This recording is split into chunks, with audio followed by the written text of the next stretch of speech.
The Rancher Takes a Cowgirl. Texas Rancher Trilogy, Book 3. Written by Misty M. Beller. Narrated by Peggy Sowersby. Chapter 1. April 10, 1876. Double Rocking Bee Ranch, near Seguin, Texas. "Boss, you better come quick, but you're not going to like it." Monty Dominguez scanned the stable boy's pensive face as he reined Pancho to a halt. "Trouble?" His throat tightened as he swung to the ground. "Not sure. I don't think so, leastways not the kind you're thinking. Mis' O'Brien needs you in the big house." As Monty turned toward the sprawling two-story log home, his muscles stiffened. If Anna needed him, were she or the children in danger? Ill? Her husband Jacob had ridden the 2 hours to Seguin that afternoon for business, leaving care of his family with Monty as the ranch foreman. If anything happened to them under his watch— He extended his stride and took the 5 porch steps in 2 leaps. Not stopping to knock, he pushed through the door and tossed his hat on the wall peg.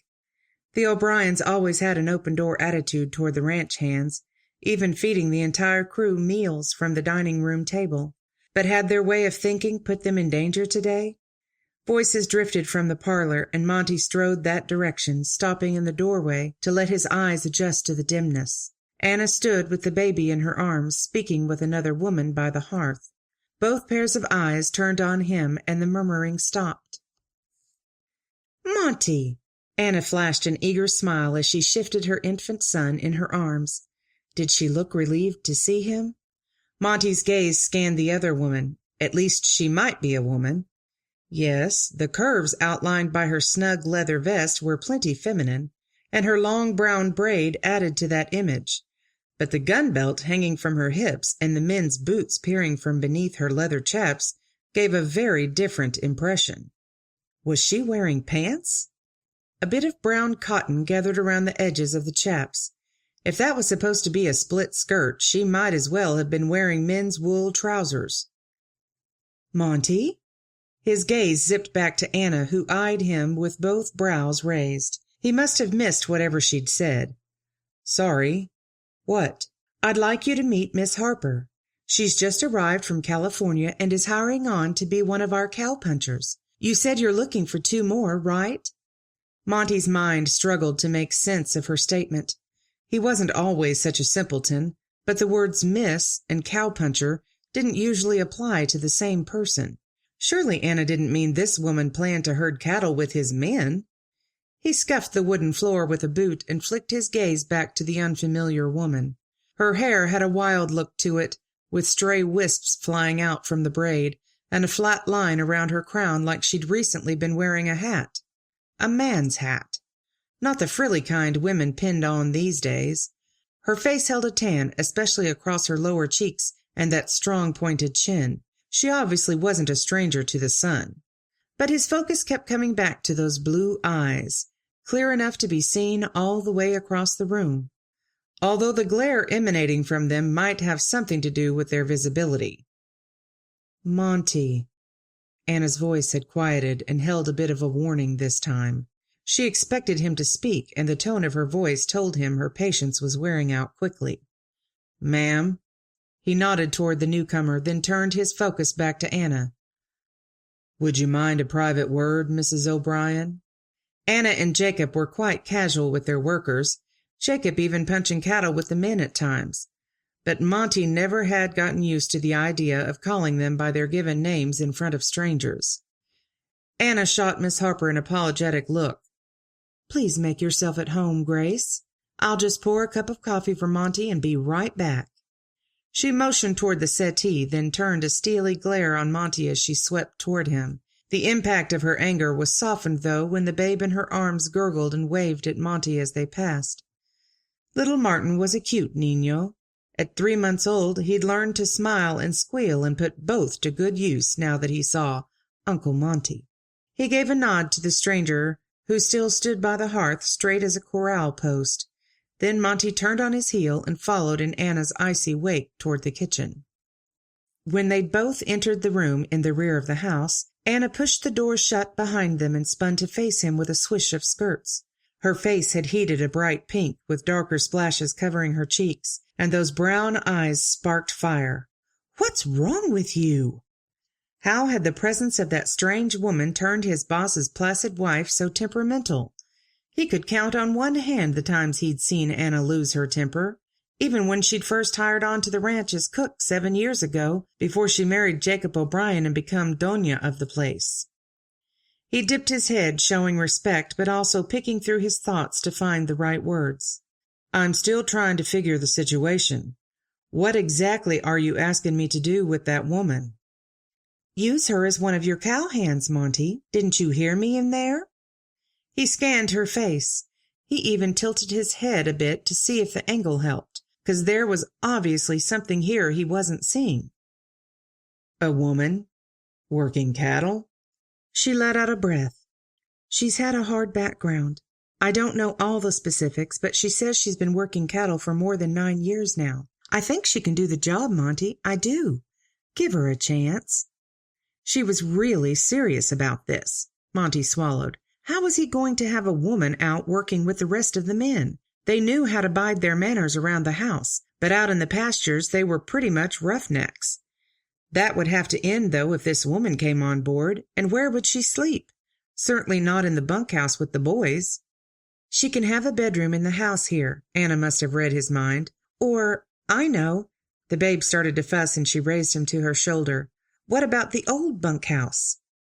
He pinched his mouth. "It leaks. Haven't been able to spare men for the repairs yet. Besides, I need it when we hire extra help next month." Anna shrugged. "She can stay in the house, then." Nothing about this situation felt right.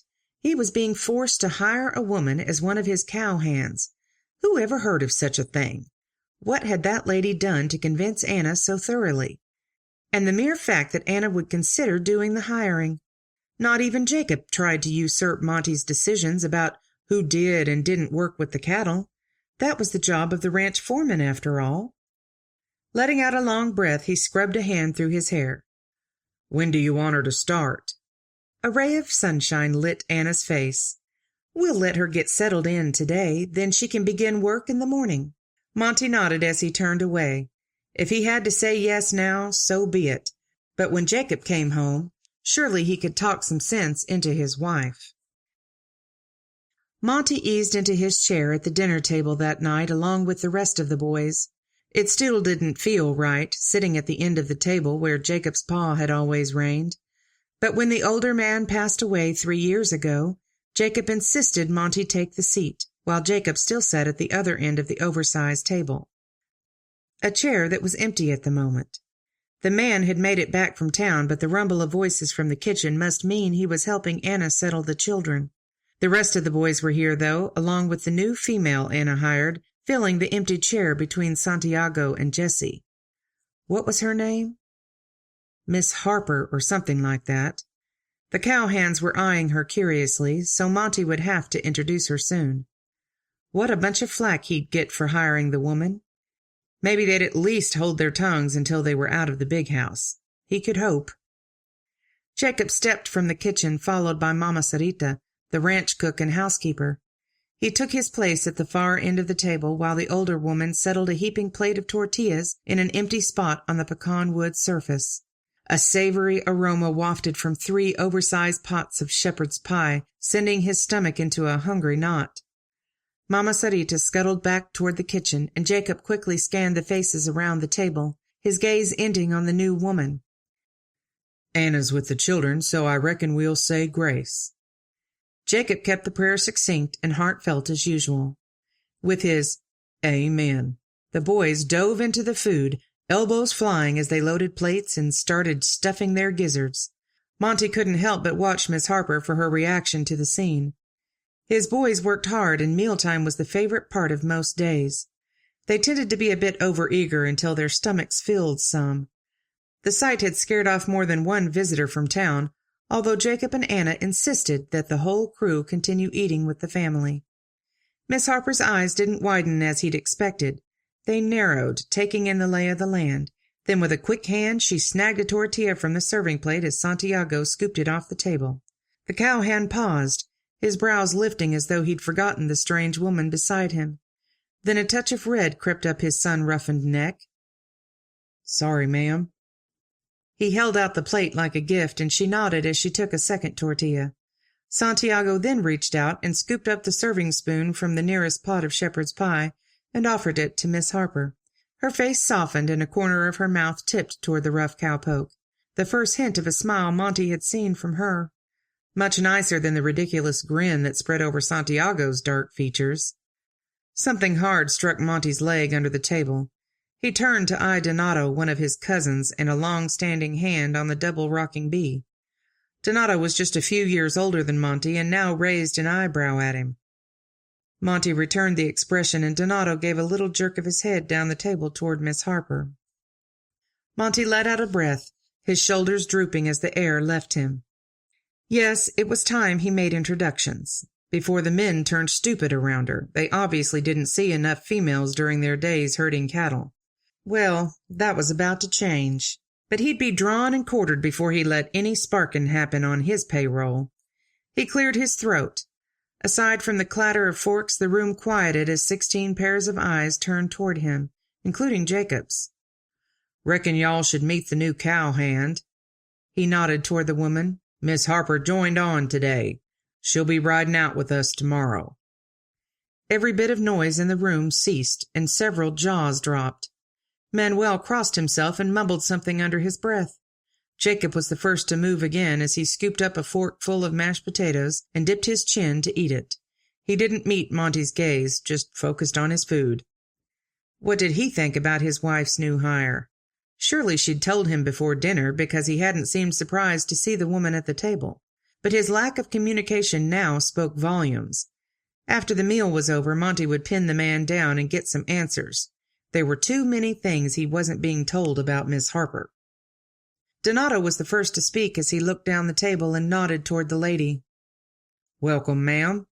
Good old Donato. The man had long been his right hand on the ranch, and a good friend besides. The others responded in kind, and Miss Harper offered a few nods and a "nice to meet you all." And that was about the last word spoken during the meal. As soon as the plates were scraped clean, the men stood and excused themselves. Within minutes, the only people left in the room with him were Jacob and Miss Harper.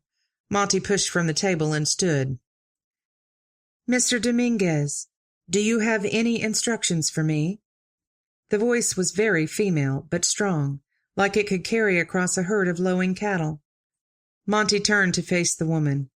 "Be ready to ride out after breakfast. You'll be assigned horses then." "All right." She stood there another minute, her blue eyes watching him. Her braid lay over her shoulder, but neater now than it had been earlier. But why was he noticing that kind of thing? He pulled his gaze from the woman to his boss, who stood and pushed in his chair. "Jacob, do you have a minute?" A smile tugged at Jacob's mouth. "I do. You want coffee in the office?"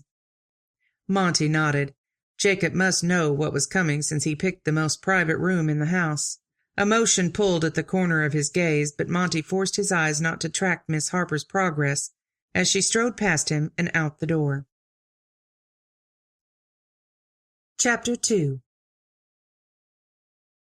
"I have to know what's going on, Jacob. This doesn't feel right." Monty stared out the window into the darkness, watching the flicker of lantern light in the barn outside. Juan must still be settling in the horses for the night, or Chester, the stable boy, milking the cow. Monty turned back to face Jacob, who relaxed in one of the 2 upholstered chairs along the empty library wall. This man had been like a brother to him, ever since Monty showed up at the O'Brien ranch at 12 years old, orphaned and hungry.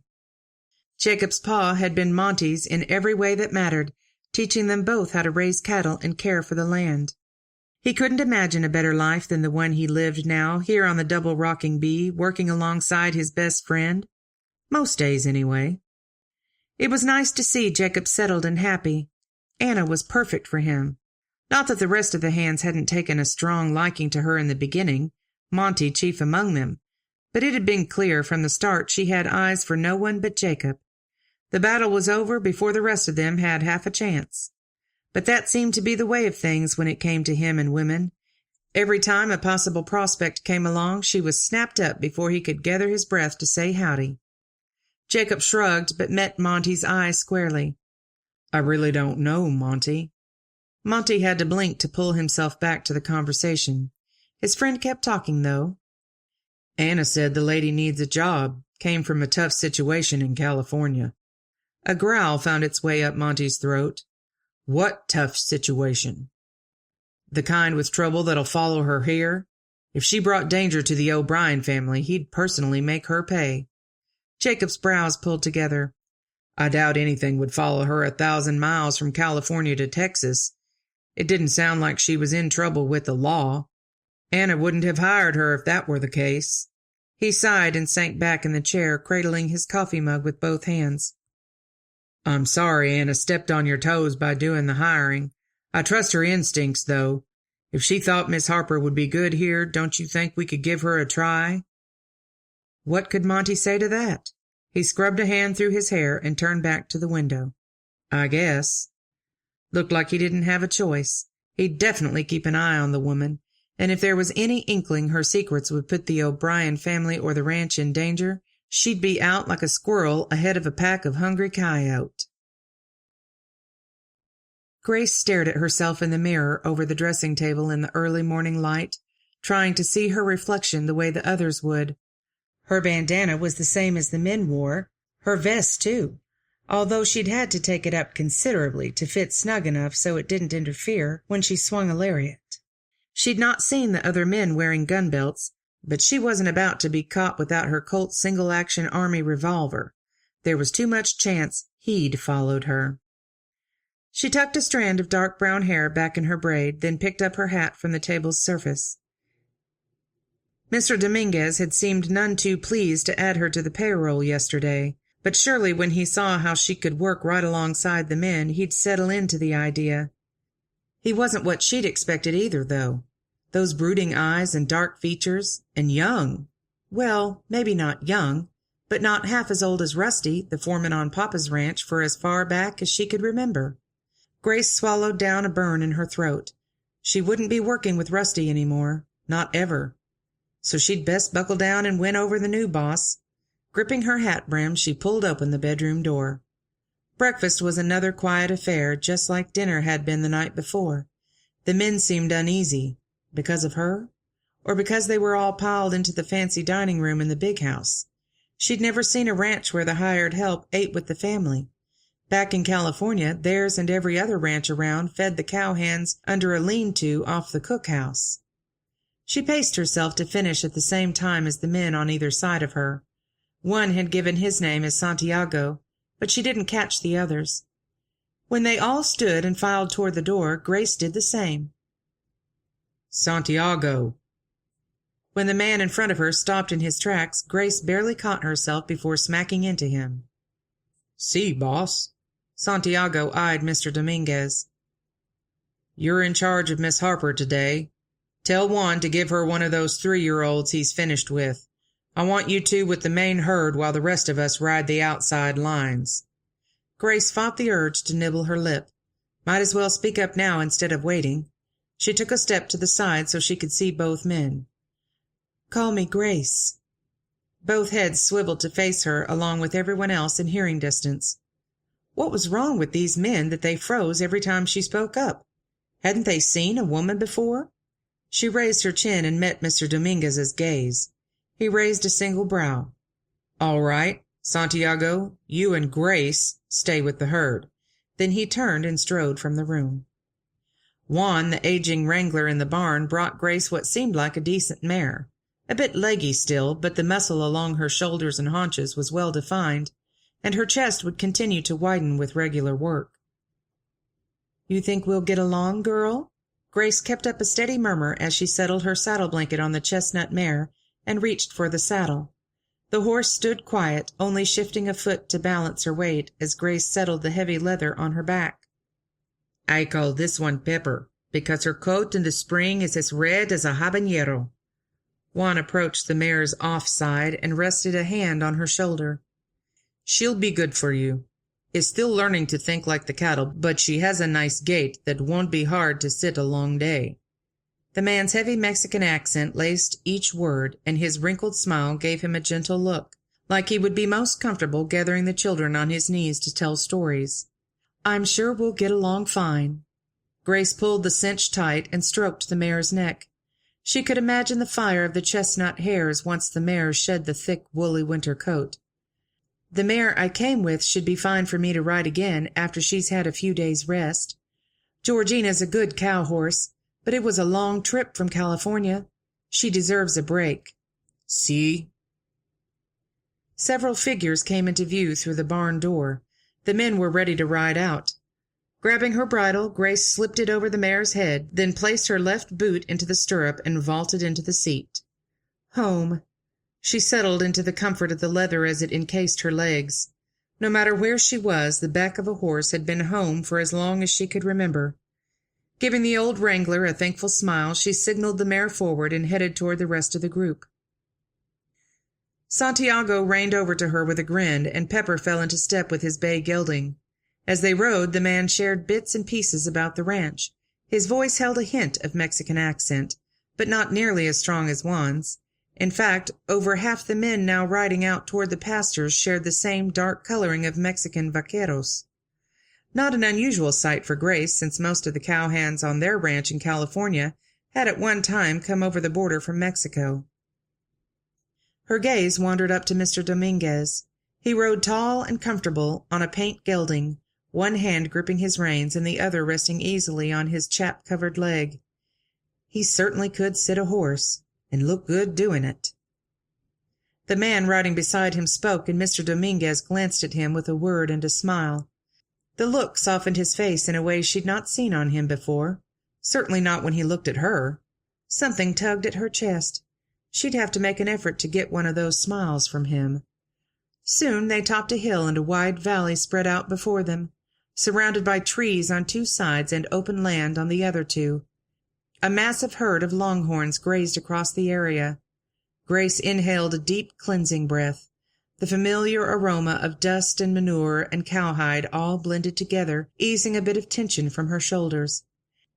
The men fanned out, scattering in pairs around the outskirts of the herd. Santiago motioned for her to follow him toward the tree line along the western side. "The others will be searching for the wanderers, but we're to keep the animals close to the herd. Next week, after all the cattle are gathered, we'll do the branding. Then comes the big roundup with the other ranches."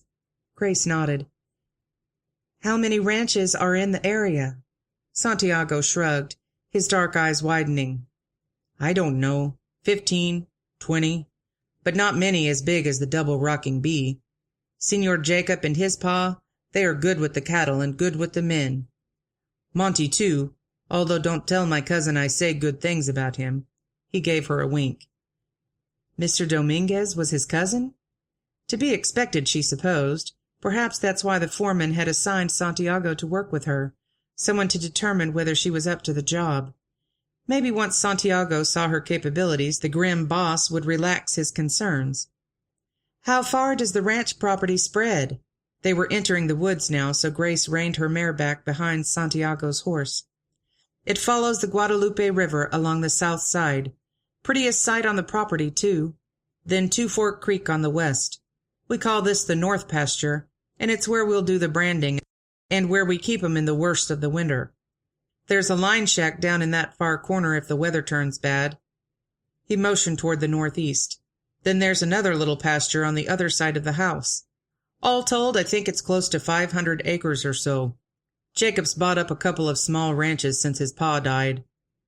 Grace gulped. She tried not to look too surprised. In California, their 320-acre ranch had been one of the largest in the area, which meant Pa was one of the wealthiest and most influential men within 3 counties. This Jacob O'Brien seemed awfully young to hold that same standing. A low, mournful sound drifted through the trees ahead of them, and Grace followed Santiago as he turned that direction. "Looks like a little one's got himself stuck." The calf came into view as they rode closer, tangled in a hopeless mess of vines and briars. They'd not had such thick underbrush in California. mostly cactus and sagebrush. Santiago dismounted and pulled a long knife from a scabbard on his saddle. Grace slid to the ground and wove her way through the vines until she stood a few feet from the animal's head. The calf looked to be a yearling, or maybe a little younger, with pointy horns about 6 inches long. But those 6 inches stuck straight out and were now wrapped snugly in the vines and underbrush. The animal stood with its head locked tight, neck contorted in an obviously uncomfortable position. Poor fellow. She glanced back at Santiago, who was trying to cut his way through a cluster of vines to get close enough. "Here, I can get most of the vines from where I'm standing." Grace held out her hand for the knife. He hesitated, taking in her position compared to his own. He looked about to speak, then clamped his mouth shut and extended the knife to her, handle first, through a gap in the brush. Grace pinched her lips against a smile. It would take time for them to trust her, but at least this man was willing to try. She crooned to the young bull while she sliced away his restraints, and the animal stood mostly still. But as his bonds loosened, the calf grew restless, pulling and jerking to free himself. "When he's free, we should mount quickly." Santiago eyed the squirming creature. "If the animals are tangled for long, they become nasty. Were he much bigger, I would not have left my horse's back." Grace glanced back to flash the man a wry smile. Yes, she was familiar with a longhorn's temper. When only a single thin vine held the animal, she backed out of the brush. As the calf thrashed to clear himself from his entrapments, she and Santiago sprinted toward their horses and mounted. One of the first things Rusty had taught her on Papa's ranch was respect for the longhorns. Of course, the teaching hadn't really sunk in until she'd experienced the dangers firsthand when she dismounted to free a young calf trapped between 2 rocks. The mother cow hadn't appreciated her efforts as much as Grace would have expected. It was a wonder she'd walked away with only a scar on her thigh to remember the experience. That incident had also given her a healthy respect for a well-made pair of leather chaparejos, even in the scorching Southern California sun. She hadn't worked cattle without them since that day 9 years ago. Of course, that danger was nothing compared to what she was running from now. Monty watched from the edge of the tree line as Grace and her horse emerged from the far patch of woods, herding 3 steers toward the larger herd. He had stayed close most of the day, just out of sight, to keep an eye on her, but she seemed to handle herself well with the animals. He'd expected Santiago to keep her at his side all day, just in case she made any green mistakes that might endanger her or the horse, but the man had allowed her to work alone for several hours now, checking in every so often. Had she already sweet-talked his cousin into ignoring his better judgment? Maybe it wasn't such a good idea to let her team up with Santiago this first day.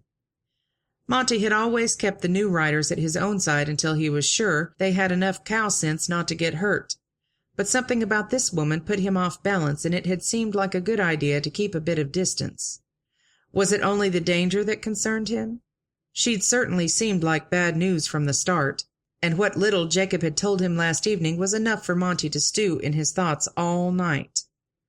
Lord, show me what to do with this woman. The idea for her to shadow Santiago had seemed like a good compromise. Monty could keep an eye on her from a distance without having to spend time in her company, and Santiago seemed smitten enough to ensure the woman's safety. A niggle of shame crept up Monty's chest. It wasn't right of him to take advantage of one of his men that way.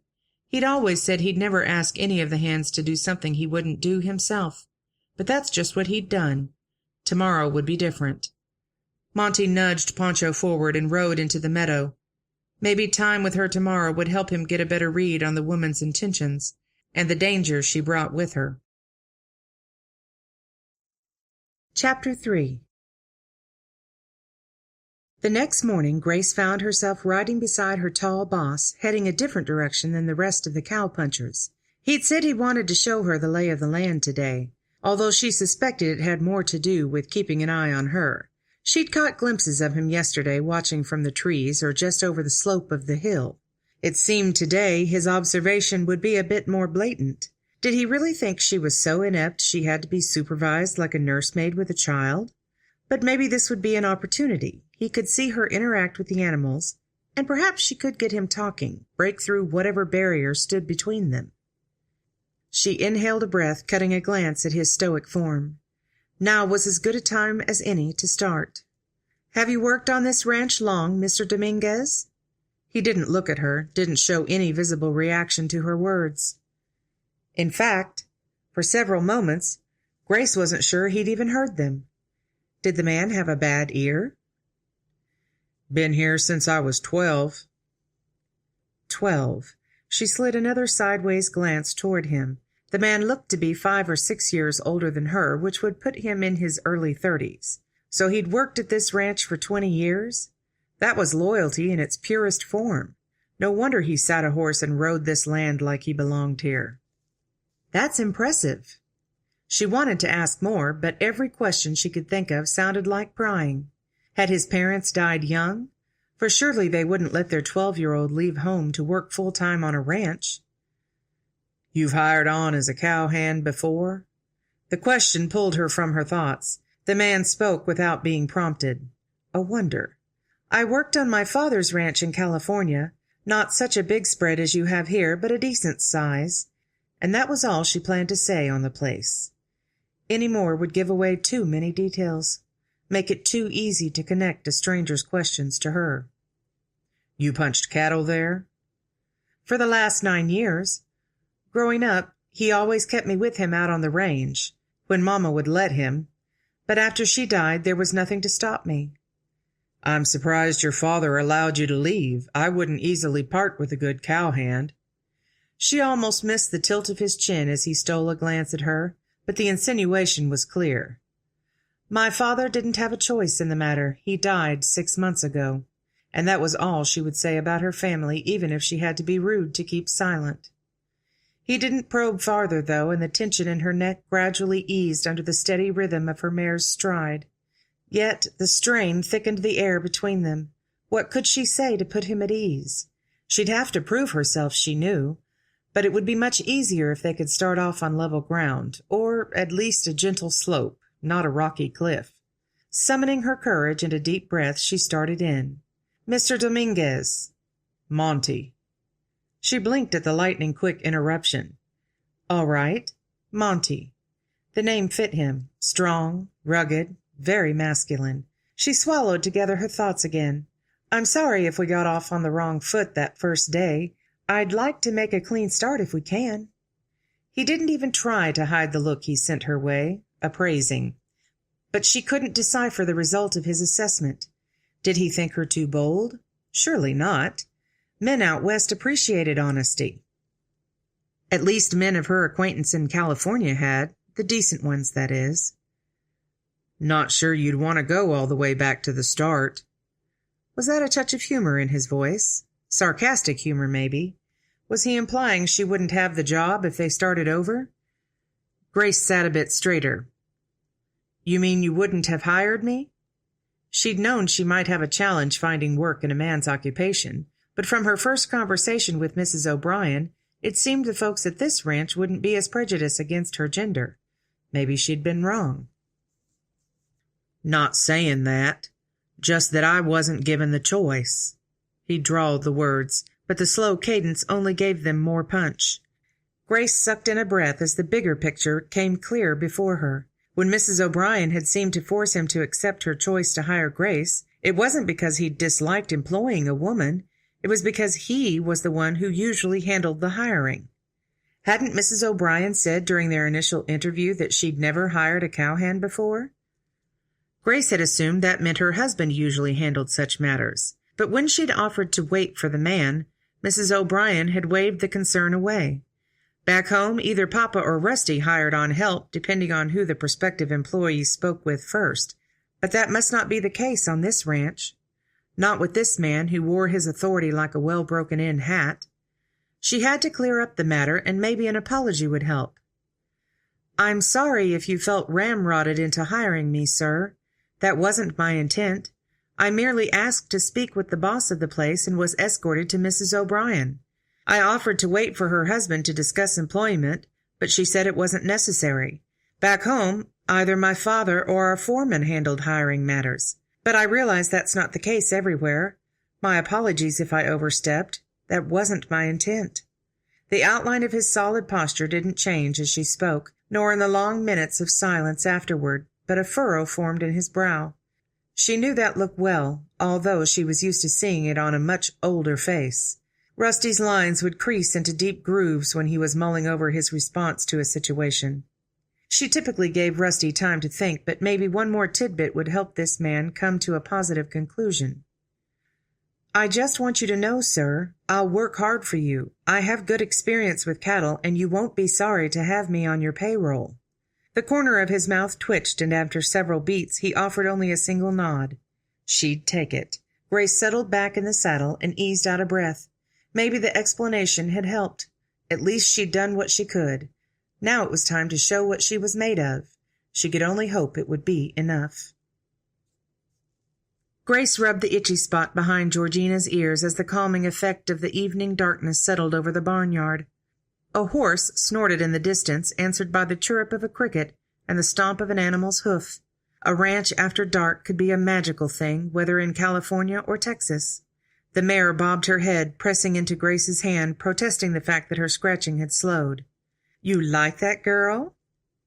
A soft thud sounded from inside the bunkhouse, where a glimmer of light shone under the door. The men had settled in quietly after caring for their equipment following dinner. She should be doing the same. But after an entire day under Monty's shadow, she'd needed a few quiet moments with her old sidekick. Just her and the animals. Not that Monty had been rude or hard to work with. In fact, they hadn't really done much work. Mostly rode from one pasture to the next, checking stock and cowboys. He showed her the property boundaries on each side, and they followed the Guadalupe River for a long stretch. Santiago had been right about its beauty. The gentle flowing sound of the clear water soaked into her soul, settling peace over her, if only for a moment. Monty had even given her a chance to dismount and touch the frigid river water. None of his actions today had been rude, but something sparked between them, building the tension as the day progressed. Not something she could quite put a finger on. Maybe awareness? After the first hour or so, his companionship hadn't felt awkward. Yet she'd been painfully conscious of every movement he made, every glance her way. The few times their eyes had met, she'd jerked away from each look. But that wasn't her style at all. She usually met confrontation head-on with a measured scrutiny, until she had a good grasp on what she was up against and a good idea of how she'd handle it. And then there was the matter of church tomorrow. Monty made it clear she'd be expected to attend along with the rest of the cowhands. She had nothing against going to the service. She'd rarely missed a Sunday at home in the little chapel on the ranch, especially when Mama was alive. But could she really chance meeting that many people? Monty had said they attended the larger of the two churches in town. Not many people forgot the presence of a female cowhand. So many people who might remember her if a stranger showed up asking about a new woman in town. A sigh leaked out. She'd hoped her chosen occupation could help her hide. Leonard surely wouldn't suspect she'd take up cowpunching on a stranger's ranch, but this career might be a double-edged sword. But in for a penny, in for a pound. She'd committed to it, so she'd have to make the best of things, stay on her toes and away from people. So what about church? Maybe if she appealed to Anna, the woman could speak with Monty on her behalf. Anna seemed to understand Grace's fears that first day, even without knowing the details. But no, she wouldn't go around Monty again. The man was her boss, after all. She'd have to follow his orders whether she liked it or not, and who knew, maybe he'd be lenient. But how to explain her reasons without actually giving them away? As if summoned by her thoughts, the front door on the main house opened, and the profile of a man's broad shoulders darkened the light spilling onto the porch. She'd been watching those same shoulders most of the day, admiring the way his well-defined muscles played under his shirt. Now only a dark outline in the doorway, the breath of him scorched the moisture from her mouth. Grace swallowed. Her heart had picked up its pace, but she had no reason to be nervous around him. And here was the perfect time to discuss tomorrow morning's church service. She gave Georgina a final pat, then stepped away from the corral fence to meet Monty on the path to the bunkhouse. He caught her movement without any obvious surprise. Had he known she was there? Or did nothing ruffle this man? Everything about him exuded sturdiness, just like Rusty had. Must go with the job of a foreman. Yet this man had an extra strength more than anyone else she'd known. He stopped about 5 steps in front of her, the moon to his back so she couldn't see more than shadows on his face. But that meant he could see her clearly. Silence reigned as she searched for the right words. "Nice night." His voice was quiet, and the words not at all what she'd expected. "Yes." Grace's hands came up to rub her arms. "A bit cooler than California." A low chuckle rumbled from him. "This is a warm spell for us, but I hope it will last." "A warm spell, of course." She swallowed. "Monty, I have a question. A favor, really." His only response was a slight nod, although maybe the movement was only him settling in to hear her request. "You mentioned church tomorrow. I wondered if I could have permission to stay here instead. I prefer to read scripture on my own." Well, that wasn't completely a lie. She would prefer to stay at the ranch and read scripture over being seen by all those people. Grace didn't dare breathe as she watched him for an answer. Monty's head tipped a bit. "The scripture says not to forsake the assembling of the saints." "I know. It's just—" She fumbled for something that might make sense, but no better words found her tongue.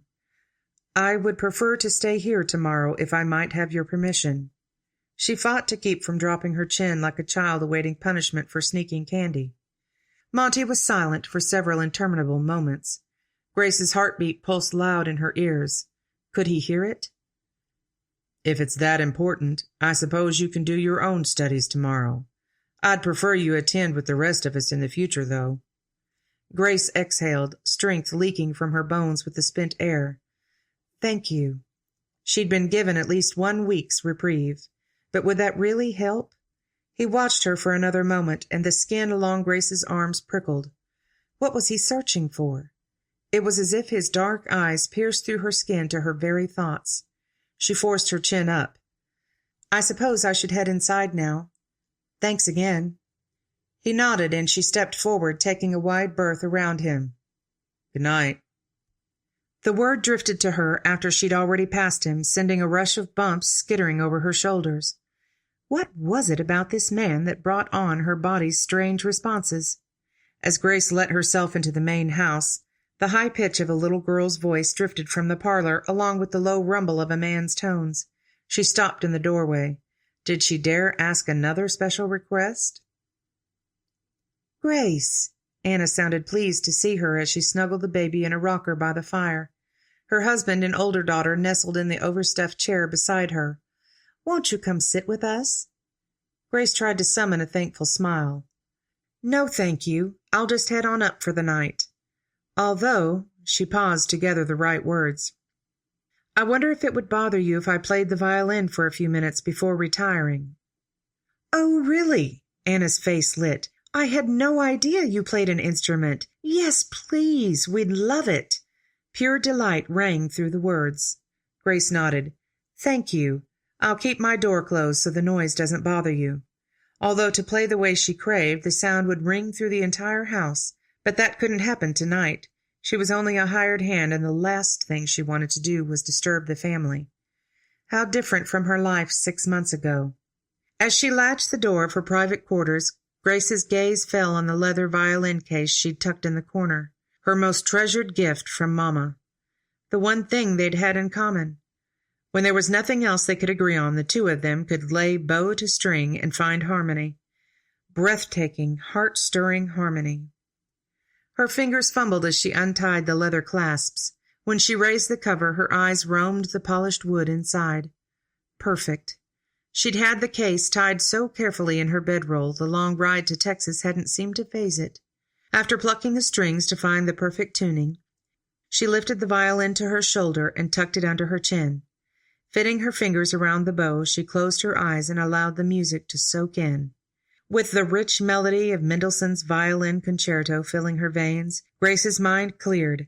If she could just hide out until Leonard stopped looking for her, maybe she could finally live a normal life in this place, her new home. Monty lay on his bed in the corner of the bunkhouse, soaking in the dissonant strains of music drifting through the walls. Was that Grace? It had to be. Such rich sounds had never flowed from the main house before. Where had she ever learned to play an instrument that way? It was unlike anything he'd heard, touching a place deep inside him. That woman was such a mystery, Her speech sounded polished, not like any cowhand he'd ever met. Yet she didn't seem compelled to prattle on like most females. She'd seemed to have decent knowledge about the animals, and a light came into her eyes when she spoke of the ranch she'd left in California. Her father's, apparently. Tough lot that both her parents had passed on. He certainly knew how that felt. So what was she doing half a continent away, working as a hired hand? It made no sense. Why hadn't she married and stayed to run her own ranch? Or were there other siblings who'd inherited the property so she struck out on her own? So many questions. Now, more than before, he wanted to learn her secrets, wanted to know the many facets of Grace Harper. Intriguing. Chapter 4. Monty eased Pancho forward to loosen the rope around the calf as Donato took control of the feisty heifer. The animal let out another pitiful bleat as the man tied its feet and slipped the lariat off her neck. If the little thing thought being caught was bad, she'd not enjoy what was coming next. It had to be done, though, and the pain from branding would soon fade, leaving the security that she'd stay in the lush pastures of the double-rocking bee. As he gathered the loops of his rope, Monty scanned each of the stations. After Donato and Nathan branded each animal, Jessie stepped forward to notch the calf's ear with the double-rocking bee's special marking, just in case the brand was ever disfigured. Then the young bulls moved on to the next station to be castrated. It looked like Carlos, Luis, and... His gaze froze at the smaller figure hunched over the back end of a prostrate male calf. Grace? The glint of a metal blade shimmered in the sun, and Monty nudged his horse closer as his throat tightened. Surely they hadn't forced Grace to rotate into the worst of the stations.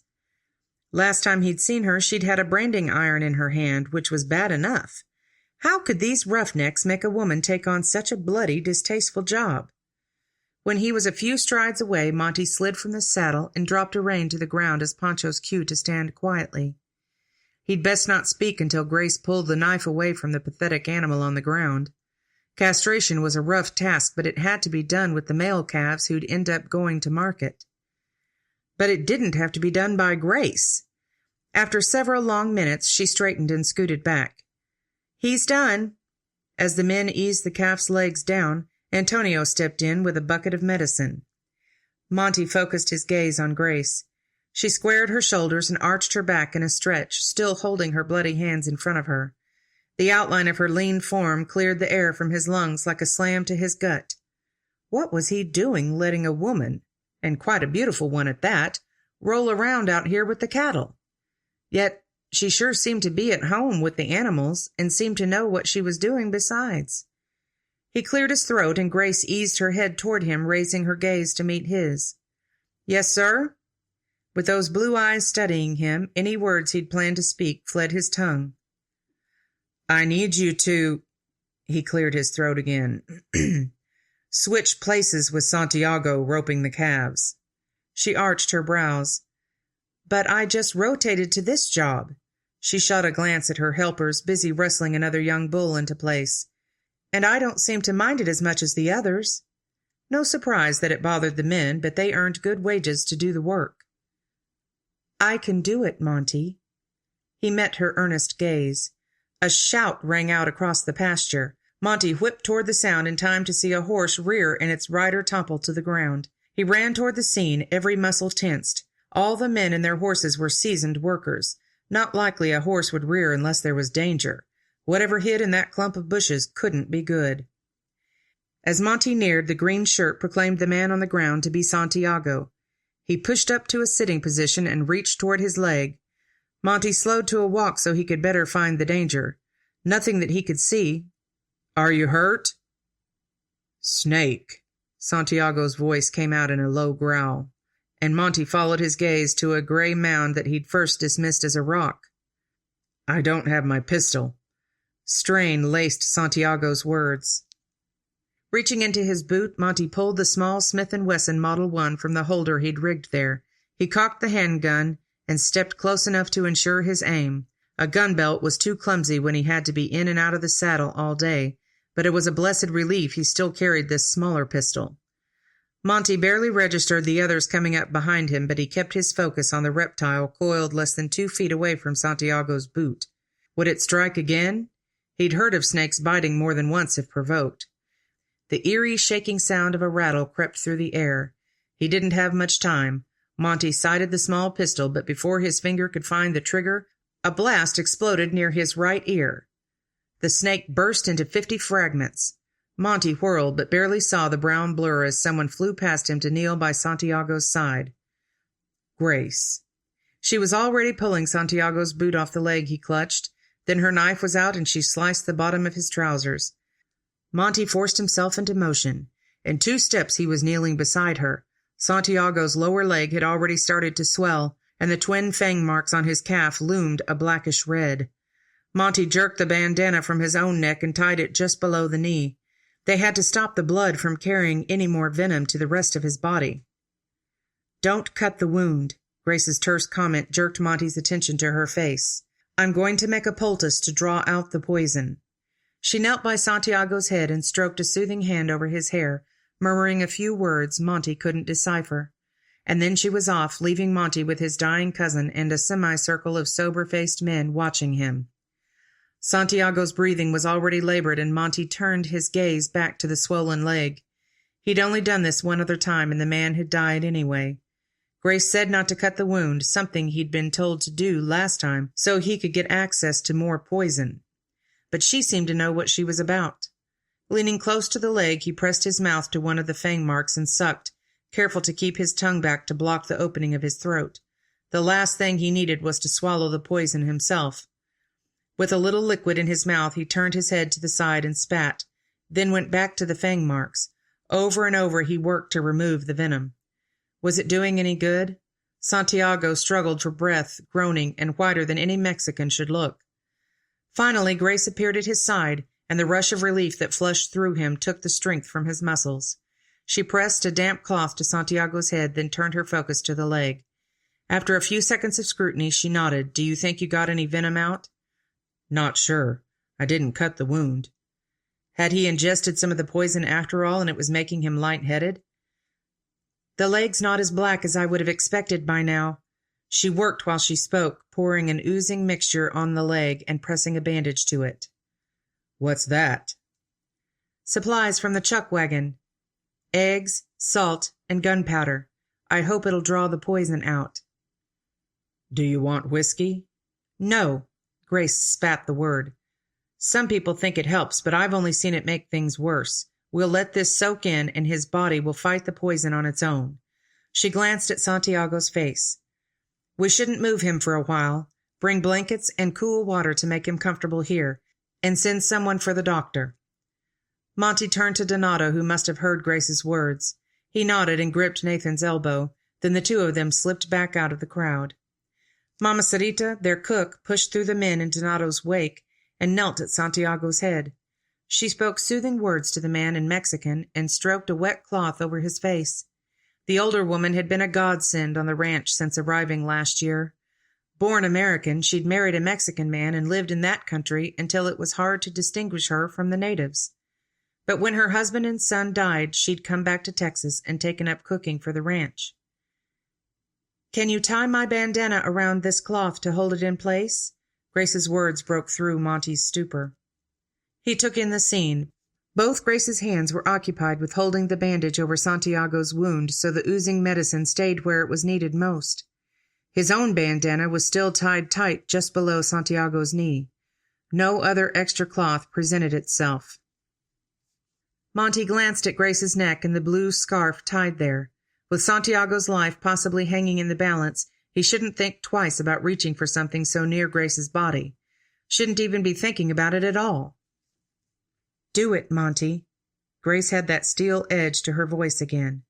He dropped back on his haunches so he could reach behind her and fumbled with the knot in the fabric. Twice his fingers brushed the soft skin of her neck, and both times she flinched. At last the knot slipped loose and he pulled the cloth away.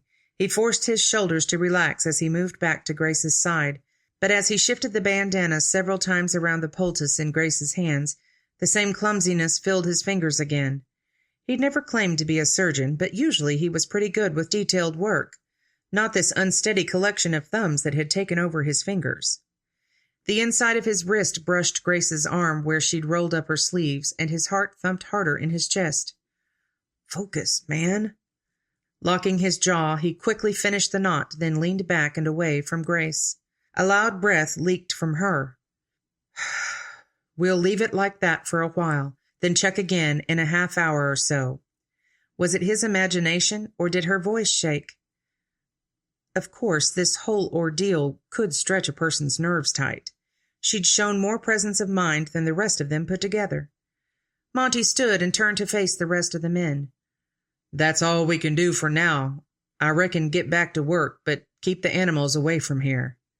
As the boys wandered back to their duties, Donato appeared with an armful of blankets and a bucket of water. The women took over, and Monty scooped up a handful of water to rinse his mouth out, just in case any residue of the poison remained. After that, there wasn't much for him to do but stand and watch as they positioned blankets under Santiago's head and continued bathing his face with the cool water. If the man hadn't been so miserable, he'd have been a fool not to enjoy the attention. After a few minutes, Mama Sarita rose to her feet. "I need to go check the stew. I'll be back in a bit." Monty stayed close in case Grace needed him, but he'd never felt more useless. She coddled Santiago and murmured to the man, stroking his face with the towel. He did look a little worse for wear, which kept a lid on Monty's jealousy. At last Grace turned those blue eyes his way. "Shall we take a look at the bite?" He swallowed, then nodded, and stepped forward. Grace untied the bandana, her nimble fingers working much better than Monty's had. When she wiped away the poultice mixture, a gruesome sight stared up at them. How soon before the doctor arrives? Grace's quiet words echoed the severity of the picture before them, and sent a stone sinking in Monty's gut. 5 hours at the quickest, probably 6. "I think he should lie still for another half-hour, but then we can move him back to the house." She turned to face Monty, and he met her gaze. Those eyes, so brave and strong, yet it didn't cover the fear there. Monty fought the urge to brush her cheek. "Yes, we can take him in the wagon." At least getting the wagon ready gave him something productive to do. In just over a half-hour, Monty drove the team back toward the ranch house.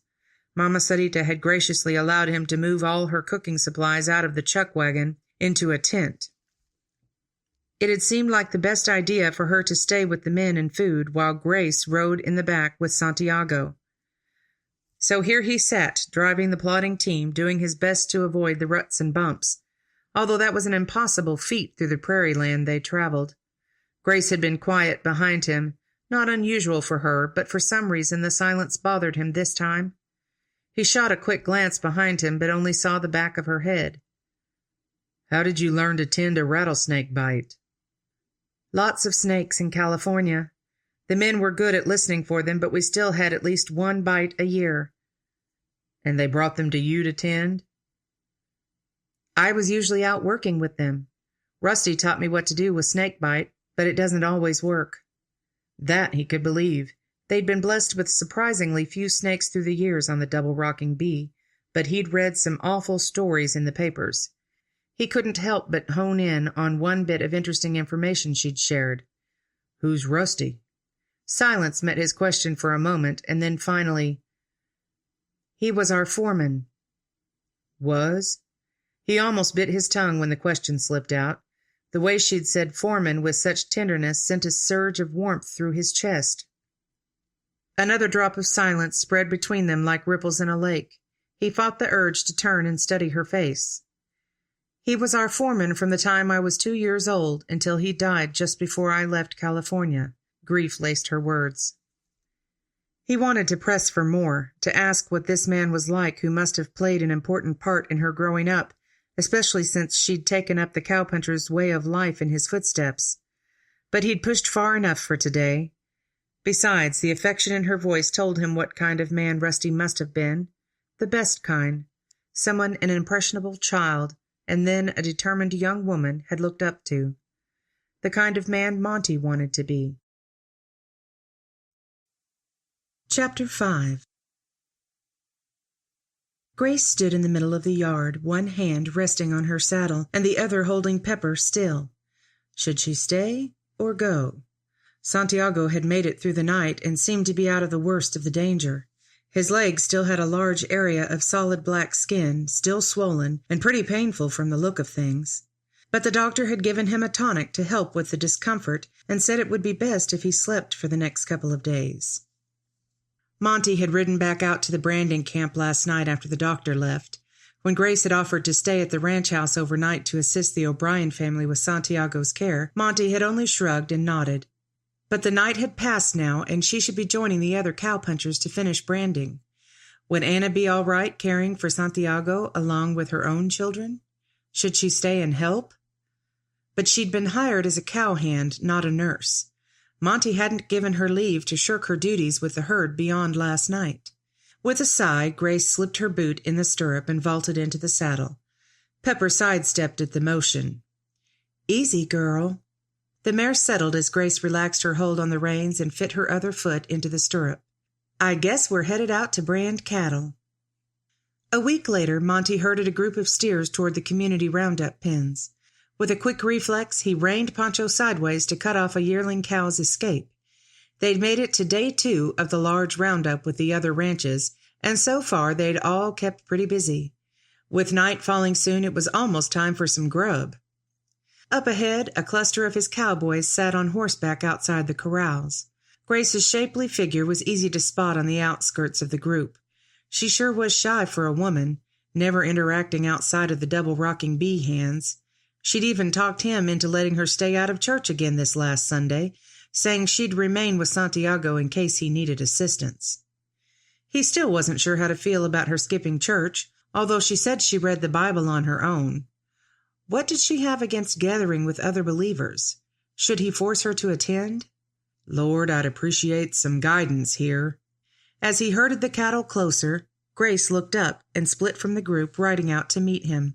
Even as exhausted as he was, his pulse picked up a notch at the sight of her coming to see him. Not that she was coming just to enjoy his company, but still. When she was close enough for those blue eyes to take effect, she asked, "Whose cattle are these?" Nope, not coming to see him. But at least she'd offered to help. He pointed toward the feisty yearling cow. "That heifer has the Lazy T brand. The rest of 'em can go in double-rocking bee stock." Grace pointed her mare toward the cow he'd pointed out and smoothly cut the animal away from the others.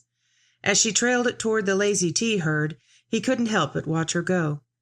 She knew what she was doing with cattle, no doubt. At least that part of his initial worries could be set aside. But should he still be concerned that she brought danger with her? There'd been no sign of it yet, no threat to the others anyway, 'cause she surely did threaten his own concentration when she was around. But something about Grace still didn't feel right. She was hiding something. Maybe that's why she wouldn't attend church. Was she wanted for a crime? Maybe after roundup he'd head into Seguin and take a look at the posters on the wall in the post office, just to be sure. A hoot and a string of foul language came from a group of cowboys near the Lazy T herd, jerking Monty's focus toward them. Had the man said what it sounded like? Words that shouldn't be spoken about any woman, much less Grace, and in her presence, too. Grace had neared the group with the heifer, but made no sign of having heard the shout except for the stiff arch in her back. Monty turned his focus back to the 3 cows left in his own little bunch. He had them close to the double-rocking R herd now, and he motioned for Paco. "Settle these in, will you?" The cowpuncher moved his horse beside Monty and took over directing the cattle toward the larger group. Monty spun his gelding back toward Grace. She'd already dropped off her charge and rode back in his direction. He met her under the spreading canopy of a grove of pecan trees. She must have caught the expression on his face because she reined to a stop in front of him. "Everything all right?" He had to unclamp his jaw before he could speak. "Did those men say something indecent?" She shrugged but dropped her gaze. "I can ignore it."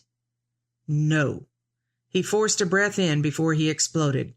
"I won't have my hands treated disrespectfully." That made her look at him, yet the look wasn't grateful, more wary. "I'd rather not make a stir."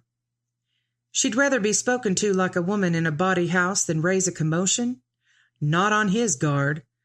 "Go put away your horse." He kicked Pancho forward. As he neared the cluster of rowdies, Monty took their measure. Jared Thomas usually hired decent cowhands, but this scruffy trio didn't fit that bill. They must be day hands hired for roundup. He reined in about 10 feet in front of the man in the middle. He was pretty sure this was the cad who'd said those things to Grace, and the roguish grin on his leathery face tended to confirm it. Monty met the man's gaze with a glare. "Did you call my ranch hand a prostitute?" The man's greasy yellow mustache twitched. "She's someone I'd pay money to see more of." The blood boiled in Monty's chest. "If you come near her again, I'll make sure you see the inside of a jail cell. Hands off. She's to be treated with respect." The other man's eyes narrowed. "Why do you get all the fun?" Oh, if he could have wrung the scrawny man's neck. "She works with the cattle, nothing more. Stay clear of her or you'll answer to me." He spun Poncho away and spurred him into a lope before he did something he would regret. Or maybe he wouldn't regret it. The greasy rat probably needed a good pounding. "I'll apologize for that thought later, Lord." But if the man so much as looked twice at Grace again, he'd find the Lazy T foreman and make sure this lout received a swift dismissal. The rest of the evening passed in relative peace, with the boys enjoying their normal banter. They brought Grace into the teasing occasionally, always with an undertone of respect, and she was good at giving it right back. Jessie's pot of beans hadn't been half bad as trail grub, especially with the biscuits Mama Sarita sent. Sleeping on the ground for so many nights would have been too hard on the older woman, so the boys took turns cooking meals during the roundup. As they settled into tents and bedrolls, the night sounds took over. Crickets, the occasional low bellow of a cow. Monty pulled a blanket over himself and adjusted his head against his saddle. Not such a comfortable pillow. A lot of the men, and Grace, slept under canvas tents, but he'd always preferred the open air. It let him keep an eye on things and made him feel a bit closer to God without anything shielding him from the Lord's creation. "Lord, I'm not sure why things are feeling so off-kilter these days. Guide me." And with the prayer in his heart, his eyes drifted shut. Something wasn't right. Monty eased his head over to peer into the darkness without creating a sound from his movement. Everything seemed still. The stars had all bedded down for the night, leaving only the moon to watch over the darkest part of the night when men and animals slept peacefully. There again. The white sides of a tent fluttered as if something pushed it from inside. He focused on the movement. That was Grace's tent. Monty sat up. Should he go see if something was wrong? It couldn't be proper for him to see her sleeping, yet if she needed something, maybe she was having a nightmare, or one of those epileptic fits he'd read about in the paper. He sprang to his feet and crept toward the tent. Something was definitely moving around in there. Thrashing, it looked like. Should he call out to wake her from the nightmare? But he didn't want to disturb the others. And it could be a bit embarrassing for Grace.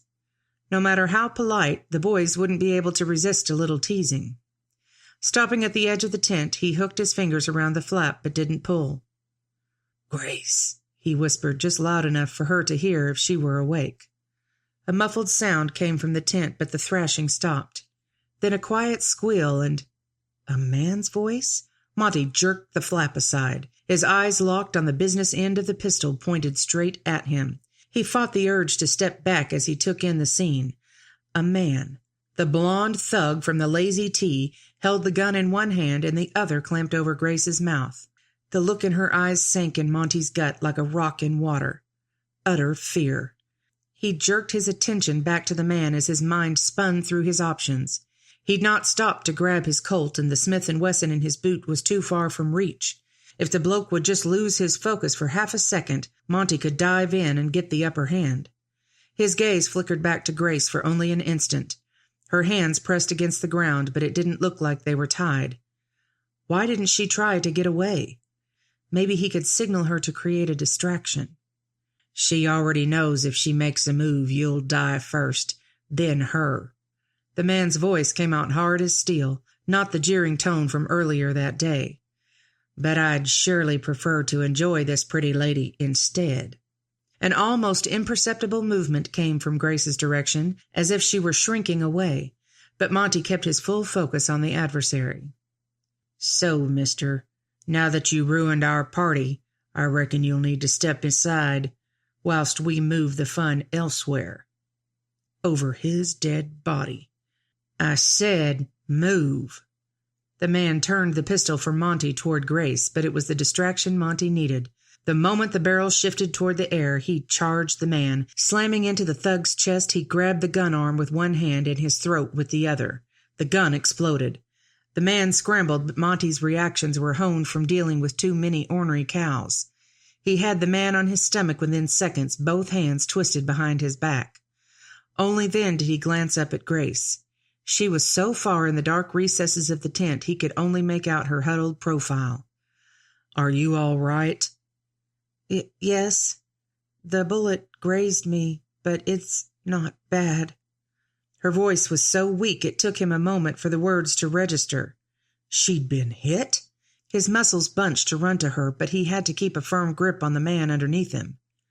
"What happened, boss?" Donato stood at the tent's opening. "Thank you, Lord. This blighter attacked Grace. Tie him tight and get him ready for jail, and send someone for the doctor. Grace was hit by that shot." A crash of guilt poured over him. The man never would have fired if Monty hadn't moved. "I don't need a doctor. It just skinned me." Grace's voice was a little stronger this time. Monty rolled off the man on the ground as Donato took over. While his cousin yelled commands to the men gathering outside the tent, Monty focused all his attention on Grace. She was balled in a corner of the little canvas covering, almost hidden in the dark shadows. "Let me see it." He tried to gentle his tone, but so much anger still coursed through his veins. "Monty, please. I just want to be left alone." Half whisper, half cry, the words pierced him. "Grace." He wanted to take her in his arms and make everything all right, but he stayed put. Donato finally dragged the grimy lout out of the tent amidst a string of curses from the scoundrel.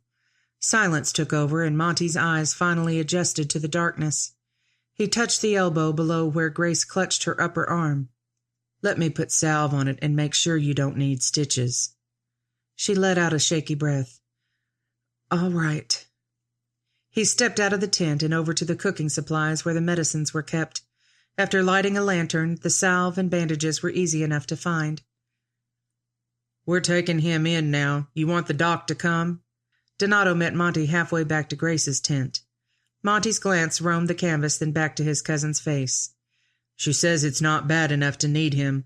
I suppose if it is, she should go to the clinic anyway. Just see that canalla gets locked up." "Got it."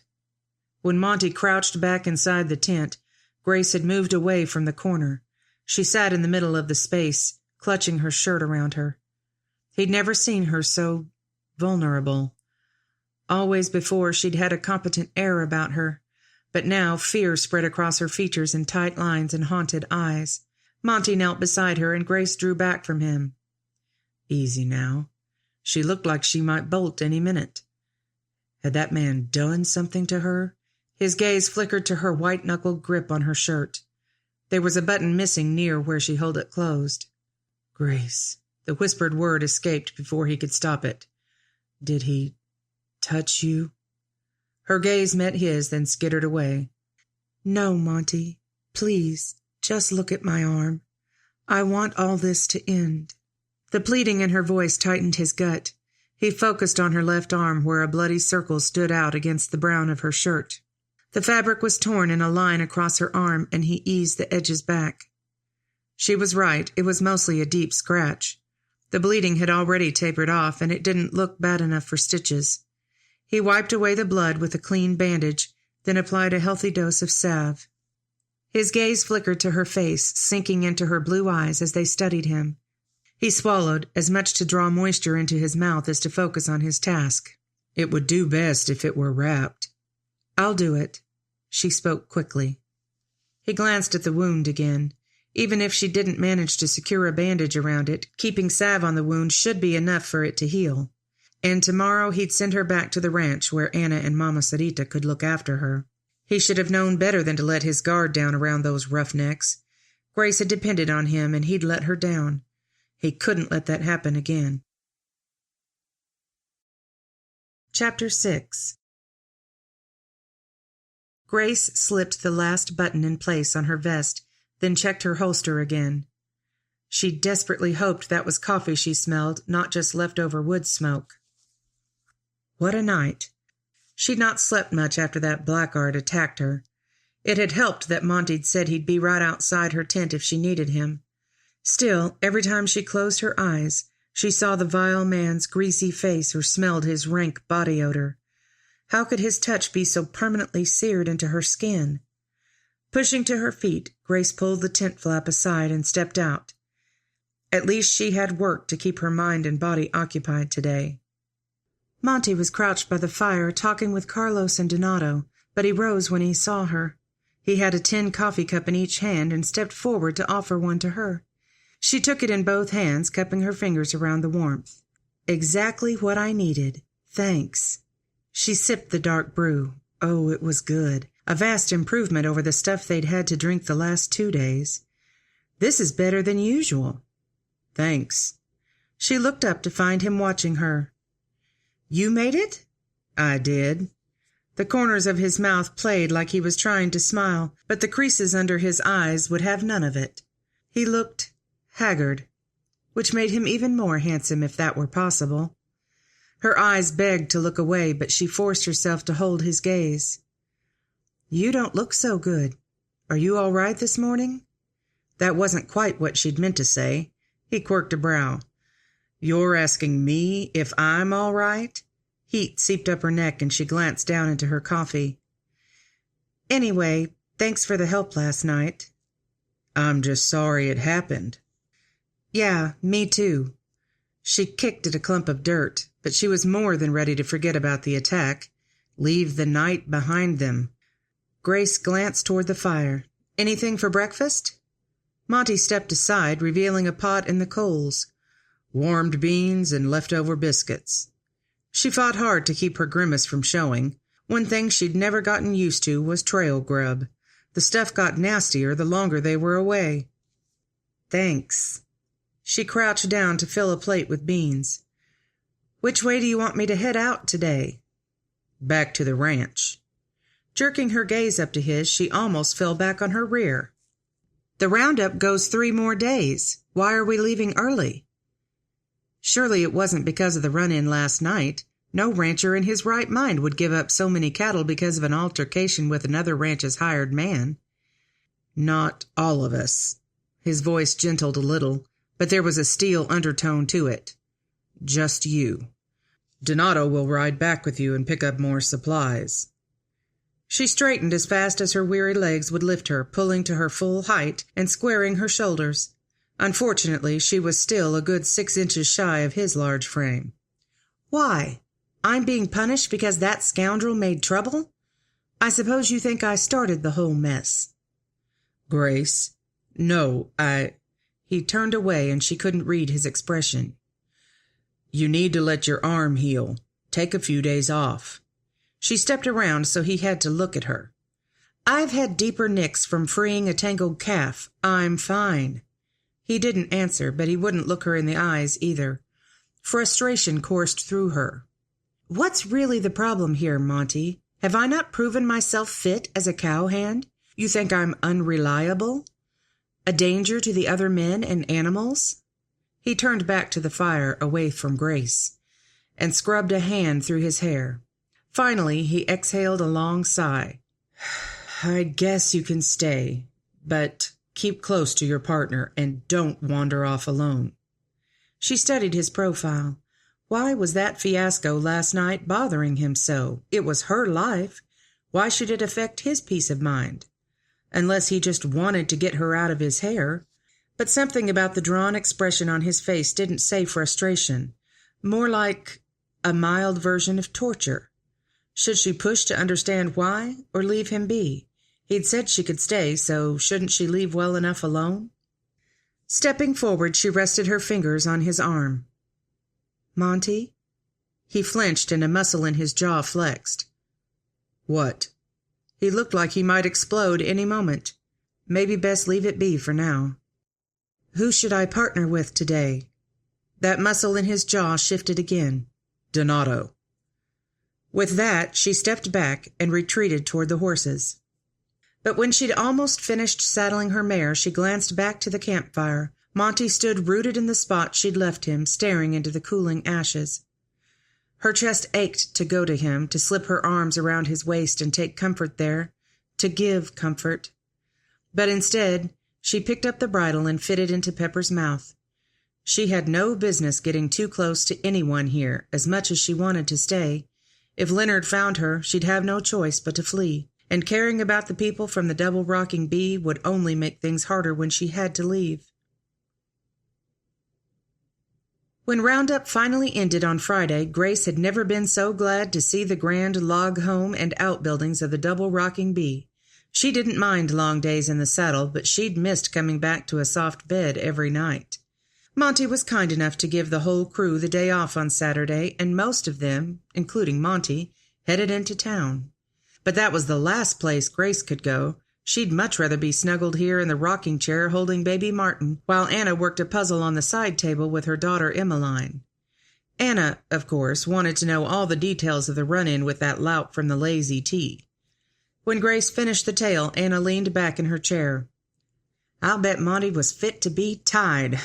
She gave a dry chuckle, but then her face sobered. "I'm just glad you weren't seriously hurt. None of us would have forgiven ourselves, especially Monty." Grace studied Anna's face as the other woman stared at the puzzle pieces. "Monty seems protective." Anna glanced up. "That's one way to put it." She met Grace's gaze. "I'm not sure if it came from losing his parents so young, or if the drive to protect was just born into him. As long as I've known Monty, though, he's been fiercely loyal. I think he takes a bit too much of the burden on his own shoulders, but there's no way to stop him." A hint of a smile quirked one side of Anna's mouth. "I think that's why he was so upset when I hired you without seeking his opinion.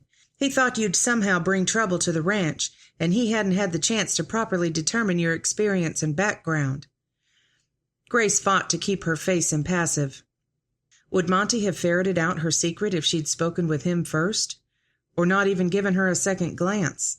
And what if she did bring danger to the ranch? Leonard could be so volatile, and if he found her here, he wouldn't think twice of destroying anything in his path to get what he sought. She swallowed down the lump in her throat, then glanced at Anna. The other woman watched her, curiosity in her gaze, but concern too. "I think he's settled into the idea of you working here.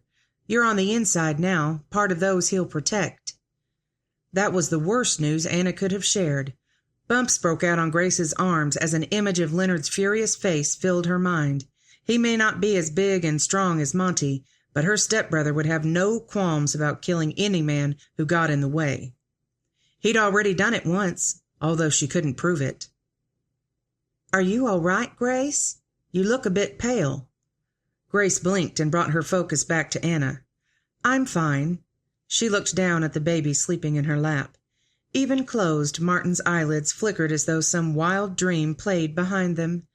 Every so often his mouth would pucker or his chubby little foot would kick. "He doesn't stop moving, does he?" "Don't I know it?" Grace glanced up to share the smile in Anna's tone. The young mother gazed at the child with tired adoration. "He keeps me on my toes. It'll be hard with Jacob gone on business to San Antonio next week, but at least I have Mama Sarita. She helps a lot." The woman's face perked. "And Bo. Did I tell you Monty's brother Bo is bringing his family to see us for a few days?" Grace raised her brows. "Really? Do they live nearby?" "2 counties north of us. Bo works on a ranch up there, so we don't get to see them much. Did you know Bo used to work here with Monty?" Grace shook her head. So much new information today. Her picture of Monty shifted with each piece. "Yes, Bo was here when I first came, stayed for about 5 years after that, then set out to make his own way. I think he felt like he'd always be under Monty's shadow if he stayed here. Anyway, he did well for himself, worked up to foreman on the ranch he's at now, found a wife, and now has 2 of the prettiest children you'll ever see." Anna tapped her own daughter's chin. "Except for these 2, of course. Emmy's excited about Paul and Sandria coming, aren't you, honey?" Emmeline nodded and cut a shy smile at Grace. The child had been remarkably quiet through the whole conversation, Maybe because she wasn't comfortable in Grace's presence yet. They'd have to work on that. "Oh, Grace, I've been meaning to tell you, I went through my wardrobe and took out some dresses that I'll never be able to wear again after having these two." She nodded toward her children. "If you want to try them, you're welcome to." Unease filtered through Grace as she eyed her shirtwaist and baggy trousers. "I did bring one dress, but I've been saving it for a special occasion. I'm sure you'd rather me wear skirts on my days off." Anna waved the comment away. "Whatever you're comfortable with is fine around the ranch." Her mouth pinched in a grin. "When you go to town, though, a skirt might be best if you don't want the old ladies to swoon." And that Grace definitely didn't want. The less attention she drew to herself, the better. Of course, she wouldn't be going to town at all if she could help it. Chapter 7. Grace sloshed through the mud as she followed the rope to the calf on the ground. Georgina had pulled him from the thick mud, but he still wasn't getting up. Maybe just worn out, but she needed to make sure. No mother cow hovered nearby. This must be one of the foundlings. As the mist changed to a steady rain again, Grace pushed the dripping strands of hair from her face and crouched in front of the little fellow. It had been raining for 2 days now. Nothing at all like the dry California desert. She loosened her rope and lifted it over the calf's body. "Come on, fella. Let's get you over to your friends where it's not so muddy." She scrubbed the calf in a rough rub-down to get the blood flowing again, and it finally struggled to its feet. The little legs were shaky at first, but after a few steps he trotted off to the herd. Grace wiped the worst of the mud from her hands onto the grass, then straightened and trudged back to Georgina. As she stood by the horse, gathering the rope into even loops, Monty appeared through the fog and drizzle. "Time to head in," he called. "Let's get out of this mess." She nodded. There wasn't much she'd rather do right now than eat a warm dinner, or maybe take an even warmer bath, Lord willing. Monty settled his horse into step beside hers as they rode toward the pack of soggy cowpunchers and the trail home. When the ranch buildings came into sight, Juan and his stable boy Chester met them at the barn, taking horses and offering dry towels to the weary cowhands. "Everyone clean up before you head in for dinner." Monty shouted the command over the rain on the tin roof as he unsaddled his gelding. A few of the men grumbled under their breath, but Grace couldn't tell if it was from Monty's words or the fact they were all muddy and miserable. Messy evenings like this seemed a good reason not to feed the cowpunchers in the main house. But who was she to argue? Certainly not the boss's daughter anymore. After settling Georgina in the corral and drying her supplies, Grace made a run for the big house. Rain fell in big pellets and her clothing that had dried in the barn soaked through again. On the shelter of the porch, she eased off her hat so it didn't drip water down her back, then tried to wipe the mud off her boots. There was no chance of it. She'd sunk to her ankles more times than she could count, and the sludge was impossible to scrape off. Mr. O'Brien was still gone on his business trip, so maybe it would be best to remove the boots on the porch. Maybe no one would notice them there. With hat in hand, she opened the front door and tiptoed inside. She'd made it almost to the stairs when footsteps sounded on the landing above. She thought about ducking into a room, but held her ground. It would only be Anna or Mama Sarita. But it wasn't. As she stood, soaked and disheveled, at the bottom of the stairs, a man appeared at the top. A man? Her heart kicked into a gallop and her muscles bunched to run. But he bore no resemblance to Leonard, more like the dark features of the cowhand she worked with every day. He stopped when he saw her, then tilted his chin and raised a single brow. "Hello?" It was almost a question, and rightly so. He had to be wondering what a soaking wet woman was doing, climbing the stairs in trousers and stockings. But who was he? And then, like a punch, his identity hit her. Monty's brother. Anna said he'd be arriving with his family this week. Heat crept up her neck and flooded her face. "Hello, I was just going to freshen up." His mouth quirked and he stepped to the side of the upstairs landing, motioning for her to precede him. By all means. Should she run for the kitchen? Or try to make it up the stairs past Monty's brother and into her room without him getting a close look at her bedraggled state? She didn't have dry clothes in the kitchen, and the damage here was pretty much done. She might as well take the second option. With her chin high and every bit of the regal bearing her mother tried to teach her, Grace ascended the stairs and swept past the man on the upper landing. When she made it inside her room, down the right hall and through the second door, Grace pressed the door closed and sank against it. Company, today of all days, when she dripped water like a drowned prairie dog and every muscle ached from fighting mud all day. But she didn't have time to stop. She'd be expected at dinner soon, and she had a lot of cleaning up to do. "How was the ride in?" Monty clasped his brother's hand in the front parlor. "Wet. Beau's grin said maybe it had been worth it, though." "No doubt." He chuckled and leaned forward to kiss his sister-in-law's cheek. "Good to see you, Miranda. Where'd you hide my niece and nephew?" But he needn't have asked. Paul's 2-year-old voice rang through the house, rising over the sound of the cowhands filtering into the dining room. Miranda offered a tight smile. "You get 3 guesses. Paul's hard to lose with that loud voice." Anna, ever poised with her Southern Belle charm, propped the baby on her hip and stepped forward to take Miranda's elbow.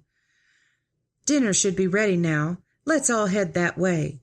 I'm just sorry Jacob couldn't be here to welcome y'all. We expect him back tomorrow, though." Monty fell into step with Beau behind the ladies and eyed his brother as they headed toward the parlor doorway.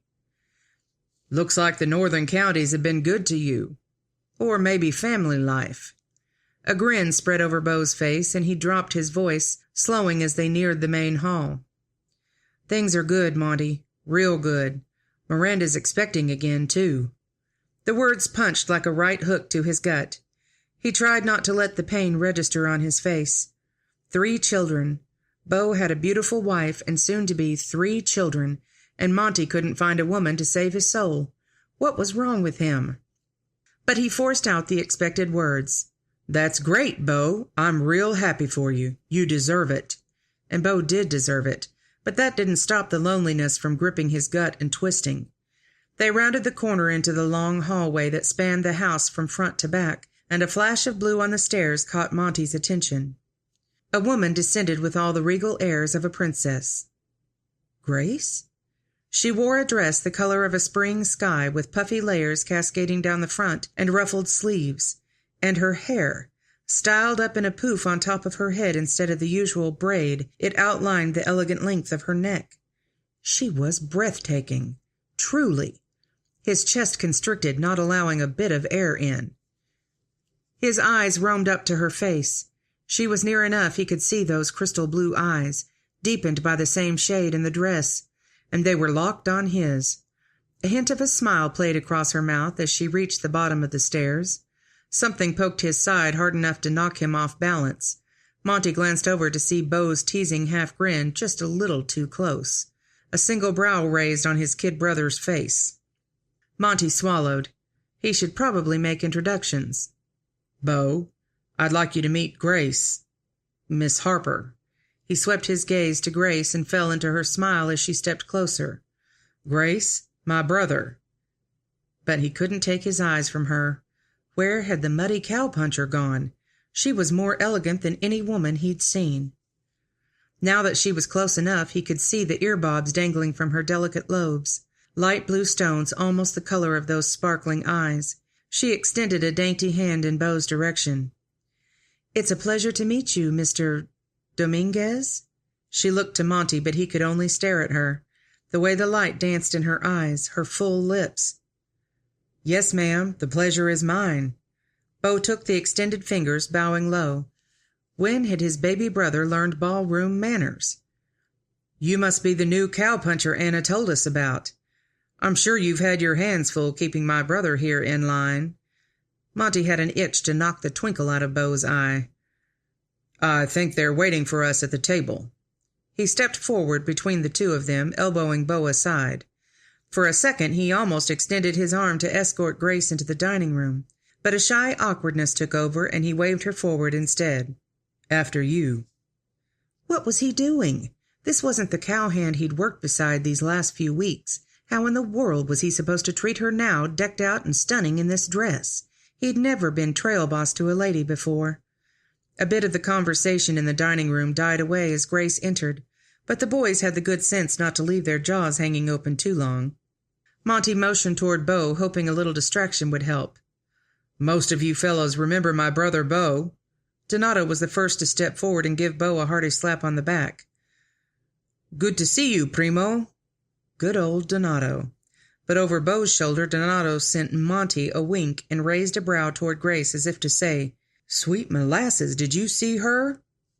"I know, Primo, I know." It was all Monty could do not to watch her glide across the room to her chair. No doubt about it. He was in trouble. It was only mid-afternoon the next day when Grace caught sight of Santiago waving her in. She'd been riding the edge of the herd, watching for young calves straying too far from safety, but it looked like the rest of the men were headed toward the trail back to the ranch. Surely they weren't done for the day already. They still had a couple hours before quitting time. Of course, the rain hadn't let up. Was it normal to have this much rain in Texas? Seemed like a miserable way to spend the spring. She reined in her horse when she reached Santiago. "Boss says we're headed in early. Reckon he'd rather see his brother than look at a bunch of drenched cattle." Grace nodded and fell in line behind Santiago. She couldn't say she blamed him. Beau seemed like a good-humored, likable man, and his wife Miranda had such a sweet spirit about her, and Miranda had confided last night that they had another baby on the way. The joy that lit her face with the whispered announcement had started a longing in Grace's chest. Would she ever have the opportunity for a family of her own? At 28, she would well be considered an old maid. Wouldn't Mama be horrified? Mama had been working hard to prepare her for matrimony before her death almost a decade before, but after that, Grace had wanted nothing more than to work with the animals alongside Papa and Rusty. The foolish trappings of courting and social events among the neighboring ranches seemed like a waste of time, and now, even if she did take a husband, she'd have to give up the work she'd come to love. Would it be worth it? At least it would get her out of this miserable rain, and the more time she spent with the children, the more the longings crept in. But it couldn't even be an option now, not until she was free of Leonard. As the ranch buildings came into view, she shook off the melancholy thoughts. A wagon sat in front of the barn with several figures hustling around it. Had Mr. O'Brien returned? He'd taken a wagon with him to pick up supplies. What a wet ride home he would have had. Indeed, it was Mr. O'Brien. He waved at the cowpunchers riding in as he jogged through the rain toward the house. Grace took her time unsaddling her mare in the barn, brushing Pepper and rubbing her down with a rag. She wasn't exactly avoiding going inside, but the barn was so peaceful with the drum of rain on the roof and the loamy smell of wet dirt and animals. If she were warm and dry, she would have camped out here for the rest of the day. But instead, she settled Pepper into a stall and headed toward the house. As she stepped through the front door, a cluster of voices drifted from the dining room.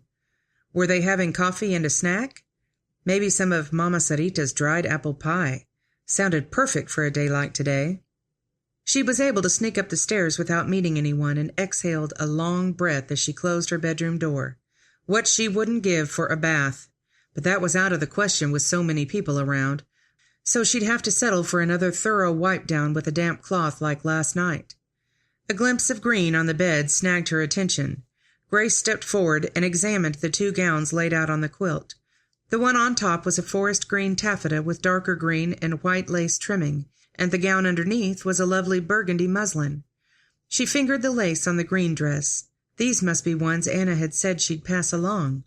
The ladies had carried on last night about her blue gown, the only one she'd folded in her bedroll before she left California.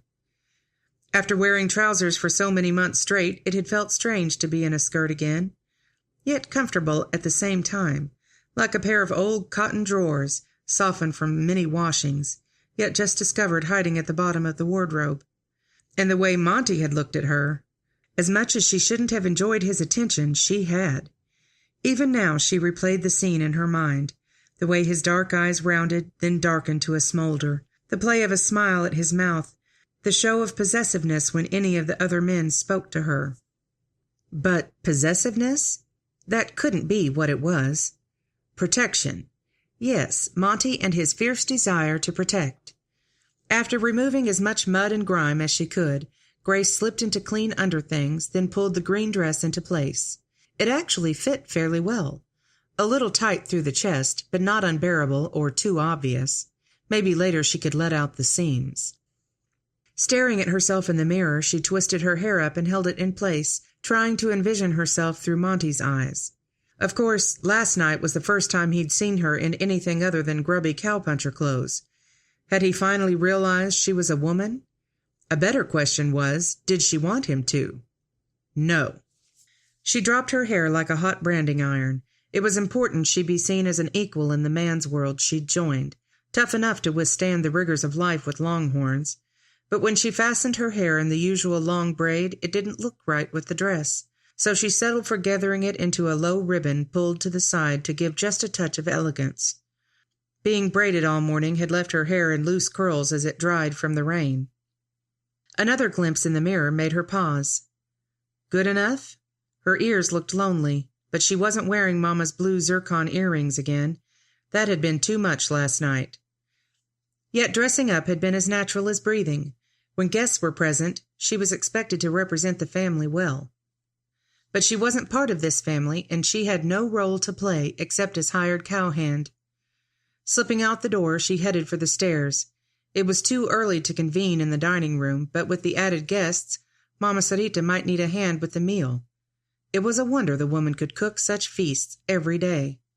As she descended the stairs, the sound of excited male voices drifted from the parlor. The muscles in her shoulders tensed until she was able to detect each of them. Mr. O'Brien, Beau, Monty. When her slippered foot touched the bottom landing, Grace tiptoed around the banister and headed straight for the kitchen. Even knowing she could trust these men, the less stir she made, the better. Chapter 8. You should have seen it, Monty, right there in the Alamo Plaza. Monty leaned back in the armchair and watched Jacob wave his hands dramatically while he told of the happenings in San Antonio. He'd not seen his friend this animated in quite a while. A whole herd of longhorns pressing and straining against the barbed wire, but it didn't budge. Not one of them got through. Jacob sank against his chair back, apparently exhausted, or maybe just awestruck. I ordered enough to fence along the north pasture for now. If we like it, we'll get more. Monty sat straighter. You ordered already? Yep. You'll love it, Monty. Wait and see. Love it? That was quite a strong emotion to apply to thin strands of spiked wire. He picked up the 6-inch sample Jacob had brought and examined the piece. Glidden's winter wire, they called it. McManus said it has a reputation for being light as air, stronger than whiskey, and cheap as dirt. Jacob raised a hand, palm out. His words, not mine. Monty dropped the wire back in his lap and turned to his brother. You guys use anything like this? Beau shook his head. No, I can see where it'd help keep track of the cattle, though. Jacob leaned forward, gripping the arms of his chair. You should have seen the way ranchers were placing orders for the stuff. I was one of the first in line, though. Said we should receive delivery in a couple of weeks. Monty eased out a long breath. Only a couple of weeks? Something about this didn't sit well in his gut. But Jacob was so excited about the idea, and he'd already purchased the wire. The decision had been taken out of Monty's hands, but he'd have to make the best of it. Dodger has very bright eyes, and he does many funny things. Grace sat on the kitchen floor, her back against the wall. Emmeline and Sandria, both girls holding a side of McGuffey's Second Eclectic Reader, so Grace could read the stories to them. He likes to put his paws up on the crib and watch the baby. Emmeline giggled. If we had a dog, I bet it would do that to Martin's crib, and Mama would say, "Get down." Grace chuckled. I'll bet you're right. Mama Sarita sent them a tender smile from where she stirred something in a pot at the stove. We have a dog. He likes to lick me. 4-year-old Sandria's nose wrinkled as she spoke. He likes Papa, too, but not Paul. Paul pulls hair and hurts. Such cute little angels, these two. Grace scanned the book to find her place, but the door opened beside them, dragging her attention upward. She expected to see Miranda fresh from her nap with Paul. Instead, her gaze landed on a pair of gray trousers. She raised her focus up, to Monty's lean torso, broad shoulders, and finally his chiseled face. His gaze met hers as surprise flashed across his features. He looked to each of the girls, then back to her, up to Mama Sarita, around the room, then back to Grace again. I was coming to see if we had any coffee left. Uncle Monty! Both girls clamored the words as they scrambled to their feet. Grace winced as they stumbled over her outstretched skirts and ankles. As soon as they were clear, they launched themselves into Monty's legs. Squeals erupted as he lumbered forward, lifting each girl as they clung tight to a leg. Oh, ho! Seems like my legs have grown creatures. He deepened his voice like a giant, then braced one hand against the wall and raised the opposite leg in the air, giving it a sound shake. Emmeline's giggle rattled as she clutched his knee for dear life. "No, stop!" But her request was almost swallowed up in laughter. Monty lowered that leg and raised the other. That creature won't get off. Let's see about this one. Sandria was already laughing, but when she soared upward with Monty's leg, a little squeal broke loose, followed by a chorus of giggles. It was impossible not to laugh with so many happy sounds filling the room. She'd never seen this playful side of Monty. Sure, he would joke or tease with the men, especially around the campfire when they'd camped out during branding and roundup, but nothing like this jovial uncle, who now scooped both girls up, one in each arm, and raised them upside down over his shoulders. The grin spreading across his face made her stomach flip, and something in her chest craved to have him focus that smile on her. Gone were the tired lines around his eyes from sun and wind and work. Why didn't he have a family of his own, with sons and daughters he could laugh and play with every day? Surely a man with Monty's rugged good looks and quiet wisdom would have every unmarried woman in town setting her sights on him. So why hadn't he settled down? And then he swung around, turning those handsome dark eyes her direction. Are you girls behaving for Miss Grace? Showing her how you can be young ladies? Grace raised her brows at him. After he'd just flown them about, hanging upside down and jiggling until their teeth loosened, he was worried about them acting like young ladies? She sent a grin to each girl. We've been having a grand time, but I can tell my reading isn't quite as fun as playing with Uncle Monty. Sandria wiggled in Monty's arms until he lowered her to the ground. She ran over to Grace and placed a hand on her shoulder. With a solemn expression, she said, "Your reading was very good, Miss Grace." Grace couldn't help but pull the tender-hearted girl into a hug. "Thank you, Sandria. You made it special." Her gaze caught Monty's over the child's shoulder, and his face wore an unusual expression. Almost like confusion, but not quite. Something in her stomach clenched. "Here, Emmy Belle, let your Uncle Monty sit and drink his coffee." Mama Sarita's words broke through the moment, and Monty turned away to the table where the older woman placed a mug. But as his attention left her, a wave of loneliness replaced it. Enough. She couldn't be a sappy-eyed female. She was here to do a job, a man's job, and it would take all her energy and focus to do it well. Monty was a distraction she couldn't afford. Conversation at the dinner table that night centered around Mr. O'Brien's news from San Antonio. Barbed wire? Grace had heard of it from Papa, of course, but he'd said it wouldn't be a viable option. How much wire would it take to fence in 500 acres, and would the stuff really keep the cattle contained? The tale Mr. O'Brien told of the demonstration certainly sounded fantastic. The men peppered him with questions, but she couldn't help but notice Monty's silence.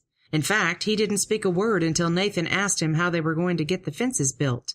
In his usual deliberate way, Monty paused before answering, which brought the entire room to a hush as they awaited his response. "I guess we'll split off a crew to work on the fence while the rest keep going with our other work. We'll rotate one person out each day so everyone gets a chance to build fences. We can start with 4 men, then see how it goes." "How soon till the wire gets here?" Santiago aimed the question at Mr. O'Brien, and the attention of the room swung back to that end of the table. Grace continued to watch Monty, though. He dipped his head to eat a bite of enchilada, and when he raised it again, twin lines creased his forehead. He definitely didn't seem to share Mr. O'Brien's enthusiasm for the project. What were his concerns? In theory, it sounded like a good idea to enclose the ranch's property. It would likely take less manpower to care for the herd and be easier to keep track of the cattle, not to mention keeping unwanted animals out. Was Monty upset because he was left out of the decision and now being saddled with the task of getting the work done? But that didn't feel right either. Maybe she could find a quiet moment later to ask. Monty stepped onto the front porch and eased the door shut behind him. The rain had finally stopped and the clouds parted in areas to reveal twinkling stars. Inside, the house had started to feel cramped and stuffy with all those people. He needed a few minutes to himself, and the fresh after-rain smell in the night air was perfect. He settled onto the porch rail, his back against a post, and stared out at the grassy expanse surrounding the house. Only 30 feet or so was visible before it faded into the darkness beyond. What would it be like for all this open land to be fenced? The door behind him creaked and light spilled onto the porch floor. Monty didn't move. Most of the cowpunchers had already headed to the bunkhouse, but maybe 1 or 2 of his cousins had stayed to reminisce about old times with Bo and were now headed for bed. A soft swish sounded, not the thud of boots on wood. He turned for a glance over his shoulder and his pulse skipped a beat. Grace. She stepped toward him, wrapping her arms around her against the chill of the spring night. He tracked her movements with his gaze, but when she stopped beside him and stared into the night, he did the same. "I'm not used to seeing you in a dress." He kept his voice quiet so he didn't disturb the sounds of nature. "It's been a while since I've worn one, but Anna gave me this, and I thought it best with company in the house." She sounded subdued, and he couldn't tell if wearing the gown bothered her or not. This woman was so different from any he'd ever met. "It's nice." She didn't answer, and he didn't know what else to say. So he said nothing as nighttime noises soon took over. Crickets, a whippoorwill, each sound more calming than the last. "Are you worried about the fence, Monty?" Her soft voice barely broke through the nocturnal noises. Was his concern that easy to read? He'd not intended to undermine Jacob in front of the others. He should correct that lapse, now, with grace. But he couldn't quite bring himself to lie to her. "Jacob said the demonstration was impressive." He could feel her gaze on him, but he kept his focus toward the darkness. "Are you worried about it?" The same question. She wasn't going to let him sidestep. At last, he let the spent air leak from him in a long breath. "I don't know how I feel. Jacob's opinions are usually solid, but something about it makes me uneasy. I can't put my finger on it, so maybe it's nothing." "Have you talked to him about your concern?" He glanced at her. A single ray of moonlight lit part of her face, revealing only one of her shining eyes. "No, I don't have anything specific to tell him, just a gut feeling." He turned back toward the shadows. How could he put into words the uneasiness? It wouldn't make enough sense to carry weight in a discussion. Why was he even telling her? "Seems to me he'd value the wisdom in your opinion."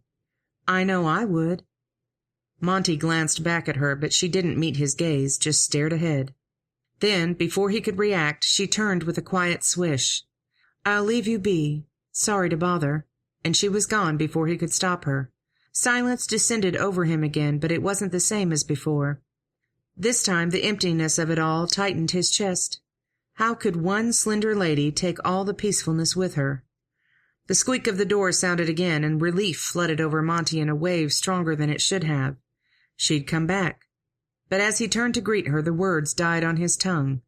Beau's form outlined against the light through the doorway as his boots thudded on the porch. "Thought I might find you out here, escaping." Monty bit back a retort and turned to stare into the darkness again.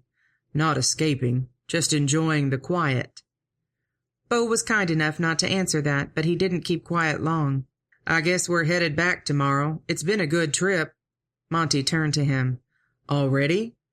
I thought you might stay till the weekend at least." His brother shook his head. "Miranda's not feeling so good again, and I need to get back to the ranch." Monty raised a hand to clasp Beau's shoulder. "It's been good to see you. You've got a great family, Beau. You should be proud of them." Beau's white teeth flashed in the darkness. "I am." "Looks like you're not far from your own family either." Monty almost choked on the breath he'd been inhaling.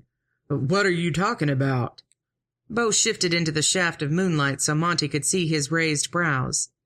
"Grace seems like quite a catch." Swallowing, Monty turned away so Beau wouldn't see any emotion in his eyes. "She's just a hired hand. Not even one I hired. Did I tell you Anna brought her on?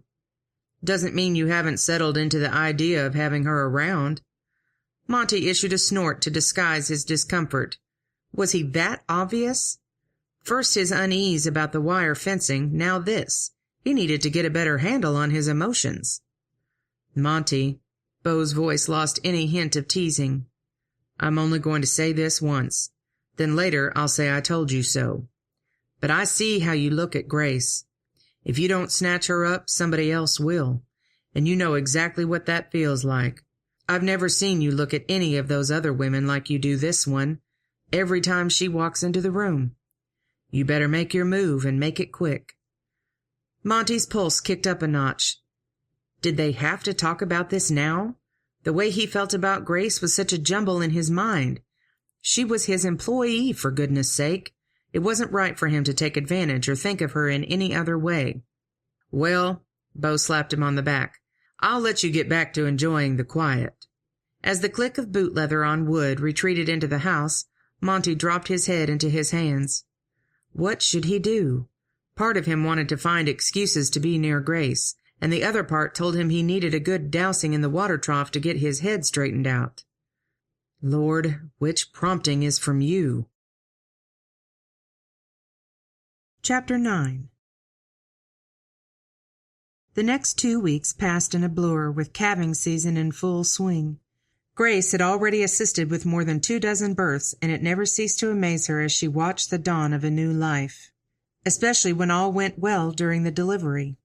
Unfortunately, even though the Longhorns were a sturdy lot, not every calving was smooth. Like the one she and Santiago just attended, the baby was breeched and the mama had pushed for a while before Grace found her. They'd finally got the little one moved back from the birthing canal and turned around, but by the time the birth finished, the mother was too weak to survive. Part of her insides had come out with the calf, and there was nothing to do but put her out of her misery. A sad loss of life. But at least the calf lived, a little heifer, now laying across Grace's saddle. They'd managed to get some of the mother's milk into the baby right away, but now the little tyke was officially a foundling. She'd joined the other 2 orphan calves at the barn, another mouth for Juan or Chester to feed after each milking. "You're a strong one, though, aren't you?" Grace stroked the calf's neck. It raised its head from her leg and let out a sad bleat. "I know, you miss your mama, but Mr. Juan's going to take good care of you." She reined Georgina to a stop in front of the barn. No movement stirred around the building. "Juan? Chester?" Seconds later, a head of dark hair and a freckled face appeared through the crack in the barn door. "Miss Grace!" Chester jogged out. "I brought you a new friend. Can you help me get her down?" "Yes'm." "You get her front." Grace leaned forward and slid her leg over the horse's rump while still supporting the calf's back end. It emitted a rather frantic moo and scrambled as Grace and Chester lowered it to the ground. "It's all right, little girl. I'll take you in to see your friends." Chester stroked the calf's glossy tan hide as he spoke. "Where's Juan?" "She's had a little bit of milk, but needs more soon. She's about 2 hours old." Chester looked up at Grace.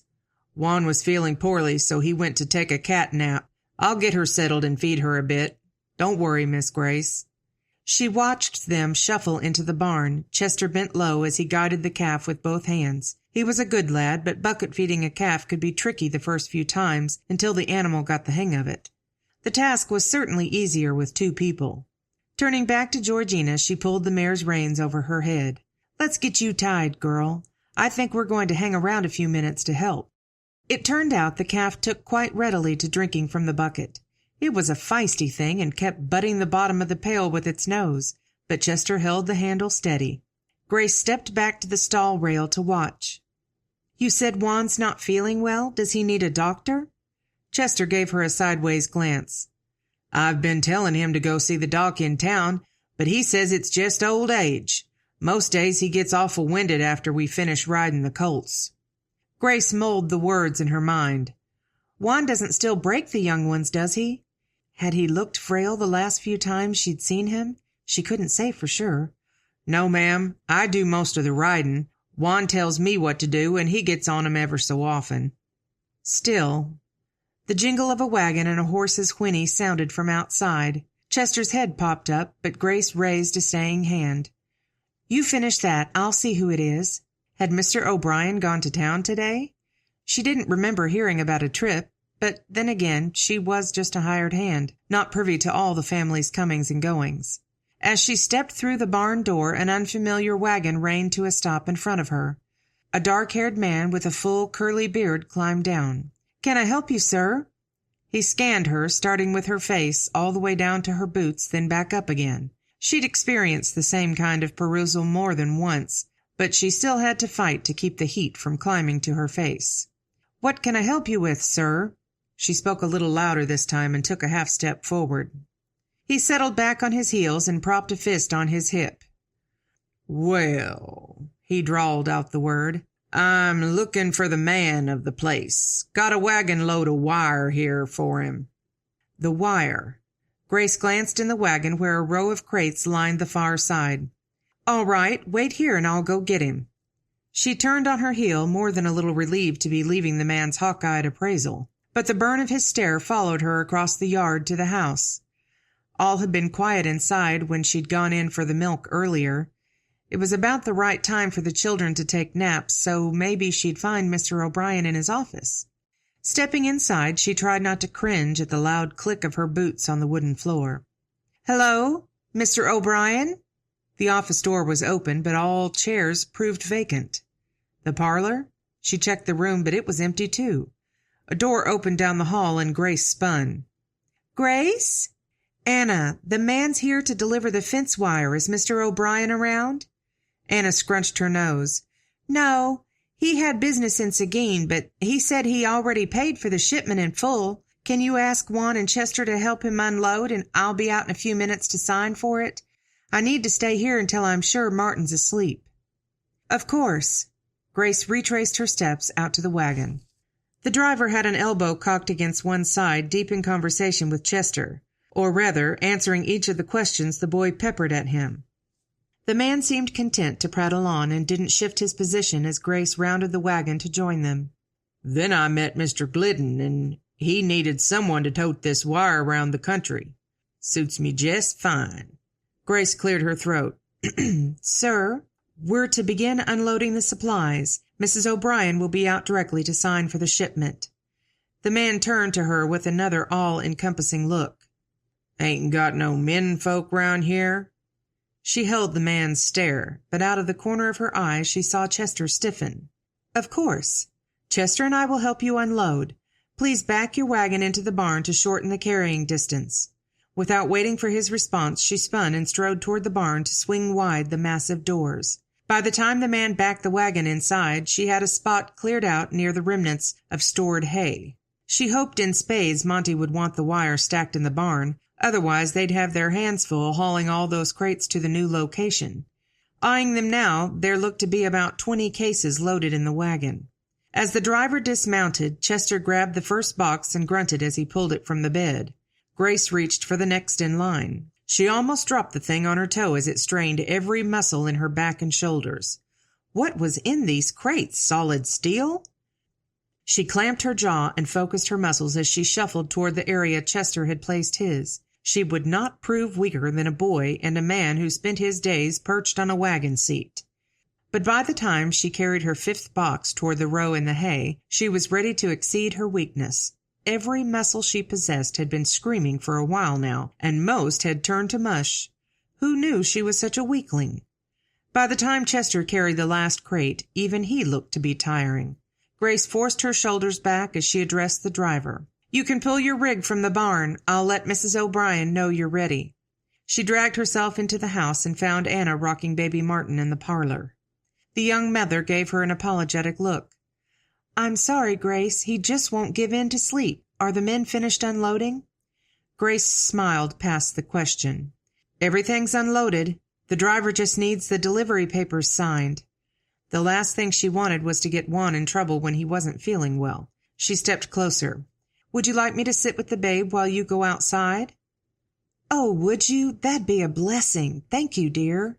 Anna handed over the bundled baby, and he immediately started squirming to sit up. "Easy, fella. Let's see if we can get you sleepy." Grace crooned to the child as she shuffled over to sit in the rocker. Her legs almost buckled when she sank into the chair. Yes, a chance to sit and rock was exactly what her tired muscles needed. Grace didn't make it back out to the cattle that afternoon. By the time Anna returned to the house and she'd handed off the sleeping Martin, Chester asked for her help moving a small herd of horses from one corral to the other. After checking on the calves one more time, she headed out to where she'd tied Georgina. But a line of cowboys showed on the horizon riding from the direction of the main herd, the rest of the cowpunchers coming in for the day. "Well, I guess we're all done, girl." She rubbed her mare's face as she watched Monty's strong outline leading the riders toward the barn. Shifting toward the saddle, she unfastened the girth, but kept up her murmuring to the horse. "Sorry you had to stand tied out here." When Monty drew near, she stepped away from the mare to meet him. "Sorry I didn't make it back out there. The delivery of fence wire came and I was needed to help unload." His mouth pinched. "Not a problem. Just glad everything's all right." His face had that stoic look that was so hard to read. Was he angry? Did he think she was shirking her duties? Or maybe it was concern over the arrival of the dreaded fence. Nothing she could do about it now. Turning away, Grace trudged back to her work. Hank Thornhill shifted his weight on the wagon's bench as the outskirts of San Antonio loomed ahead. Sure would be nice to hit a decent saloon, maybe see that pretty blonde who'd been making eyes at him last time he came through. Sure as shooting, that little town of Seguin didn't have nothing on the fun in San Antone. Of course, the delivery yesterday to the ranch, where with that gal in breeches, had been a bit of pleasure. Pretty little thing. Something about her had seemed so familiar, but he still couldn't quite put his thumb on it. It weren't every day a man got to see a gal dressed up like a feller. The clothes sure didn't cover up those curves, though. He reined in the horses at the livery and jumped from the wagon. "Just need 'em bedded down for the night, Jack. I'll be headed out early." "Got it." The livery owner took hold of the lead horse's bridle, leaving Hank free to enjoy the night. Grabbing his bedroll from the back of the wagon, he strolled in the direction of the red light district. As he passed the post office, he slowed to take a gander at the posters in the window. His eye caught one near the bottom with a sketch of a woman's face. He froze. By jingo, it was her. The same shape to her face, same look in her eye, purty as all get out. Even showed her hair braided just like it'd been yesterday. He squinted at the words beneath the picture. Missing. Grace Hampstead, brown hair, blue eyes, aged 28. $1,000 for information which helps discover her location. Contact Leonard Fulton, Santa Ana, California. $1,000? Saints and angels, he wouldn't have to work again for years, maybe never, if this luck hung on long enough for him to get in a few games of poker. He tried the post office door, but it was already locked for the day. Blast. This was the only place in town to send a telegram, too. Well, he'd be jiggered if he weren't standing here on the stoop the minute it opened tomorrow morning. No sense in keeping this Leonard Fulton fellow waiting. Chapter 10. Monty studied the roll of wire on the ground in front of him, then eyed the tree line marking the northern edge of Double Rocking Bee property. How exactly had Jacob figured to mount the stuff? It didn't come with any kind of sketch or instructions, just a roll of double-sided barbs that left his hand bloody after only pulling it from the crate. Jacob had planned to be out helping this first day, but he'd felt poorly that morning and had looked pale as a sheet. It hadn't taken much to convince him to stay home. Not usual for his resilient friend, but every man had his limits. So now it was up to Monty to find the best way to build the fence. The property line ended at the edge of the woods so they could use trees as fence posts. Should the wire be wrapped around the trees? That seemed like a waste of the stuff when some of these trunks were 2 or 3 foot thick. He glanced up at Nathan. The man stood quietly, waiting for Monty's command. "I think this might work best if we nailed it up. Last I saw, we had a bucket of nails in the storage room on the back of the barn. Reckon you could ride back and get 'em?" "Sure, boss." Monty pulled his hands from his pockets and winced as the scratches caught on the wool trouser cloth. He turned to Nathan. "Bring some good thick gloves, too, several pairs." With the help of Jesse and Santiago, they had the wire unraveled and laid out along the tree line by the time Nathan returned. The nails proved to be just the thing, especially when they tapped them into the tree a half-inch, then bent them over to snug the wire in place. After they'd secured the wire to 3 trees, Monty stepped back and eyed their work. "I think we're going to have to pull it tighter, boys." From being wound in rings inside the crate, the wire had developed kinks and coils and had a definite sway to it between the trees. Would that really hold in the livestock? They'd have to run a second strand for sure. This one was mounted at eye level to a full-grown cow, but another wire would need to be hung a couple of feet below it to keep in the younger animals. By the time the sun hit the center of the noon sky, they'd made it halfway through the wire from the first crate. It had been slow going at first, but they were getting the hang of it now, with 3 men pulling the wire tight while the 4th nailed it to the tree. Of course, all 4 of them had cuts and gashes all the way up their arms from those wicked barbs. One thing was for sure, this was a man's job. He'd not be putting Grace through the rotation onto the fence-building crew. It was bad enough she pulled a man's weight with the cattle. Grace nibbled at her cinnamon roll as dinner conversation flowed around her. The men from the fence crew were chock full of stories about how hard the wire was to hang, and with Louise among them, it seemed there'd been no shortage of pranks on the job either. Over the past week and a half, the crew had been rotating a new man out each day, so her turn should come soon. In fact, now that she thought about it, she was the only hand that hadn't been assigned fence duty. Not that she was eager, but she was curious. Would the wire really keep the cattle from barging right through? They'd been pasturing the herd in the southeast section of the ranch closest to the Guadalupe, so she'd not even seen the work done on the north side yet. Monty's chair scraped as he pushed back from the table. An expectant hush fell over the room. "Nathan, you can take Jesse's place with the fence tomorrow." "Yes, sir." And then the flurry of motion and noise commenced as the men stood and filed toward the door. Nathan? But he'd already worked his 4 days on the fence crew. Did that mean— Grace bit her tongue, but she could feel the muscles across her forehead pulling tight. She waited in the hallway as Monty spoke a few words to Mr. O'Brien, then fell into step behind the last of the men. As he passed her, he tipped his chin but didn't let his gaze meet hers. "Good night, Grace." "Monty?" He paused and turned, still not quite looking her in the eyes. "Can I have a word?" He glanced toward the men slipping through the front door, then back at her. "Sure. You want to go in the parlor or out on the porch?" "The porch is fine." Their voices would probably carry from the parlor, and the family didn't need to hear her frustrations. Besides, the fresh night air would be a welcome relief. He strode to the front door, then held it and motioned for her to precede him. Grace stepped outside, inhaled a steadying breath, then turned on him. "I'm not sure if you're aware, but I haven't helped with the fence crew yet." "Really?" The word didn't sound like a question, more like a patronizing statement. She narrowed her eyes, but they'd not brought a lantern, and his face was shadowed in the darkness. He probably couldn't see her either. "Really? Are you not planning for me to carry my load like the rest of the men?" He was quiet for a long moment. Had he really forgotten her in the rotation? It wasn't possible. So what was his objection? She just opened her mouth to ask him when he finally spoke. "Grace." His voice sounded so resigned. No, almost pained. "What is it, Monty?" She reached forward and touched his arm before she could stop herself, but she didn't pull back, not at first, not until his chin dropped and she could feel the weight of his stare on her hand, even in the darkness. Her muscles tensed to withdraw her reach, but before she could, the warmth of his hand settled over hers. He held her secure within his grasp, the heat of him sending tingles all the way up her arm. She wanted nothing more than to turn her wrist and entwine her fingers in his, or maybe step closer as his warmth seemed to draw her. "Grace, He stopped, and she barely breathed as she waited for him to speak again. What had they been discussing?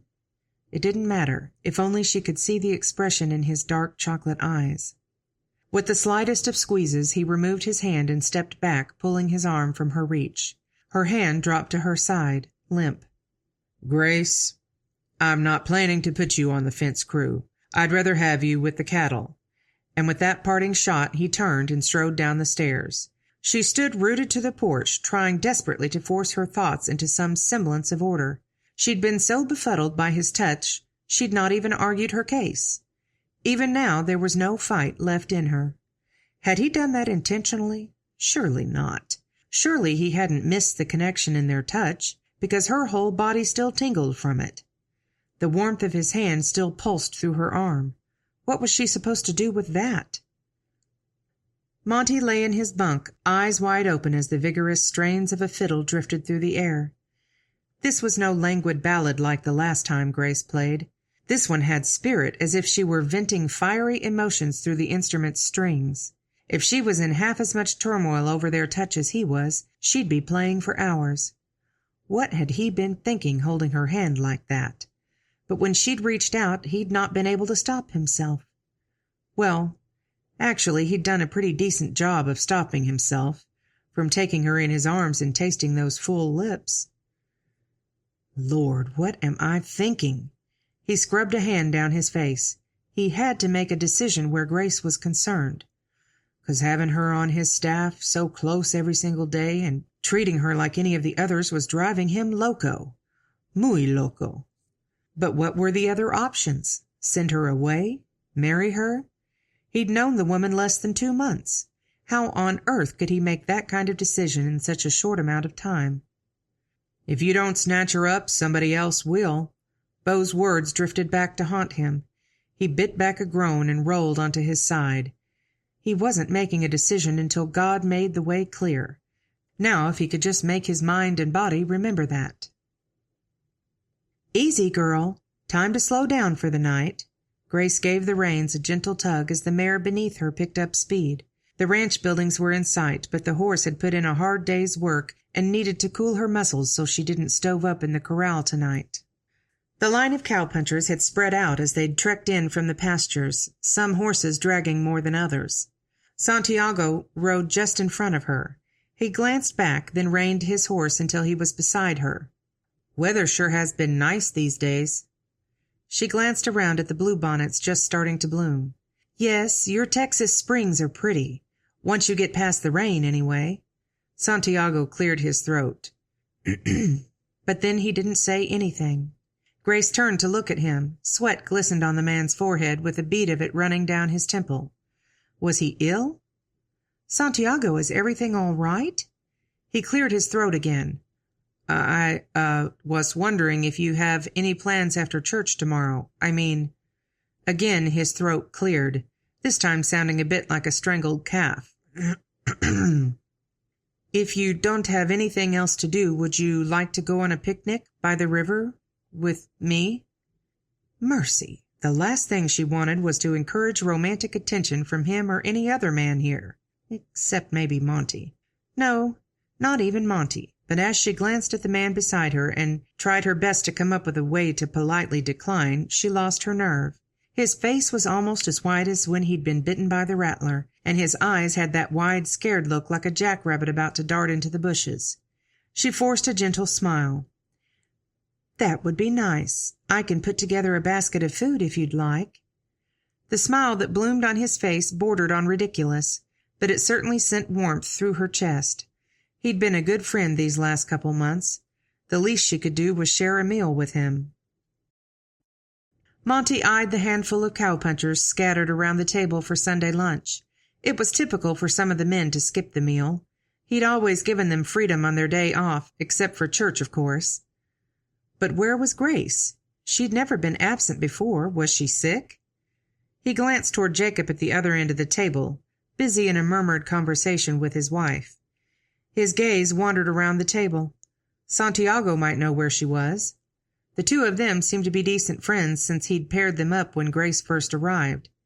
But Santiago looked to be absent too. Monty turned to Donato, who caught his gaze with a strange expression. Should he ask his cousin? Later, when they weren't in front of a crowd. But as he tried to follow Donato from the dining room, Jacob stopped Monty to talk about progress on the fence. By the time he stepped outside, Donato had disappeared. Not in the bunkhouse, not in the barn. He finally found him behind the house, perched on the stoop at the kitchen door and whittling a tiny piece of wood. Monty settled onto the step beside him. "What you making?" "Toy animals for the little master. They take me long enough. I might have the set done before he's too old to play with them." He held up the rough shape of an animal. A horse, maybe, or a donkey. For that matter, it could be a cow. "You ever think about settling down, Monty? Having niños of your own?" Monty cut his cousin a sideways glance. Donato focused on his knife as it scraped across the figurine's back. Was he asking for more than general conversation? Maybe. Only every other day for about 15 years now, but he'd long since resigned himself to life as a bachelor. And he enjoyed running the ranch here, working with his cousins and the others who were practically family. It took away the ache for a woman of his own, most days. He tightened his jaw. Those weren't the thoughts he'd come out here to drudge up. "You know where Grace is this afternoon? Is she sick? It's not like her to skip meals." Donato gave him a quick sideways glance, and a smile played at the corners of his mouth as he went back to studying the wood. "The way I heard it, she didn't skip the meal. Santiago took her on a picnic by the river." Monty choked on the breath he'd just inhaled. "What?" Flashes of white flickered on the edge of his vision as a weightless feeling washed through his head. Donato shrugged. "Sounds like he's got more brains than the rest of us. Not saying I hadn't thought about it myself, just hadn't worked up the nerve yet." The weightlessness disappeared as blood pumped through Monty. Faster, harder. He could almost hear the thump in his chest. "And she agreed to it?" Another shrug. Vaulting to his feet, Monty paced several steps and spun. "Why didn't you stop them?" Donato raised a single brow. "Why would I do that? There's no law against courting a grown woman, at least not that I know of. Why?" It took every ounce of his effort not to march over and yank Donato up by his shirt front. "Because he can't. She can't." Oh, he wanted to holler. He had to get out of there before he did something really dumb. Spinning on his heel, Monty strode for the barn. "Monty!" Donato's sharp command slowed Monty's step only a little. "Don't ride out there." His feet halted, but he didn't turn around. Had he been planning to ride to the river to break up their little outing? Dropping his head, he pressed his fingers into his temples. What was he doing? Slowly he turned to the right, north, opposite from the direction of the river, and he started walking. Past the bunkhouse, out into the fields, through the woods, and all the way to Oklahoma, if that's what it took. He wouldn't stop until he made a decision. Chapter 11. Monty's breath came in deep lungfuls by the time his heartbeat finally settled to a tolerable speed. The row of barbed wire fence stood sentry not far ahead. He might really end up in Oklahoma at this point. But the fire was mostly gone from his veins now and had left behind a deep disturbance in his spirit. He crouched down to sit on a log beside the trail, then pulled off his hat and tossed it to the ground. Bowing his head, he dragged in a deep inhale, stilling some of the turmoil in his mind. After holding the posture for several moments, he tried to pray. "Lord." But no words came. "God, I need help here." The cry came from deep within him, but it brought with it a measure of peace. He stayed that way, just being. After a few moments, one of the verses from Psalms the pastor read that morning came back to him. "Oh, that men would praise the Lord for his goodness and for his wonderful works to the children of men. For he satisfieth the longing soul and filleth the hungry soul with goodness." Longing soul. If that didn't perfectly describe him, there weren't any words that could. But what was it he craved so much? God setteth the solitary in families. He bringeth out those which are bound with chains. The verse flittered through his mind like a breeze. Is that what had built up this powerful unrest? He scrubbed a hand through his hair. "God, I've been asking for a wife for years now. I just haven't understood why you kept saying no." To tell the truth, it'd been hard to forgive the Almighty each time he'd dangled a woman in front of Monty, then married her off to someone else. There were a few times it took a good long talk with the Lord to come to terms with whatever his master plan was. "So what, God? What do you want from me now?" As much as he'd been trying to build a wall against her, Grace's image took hold in his mind. Was this God's special form of torture, trying to teach him self-control? What do you want from me? His words came louder this time, and he pressed fingers into his eye sockets to try to wipe away the images in his mind. I know I can't have her. Why not? The words were so real he raised his head and looked around for the source. Why not? Because she was his hired hand. Because he'd only known her a couple months. Because God had never said yes to a woman in his life before. How could he fathom Grace might be the answer this time? Monty dropped his head and let it hang. Was that what this all boiled down to? God had been trying to hand him a blessing on a silver platter, but he'd been fighting it like a calf at branding? Surely he wasn't that thick-headed. God, if you brought Grace for me, I'm going to need you to give me a clear sign here. This is too big to mess up. A picture of Grace and Santiago sitting by the river formed in his mind. Not what he wanted to think about right now. Did she have feelings for the man? Would he be setting himself up for more heartbreak if he pursued her? Beau's words came to him again. If you don't snatch her up, somebody else will. You better make your move quick. Purpose flooded his chest, beating through his veins with every pump of blood. Yes, if God was blessing him with a woman, this woman, he was done being dull-witted. It was time to woo her. And his first step would be to stake his claim. No more picnics with Santiago. She was spoken for. But it was a good thing Monty had the entire walk back to the ranch to think through his strategy.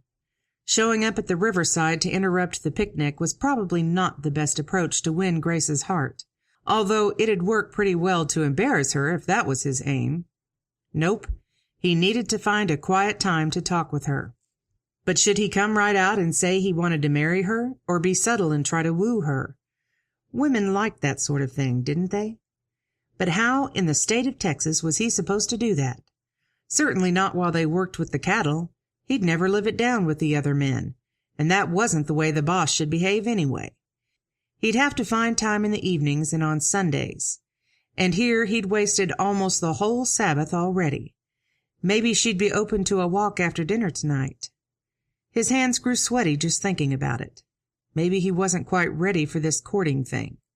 But he didn't have time to waste. He'd have to push through his nerves like he pushed through the other obstacles in his life. And the more he thought about it, the more having Grace in his life would be worth the effort. For having spent the day in rest, Grace was exhausted. She forced another bite of stew to her mouth. She wasn't even that hungry after the late lunch with Santiago, and her head pounded at her temples. They'd had a nice time by the river. The view certainly had made the trip worthwhile with all the blooming bluebonnets and cherry trees. Spring in Texas was a sight to behold. But it had been a lot of work to keep the conversation going for several hours. The time she'd allowed it to lapse had grown quickly into uncomfortable silence, bringing back all those memories of social visits Mama would drag her on at nearby ranches. The sound of chairs scraping forced her attention up. The handful of cowpunchers who'd joined the evening meal were all shuffling toward the door. She rose and fell into step behind Donato. She could already imagine the softness of her feather mattress and the cotton bed linens. Almost nothing stood between her and their warm comfort now. As soon as she made it up the stairs. Gripping the banister, she pulled herself up one step at a time, the pounding in her head ricocheting with each effort. Grace. She'd only made it to the fourth stair when Monty's voice stopped her. Keeping her neck straight to minimize the pulsing, she eased around to face him. Yes? I was wondering if you'd like to take a walk. The weather's nice out tonight. Walk? No. She wanted to collapse into soft oblivion, but she forced her mouth into something that might pass for a smile. Is there something specific you wanted to discuss? He glanced down at his boots as they scuffed against the wooden floor. When he looked back up, he didn't quite meet her gaze. Nothing special. Just thought it might be nice to get out. A part of her wanted to say yes, craved the chance to spend undivided time with him, but the throbbing working its way up her neck and pulsing through her skull kept her from agreeing. She wouldn't be fit company. I'd like to, Monty, but I'm not feeling very well tonight. I think I'd better go to bed. He studied her for a moment, then looked away.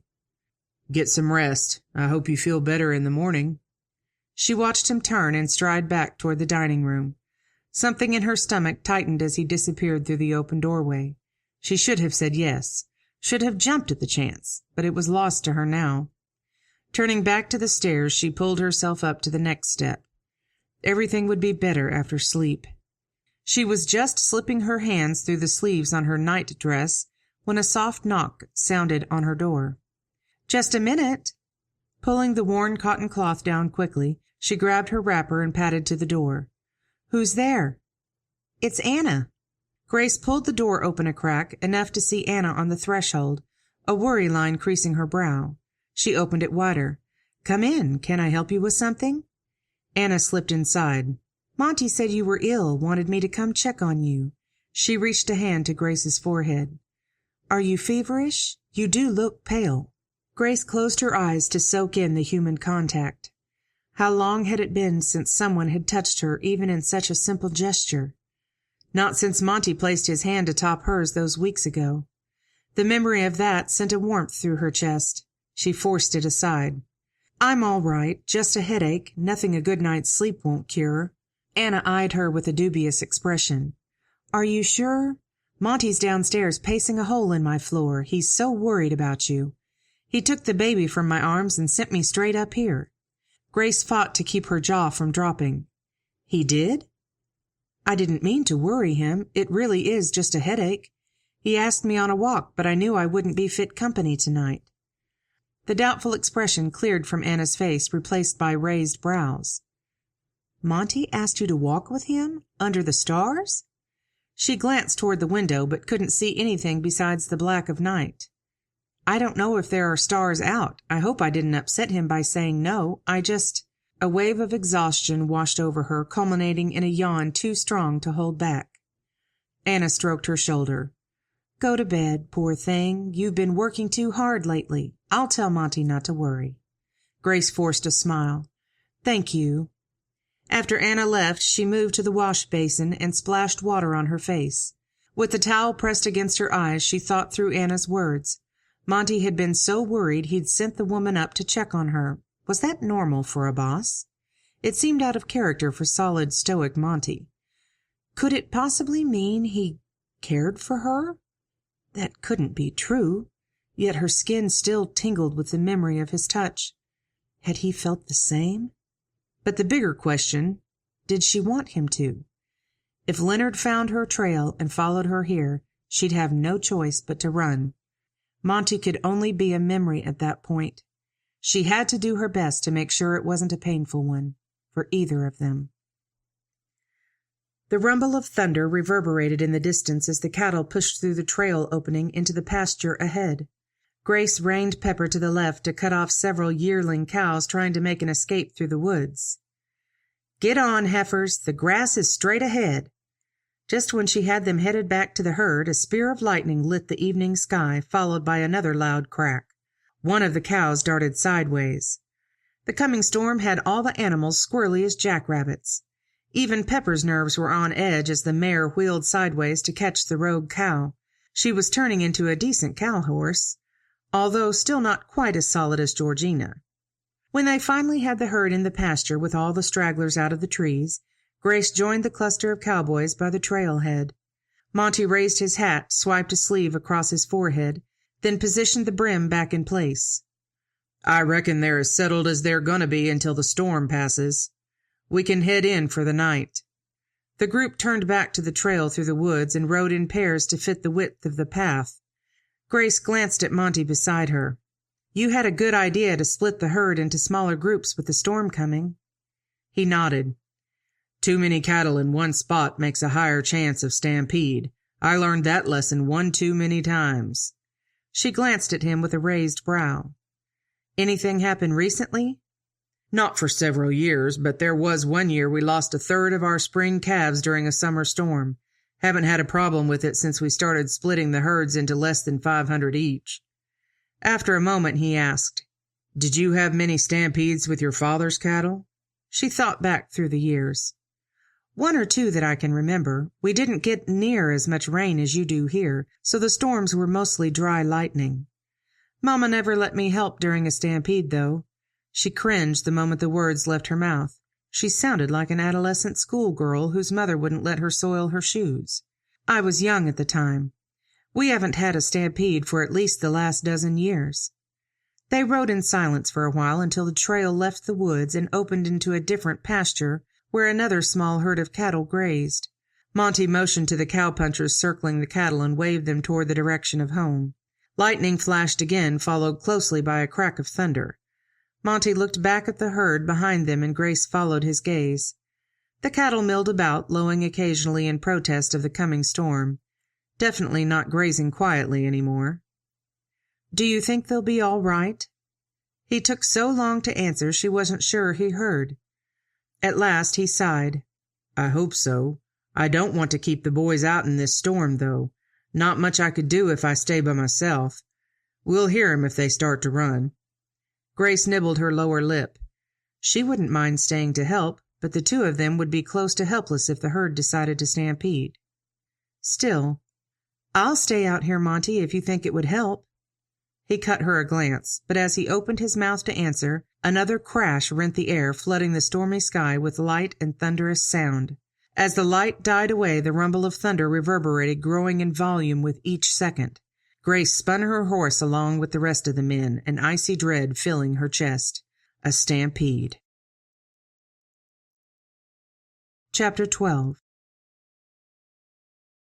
The sight of the massive herd, gathering momentum like water over a fall, was enough to freeze any sane person. Their power would have been magnificent if it weren't so deadly. She plunged her heels into Pepper's sides, spurring the mare into a hard run. Wired as the horse was from the storm and the roar of thousands of hooves, it took her only seconds to stretch into long, ground-covering strides. With a shaky hand, Grace reached for the revolver at her hip. The men all raced the same direction. If someone could get to the front of the herd and fire some shots, they had a chance to slow the out-of-control longhorns. They had to.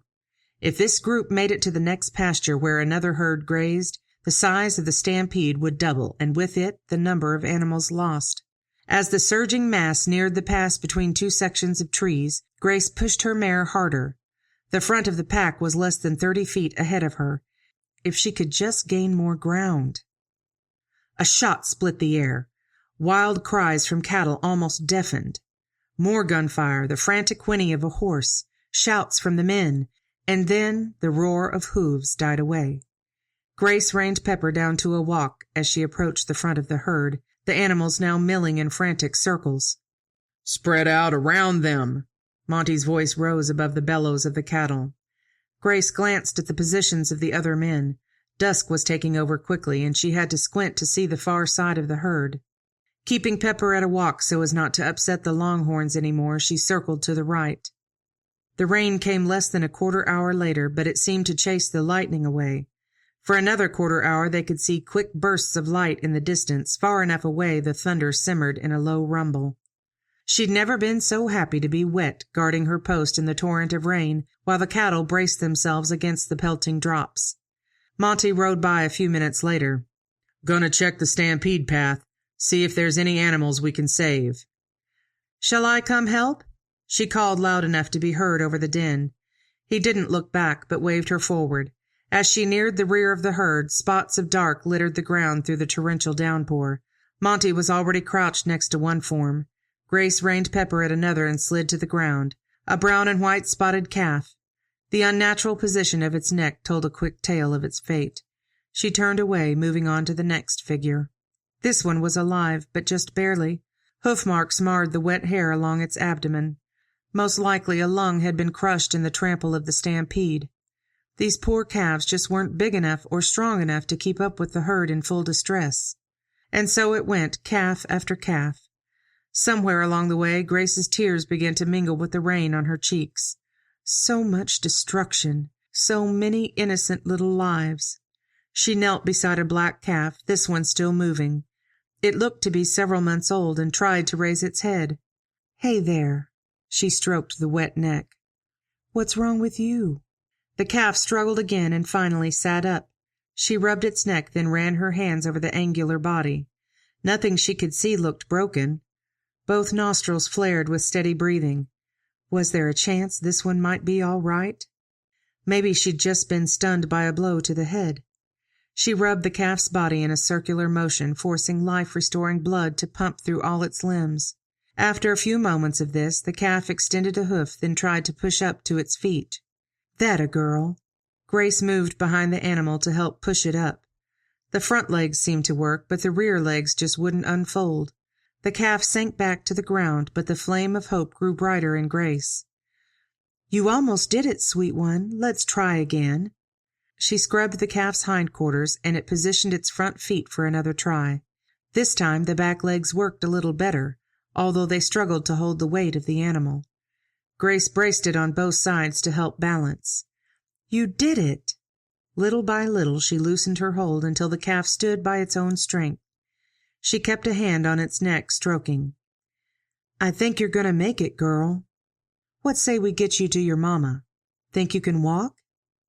With gentle proddings, the animal took a few shaky baby steps, just like a newborn. This girl must have been knocked completely senseless. After several strides, its gait became steady and picked up speed, although it still allowed Grace to guide with one hand on the rump and another at the chest. When they reached the herd, the calf let out a loud bawl. Several cows answered, but one call rose above the rest. Grace straightened and smiled as the calf trotted forward to meet its eager mother. While she watched the pair through the near darkness, a touch settled on her shoulder. She tensed and glanced up, her muscles preparing to flee. But Monty's kind eyes met her gaze, and she relaxed into them. He looked at the calf, and Grace turned back to follow his gaze. You did good with her. His voice was close to her ear, intimate through the sound of the rain. She glanced up at him. His eyes glimmered, so weary, burdened. How many did we lose?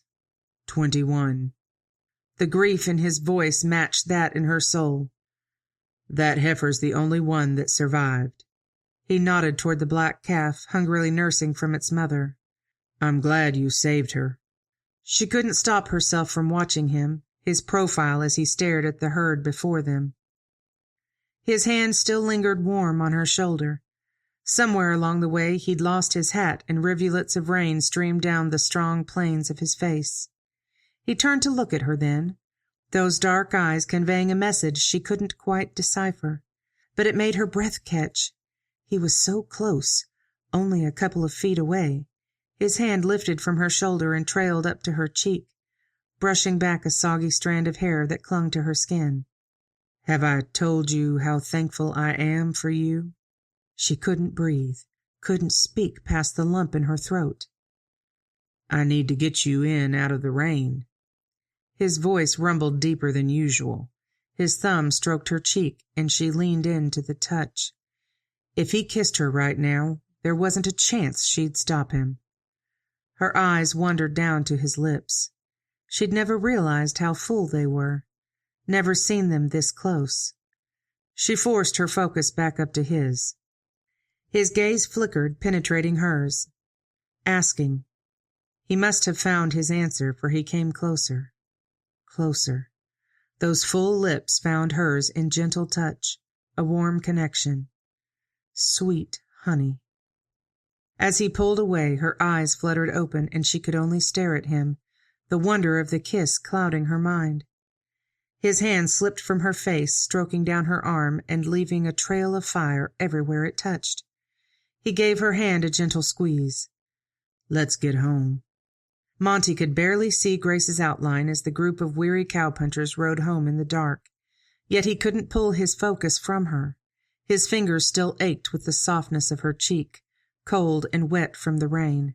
And the way she'd looked at him, it heated him to the core. He'd certainly not planned to kiss her, not out in the rain after the terror of the stampede and the devastation of so many promising calves. But the moment he'd touched her, a connection pulsed through him. He'd barely made his decision, but she already had his heart, his head, and every part of him. Did she possibly feel even a little of the same? If that kiss were any sign, she felt something. Soon, he had to get her alone, just the two of them where they could really talk, not out in the rain with the rest of the men close enough to interrupt. His mouth pinched. Had the boys seen that kiss? Between the darkness and the rain, it had felt like only the two of them existed in all of Texas. But if they'd been observed, so much the better. He'd be staking his claim soon enough anyway. On Saturday morning, Grace jogged down the stairs as the breakfast smells filled the air. She honed in on one particular aroma. Coffee. The front door opened at the end of the hall, and Monty stepped inside. With the daylight streaming from behind him, she could see only the outline of his profile. Yet what a profile it was! He held more strength in those broad shoulders than the rest of the men put together. As he closed the door and hung his hat on the wall peg, his face came into focus, along with that hint of a smile that pulled more on one side than the other. It made her stomach flip every time. They'd not been alone for more than a minute since that kiss the night of the stampede, but the looks Monty sent her when the others weren't looking. Too bad she'd not taken him up on that walk last Sunday. But maybe he'd ask again. Soon. Morning. He stepped closer. Good morning. She should turn and walk toward the dining room, but something about his expression had her rooted in her tracks. What else could she say that wouldn't sound senseless? Thanks again for the day off today. A twinkle flickered in his eyes. You're welcome. I'm headed into town this morning to drop off some things for Jacob. Would you like to ride along? I need to pick up supplies, too, so I'll have the wagon. I can treat you to a real sit-down dinner at the Magnolia. Her stomach flipped again, and the flutter moved up to her chest. A whole day? Just the two of them? Sounded like heaven. But town? That familiar tightness found her shoulders and neck. Did she dare chance a trip to town where so many people would see her? So far she'd been able to avoid it. But there'd not been any sign of danger either. No evidence of Leonard. And how long had it been since she escaped California? 5 months? Surely after 5 months his anger had died down. His desire to steal what was hers. Who was she kidding? His greed would last much longer on that score. But if she wore a dress to town, she would blend in with the other women. Nothing about her would be memorable if a stranger came to town asking questions. She glanced up to meet Monty's gaze. I'd love to.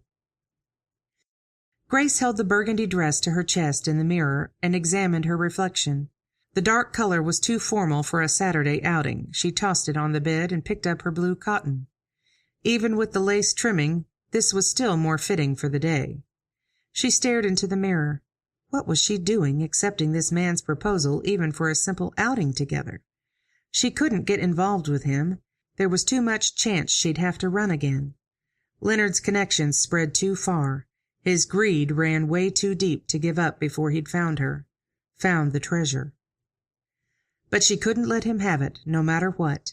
To him it meant only riches, but to her it was her heritage, the very reason for her existence. Turning, she padded to the bed and sank onto it, still clutching the dress to her chest. What was she going to do? Part of her wanted to go with Monty more than she wanted to breathe again. But was it wise? No, definitely not wise. Could she get away with just today? She'd have to keep her distance from him and keep her pistol tucked in her boot. But she could do it, just for today. She would allow herself to enjoy each minute as it came, but not get too close to the man by her side. Chapter 13. Monty whistled the tune to Sweet Betsy from Pike as he cut a sideways glance at the woman on the wagon seat beside him. She sure was a pretty thing in that blue dress. Pretty enough to make him want to sit and stare. And he could probably get away with it, too, because she'd not offered more than a single look and maybe a sentence or two since they'd left Double Rocking Bee property a half-hour ago. What was running through her mind? Grace had never been a magpie, but today her silence stretched between them like the width of the Rio Bravo. Had he made her angry? Lord, I'm no good at this courting stuff. Is that why you've kept me from women all these years? Give me wisdom. He licked his parched lips to bring some moisture back into them. Any place special you'd like to stop in town? I need to go by the Mercantile and the Saddlery. Other than that, the day's yours. She spared him a glance, then turned back to the countryside as it eased past. I don't know. The mercantile, sure. Maybe just a drive through the rest of town to see what it's like. I've not been any closer than our roundup camp. He studied her. Not even before you joined at the ranch? How had she known where to find them if she hadn't come through town? The main road to the Double Rocking Bee fed straight through Seguin. Surely she hadn't been roaming the countryside and stumbled onto the ranch buildings. She glanced at the horses and shrugged. She still hadn't met his gaze, but at least she didn't have her back to him now. No, not through Seguin. So how did you hear about our ranch in San Antonio? I knew there were several ranches taking on help. The area looked nice, so I stopped in at the first place that seemed to be kept up decently well. Not a direct answer, but he'd let it slide this time. He just needed to keep her talking. How long was the trip from California? Her mouth pinched, hiding those full lips he could still taste. About 5 months. 5 months? He didn't bite back the words before they slipped out. She could have walked from California in less time. You must not have taken a direct route then. She shrugged again, then glanced down at her hands. Just saw the countryside. Monty followed her gaze down. Her fingers were interlaced, clasped tightly enough to show white at the knuckles, but the thumbs played a back-and-forth game. First one on top, then the other. Was she nervous about something, or bored? Either way, the whole point of today was for her to have a pleasant time. He'd do well to find a better topic. Got a letter from Beau the other day. She perked up and finally looked his way. They made it home safely? He nodded. Miranda's still feeling poorly, but he said the children asked about you. Asked about me? The corner of his mouth tugged into a grin. Don't sound so surprised. Paul and Sandria were so sweet, but I didn't think they'd even remember my name. He tightened the reins to slow the horses as the wagon picked up speed down a hill. As soon as he could spare his attention from the road, he turned to capture Grace's gaze. You're a very memorable woman, Grace. She blanched, part of the color slipping from her face. Uncomfortable with his words? He pressed on anyway. How could they not love you? It'd be hard for anyone not to. There, he'd planted a seed. He held her gaze for another moment, the edge of his vision catching the steady rise and fall of her chest. The road turned, and he had to move his focus back to steering the team. Let that give her something to think about. The white limecrete wall around Seguin perched in the distance as Grace took in the view. She was almost sad to see the quiet ride with Monty end. His words about her being memorable had spooked her, though. Memorable was the very last word she wanted to apply to herself.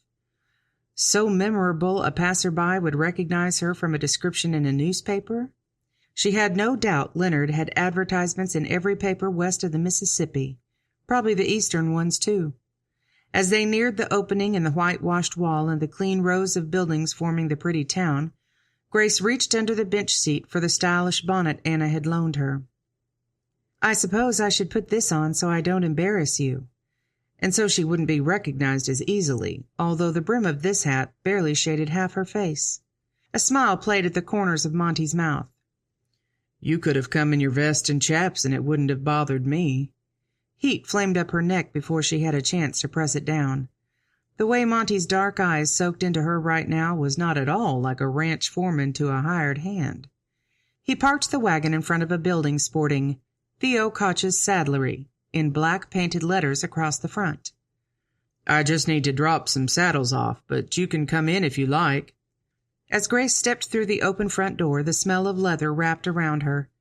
There was nothing quite like that wonderful spicy aroma. She closed her eyes and inhaled, then opened them and moved to the closest saddle display. A rich mahogany color with a star shape carved into the skirt on either side. One by one she examined every piece in the shop while Monty talked with a man behind the counter. Mr. Koch obviously had an eye for tooling leather, with many of his wares sporting decorative elements and designs. After a few moments, Monty stepped up behind her, his presence soaking warmth through her even as her heart picked up speed. She held up a knife sheath. Look at this, Monty. I haven't seen anything this elaborate since I left California.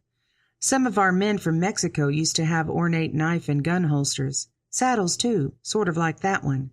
She pointed across the room to a vaquero saddle, complete with angled stirrup covers and all the trimmings. He cleared his throat. I have a saddle something like that. Haven't used it in years, though. She spun on him. You do? He looked a little sheepish. Probably covered in dust and mold, but yeah. After the saddlery, they walked over to Stewart's Mercantile. What a surprise to meet Anna's aunt and uncle there. She'd heard Anna had a small amount of family somewhere in the area, but hadn't expected to be introduced today. When they stepped out of the shop, Grace touched her hat to make sure it was still in place and leaned close to Monty. You didn't tell me we'd see people you knew here. I hope I looked presentable. He touched his hand to the small of her back and leaned down. You look beautiful, and they loved you. The warmth of his breath touched her neck, sending goose flesh across her shoulders. She hazarded a glance at him, but the intense heat in his eyes took her breath. He was so close, less than a foot away. She forced her gaze down. Dangerous. Being so close to this man was way too dangerous. Are you hungry? Monty's hand still rested on her back. The lightest touch, yet it warmed through her dress and chemise all the way to her core. She probably should have played the delicate female and said no, but after the long wagon ride to town, she was hungry. A bit, whenever you're ready. He paused and scanned the street. Grace stopped too, but the abruptness of his halt made his hand slip from her back. She immediately missed the touch, but tried not to let it show on her face. We could eat at the Magnolia if you like. They have a nice dining room. Or we could get a box lunch from the cafe and eat at the square. There's a pretty pleasure ground there with benches and a little pond. She spun to face him. Let's do, Monty. That sounds wonderful.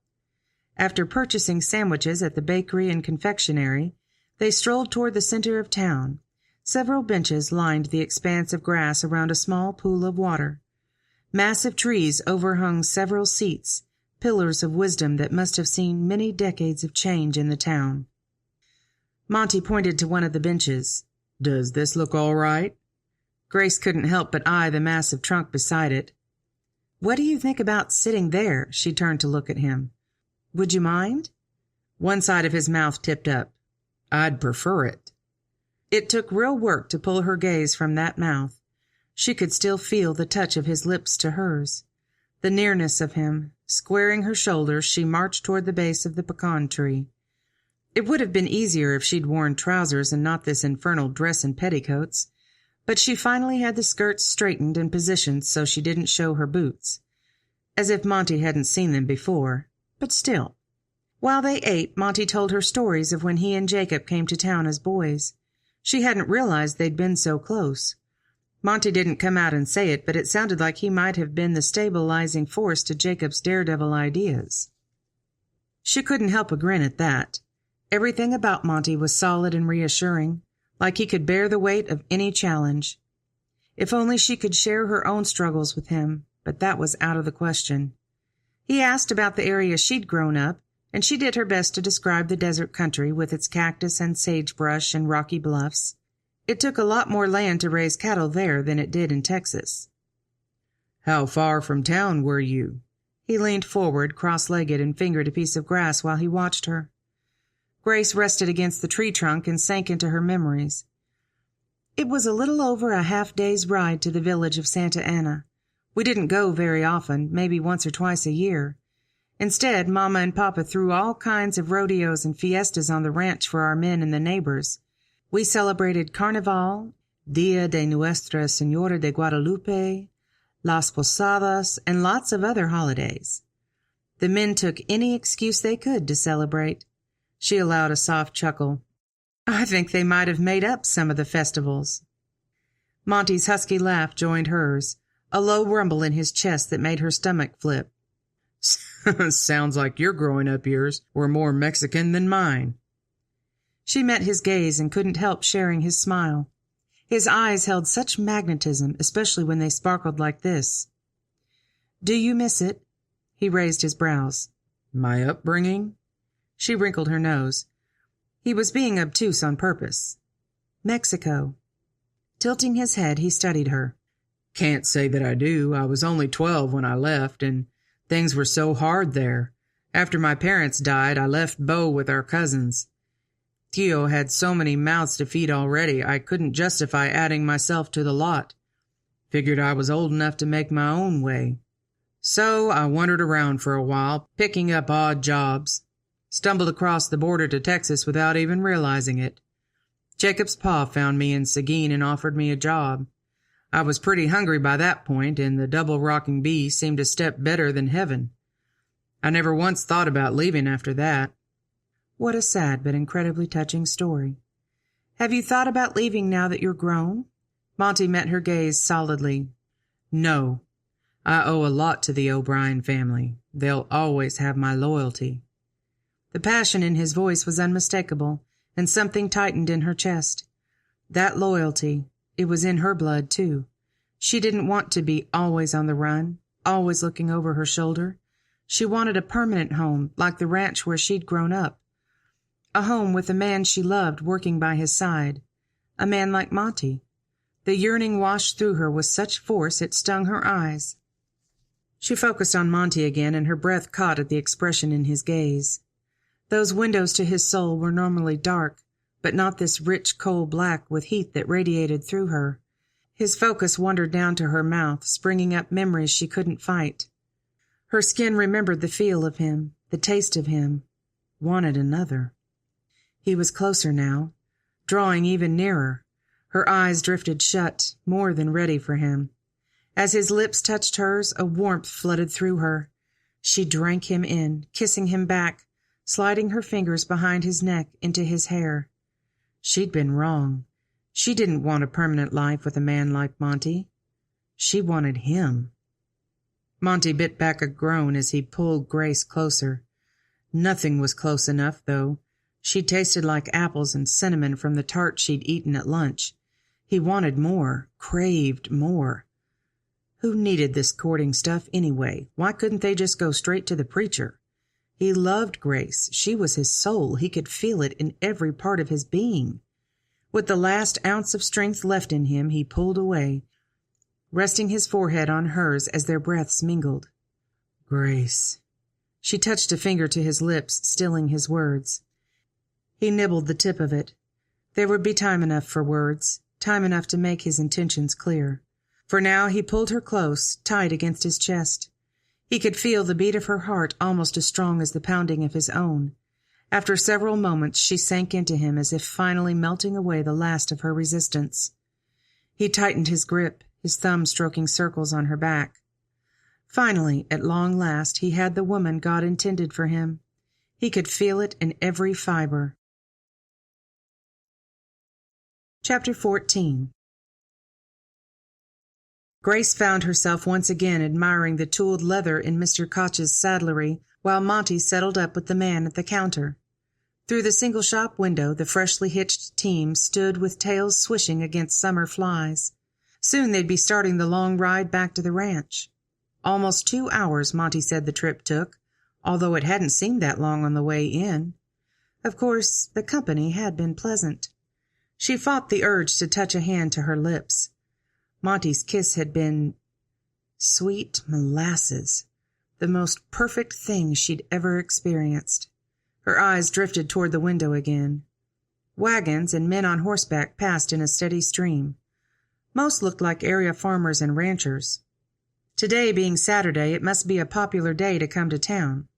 In some of the wagons, women perched beside their menfolk, serviceable bonnets shading their faces, so it was hard to gauge age or features. Other than Anna, it had been so long since she'd known a woman's friendship. What would it be like to meet these ladies? To chat at church or visit during sickness? She swallowed. Those kinds of thoughts would get her in trouble. She'd do much better to focus on the men passing by, always keeping a watch for anyone who bore resemblance to Leonard. Like that man riding astride the stocky bay. From a distance he looked remarkably like her stepbrother. Same slight hunch to his shoulders, just barely tilted right from an old arm injury. He claimed he'd taken the bullet in defense of a lady, but she'd always thought it more likely he'd been called out for cheating at cards. Or maybe it had been a gunfight over a lady of the night. He'd never been shy about his activities there. Except, of course, when Papa or his mother had been around. He was smooth as freshly strained milk when he wanted to be. As the man rode closer, an eerie sense of familiarity crept over her. That hat. The way he held his reins in both hands, like he was afraid the horse would leap out from under him any minute. The brim of the brown bowler hat shaded his face so she couldn't make out any features from this distance. She edged to the side of the window frame, yet didn't dare take her eyes off him. He seemed to be scanning the passers-by on the street, but not looking into store windows. And then he shifted so the light hit his face, and cold bumps broke out across Grace's body. It was him. After 5 months and 1,400 miles, Leonard had found her. "Are you ready?" Grace jumped at least 6 inches at the words murmured close to her ear. She whirled, her hand reaching for the Colt at her hip, but finding only cotton fabric. Monty studied her, head tilted and brows furrowing. "What's wrong?" At least the startle had forced her heart into beating again. Blood rushed through her with enough force to steal all her strength. She gripped Monty's arm when her knees started to buckle. He grabbed her waist, pulling her back up and tucking her close to his side. "What's wrong, Grace?" The words were insistent with an undertone of fear. "Are you sick?" She forced air through her lungs, steeling her jaw against the lightness in her head. "I'm fine, just ready to go home." He wrapped the other arm around her, snuggling her tight against him as he turned toward the door.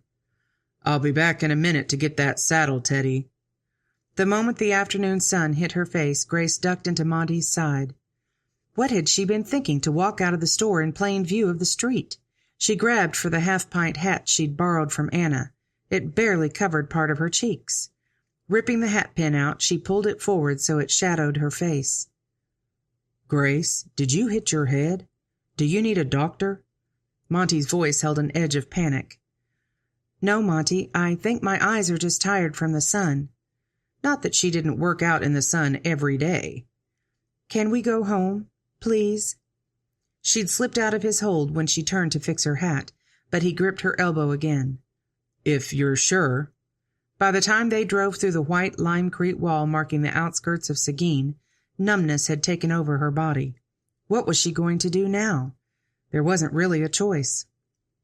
She had to run, and soon. If Leonard had tracked her to Seguin, he must have found a solid lead, one that could likely place her on the double-rocking bee. But who could have seen her? Someone she'd passed in San Antonio? She'd only spent an hour in that city before hightailing it back to her campsite in the woods. Maybe it had been one of the men at Roundup. In truth, that was the only other time she'd been off double-rocking bee property since she'd arrived. She couldn't imagine any of her fellow cowpunchers from the ranch would turn her in, no matter what pretty picture Leonard had spun about how he was trying to help recover his poor lost sister. So she had to run. Tonight. And pray Leonard wasn't, even now, on the road ahead of them to the ranch. But where would she go? North to Kansas? Abilene was said to be quite a city since the train started going through. Or east? She'd have to go pretty far to find a city large enough to hide in. Maybe all the way to the coast. But an eastern city, where hundreds of people covered each block and she'd be forced to wear a dress every day? There weren't cattle in a grand city, so what in the world would she do to support herself? She still had money saved from the small amount of cash Papa named for her in his will. Leonard and his mother had taken everything else. The ranch, the accounts, everything except the diamond. But that she'd never part with, not ever, for any reason. "You sure you can't tell me what's wrong?" Grace jumped as the words broke through her thoughts. She turned and forced a smile for Monty. "I'm sorry, Monty. I'm all right. Really, just tired." He eyed her. "Is it something I said or did?" Oh, Monty, could she really leave this man? A vice clamped around her heart and squeezed tight enough to send a burning sensation up her throat. "No, you've been wonderful. Today was wonderful. I'll always treasure it. The sting in her throat reached her eyes, and she turned away so he didn't see her weakness. She'd need to find a backbone if she was going to leave, and she had to. Her family's legacy would be lost if she didn't, and maybe even the lives of those she'd come to love. Something was wrong, and he'd be jiggered if he could figure out what. Monty cut another glance at Grace as he turned the horses at the post signaling the entrance to the double rocking bee. She'd drifted into another world, and nothing he said or did seemed to pull her back. What had happened in that leather shop? One moment she was looking at him like he'd gifted her a trick horse, and the next she was white as new snow and more wobbly than a newborn foal. Some of the color had come back to her now, but she still looked ill. There was no other way to describe it. He'd almost taken her to the doctor against her argument, but maybe Anna and Mama Sarita could help her more than any male doctor. He reined the horses to a stop in front of the ranch house, set the brake, then jumped down to help her. Grace was already clambering down the other side, though. In a few long strides, he'd made it around the horses and gripped her elbow to assist. She stopped and looked at him, the sadness in her eyes washing through him like a surging river. She pressed a hand over his where he held her arm. "I'm fine, Monty, but thank you for everything." The force of that look, those words, slammed into him, and he swayed a bit from the impact. So much that he could only watch as she slipped from his grasp and disappeared inside. "You want I unhitch the horses, senor?" "Si, Juan. Gracias." But Monty couldn't tear his eyes from the front door as it pulled shut, and he couldn't shake the feeling something critical had just changed.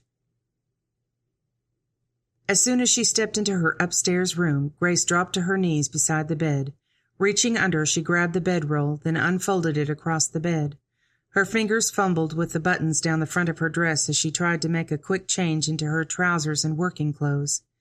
She'd ride out after everyone bedded down for the night, unless something happened before then to make it expedient, like Leonard showing up. She'd have to be ready for either scenario. If she left in the middle of the night, would Georgina make too much noise and wake the men in the bunkhouse? Should she pull the mare out now and hide her in the woods somewhere? Or maybe she should pretend to go out for a short ride after dinner and not come back. No, Juan always took special care of her horse. He wouldn't bed down until the mare was safe and sound in the corral beside the barn, and if she was gone too late, he'd send out an alarm. The men would be on her heels before she made it to the next county. She'd have to take her chances leaving in the middle of the night. She folded the dress and undergarments inside the bedroll and tucked in the few supplies she had left. Matches. She'd need to gather enough food to sustain her until she was several towns away. Her violin case would ride strapped to the saddle under the bedroll, so that only left.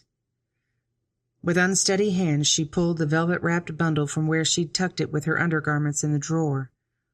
Resting the treasure on the bed, she unwrapped layer after layer of protective quilting. She set the papers aside that told the story of the diamond, confirming its authenticity for over 30 years now.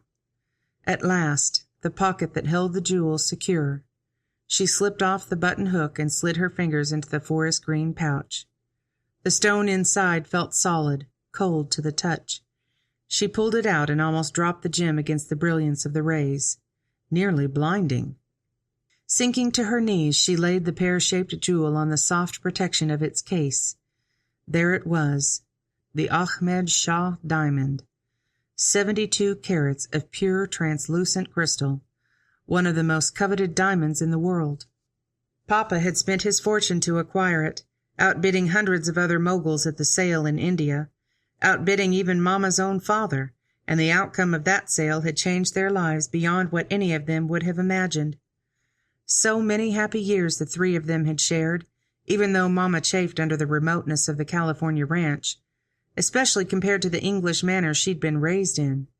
The diamond had been the catalyst for the wonderful life they'd lived. Yet now that it was solely in her possession, the diamond had brought nothing but pain. If only Papa had never shared the secret with his second wife. If only he'd never married her to begin with. Grace had tried to keep her distance from the woman once she took up residence at El Rancho de las Rosas, which hadn't been hard since she spent most of her time with the men and the cattle. But she still couldn't quite reconcile Papa's death just 6 months after the wedding. So strange that he would be thrown from a horse, the same animal he rode long hours each day, and with Leonard the only witness to the tragedy. She'd not had enough proof for the law, but proof wouldn't have brought Papa back to life, nor Rusty. A tear slipped past the burn in her eyes. Everything dear to her had been lost, except this diamond. She cupped her hands around it and stared into the sparkling facets. A knock at the door nearly stopped her heart. Chapter 15. "Who's there?" Grace fumbled to fasten the diamond inside its pouch, then wrap it back in the layers of quilted material. "It's Anna, just checking on you." Grace's pulse thundered through her chest as she scrambled. "I'm all right. Just a minute." She had to secure the diamond, then hide all her other packing. With clumsy hands she stuffed the rewrapped diamond into her bedroll, folded it quickly, and pressed it under the bed with the violin case. Lurching to her feet, she stumbled toward the door, caught herself, and paused for a deep breath. Get yourself together. She was still in her stockinged feet, though her working clothes were all fastened properly. Padding to the door, she cracked it open. Anna stood on the other side, head tilted and brow furrowed. "Grace?" She tried to summon a smile. "Yes, I'm fine, Anna. Just worn out from the trip to town. Thought I'd rest some." Anna didn't look convinced. "Monty said he thought you were ill." Monty. Why did he have to care so much? A lump lodged in her throat. "Just a headache. A nap will have me good as new." Anna's gaze roamed over her, then settled back on her face. "Can I get you something? Dinner will be ready soon. How about if I bring up a tray?"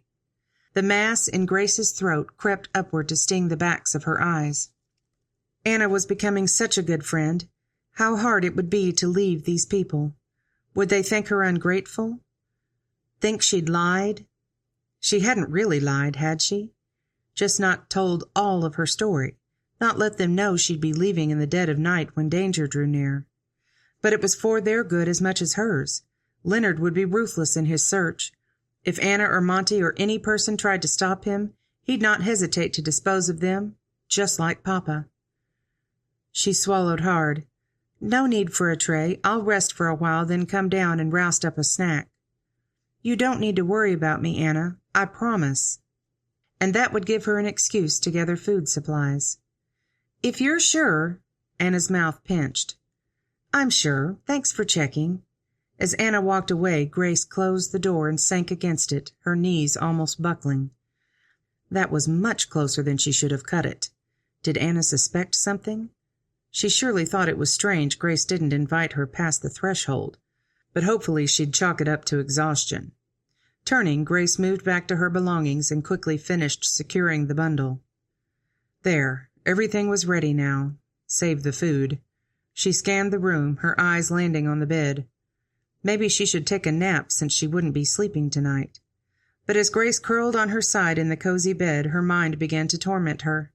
Not with thoughts of Leonard, that would have at least put some starch in her backbone. The face that came alive behind her closed eyes belonged to Monty. Her mind replayed that kiss, her traitorous body reliving every part of it. Why had she let down her barriers enough to allow it? But she didn't really regret it. That kiss was one she'd take with her and savor forever. The memory that would likely spoil her to any future connections. No man could ever come close to Monty. A pang sliced through her chest, spilling out in a tear that slipped down her cheek. How could she have come to love him so much in such a short time? Would he hate her after she left? Would he think she'd only used him, then moved on? Oh, God, no, please don't let him believe that. Leaving Monty would be bad enough, but making him think badly of her. Grace jerked up to a sitting position. She had to tell him. Otherwise, she'd spend the rest of her life regretting her choice. Even if she couldn't say where she was going or why, she'd tell Monty what he'd meant to her. Slipping into the chair at the desk, she pulled a piece of paper from a drawer and picked up the quill. As she stared at the blank parchment, thoughts swirled in her mind. So much to say, but would it be too much? Monty eyed Grace's empty chair at breakfast the next morning as he took his second bite of boiled oats. The gruel burned down his throat, settling in a lump in his gut.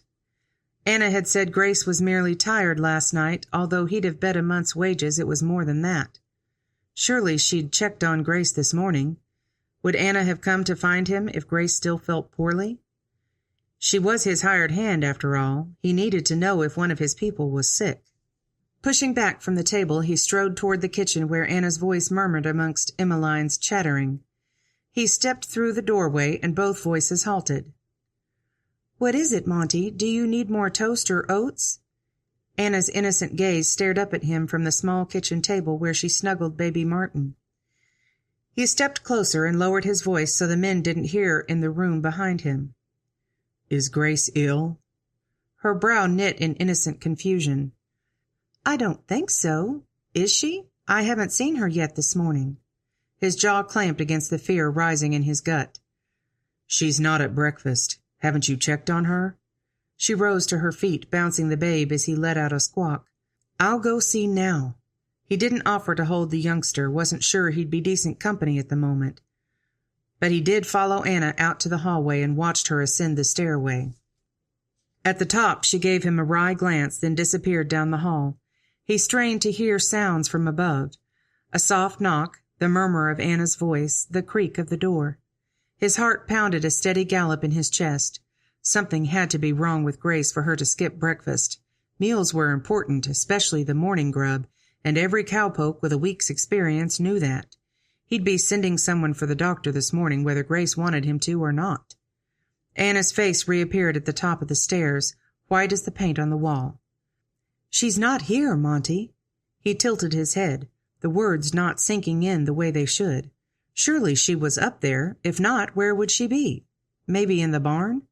Whirling, he strode toward the front door. "I'll see if she's in the barn." "Monty," the quiver in Anna's voice caught him up short. He eased around to look at her. "What?" That gallop in his chest froze to a dead crawl as ice took over his veins. "Her clothes are gone from the drawers." She held up a folded paper. "This was propped on the bed." As if he'd slipped into a dream, his body moved forward, but his vision grew hazy, distant, like he was watching from somewhere overhead. When he took the paper, it felt stiff in his hand. Turning it over, he had to blink several times before his eyes registered the single word written on one side. Monty. He raised his gaze to Anna, the meaning of it all still not quite sinking through the fog in his brain. "This is for me? What did she write that she couldn't say to me herself?" Anna propped the baby higher on her shoulder and nodded toward the note. "Open it." The words were enough to penetrate his mist like a blistering sun. He fumbled with the wax seal, holding the paper shut, then opened the folds and scanned the paper. A neat, feminine script jumped out at him, covering 3/4 of the page. "Monty, I'm very sorry, but I have to go. My reason has nothing to do with you or the ranch, but pertains to what forced me to leave California. I'm afraid that's all I can say about it, but I couldn't go without telling you how much you've come to mean to me. You, Monty, are one of the best men I've ever known. Your character, your loyalty, and your strength surpass all others, and have broken the barriers I'd built around my heart. I shouldn't be writing this, I know, but as much as my heart breaks at the thought of leaving you, it would shatter completely knowing you thought ill of me. I hope that is not the case. Please know I wouldn't leave unless it were absolutely necessary. I hope you can find the grace to forgive me. Yours, Grace." He stared at the words, emotions roiling in his gut. Then he read them again. She was gone? She'd really left the ranch? And what was she saying about her heart? If his eyes could be believed, she'd all but said she loved him. Elation sluiced through him, but it died away as the slow burn of anger took over, boiling up as his focus landed on one of the final sentences. "I wouldn't leave unless it were absolutely necessary." The tiny hairs on the back of his neck raised on end. He'd known it since the first day Grace arrived. She'd been in trouble, and he'd lulled himself into a false security once he got to know her. Who was threatening her? It had to be a threat for her to get spooked so suddenly, but how had she gotten wind of renewed danger? He thought back to their day in town.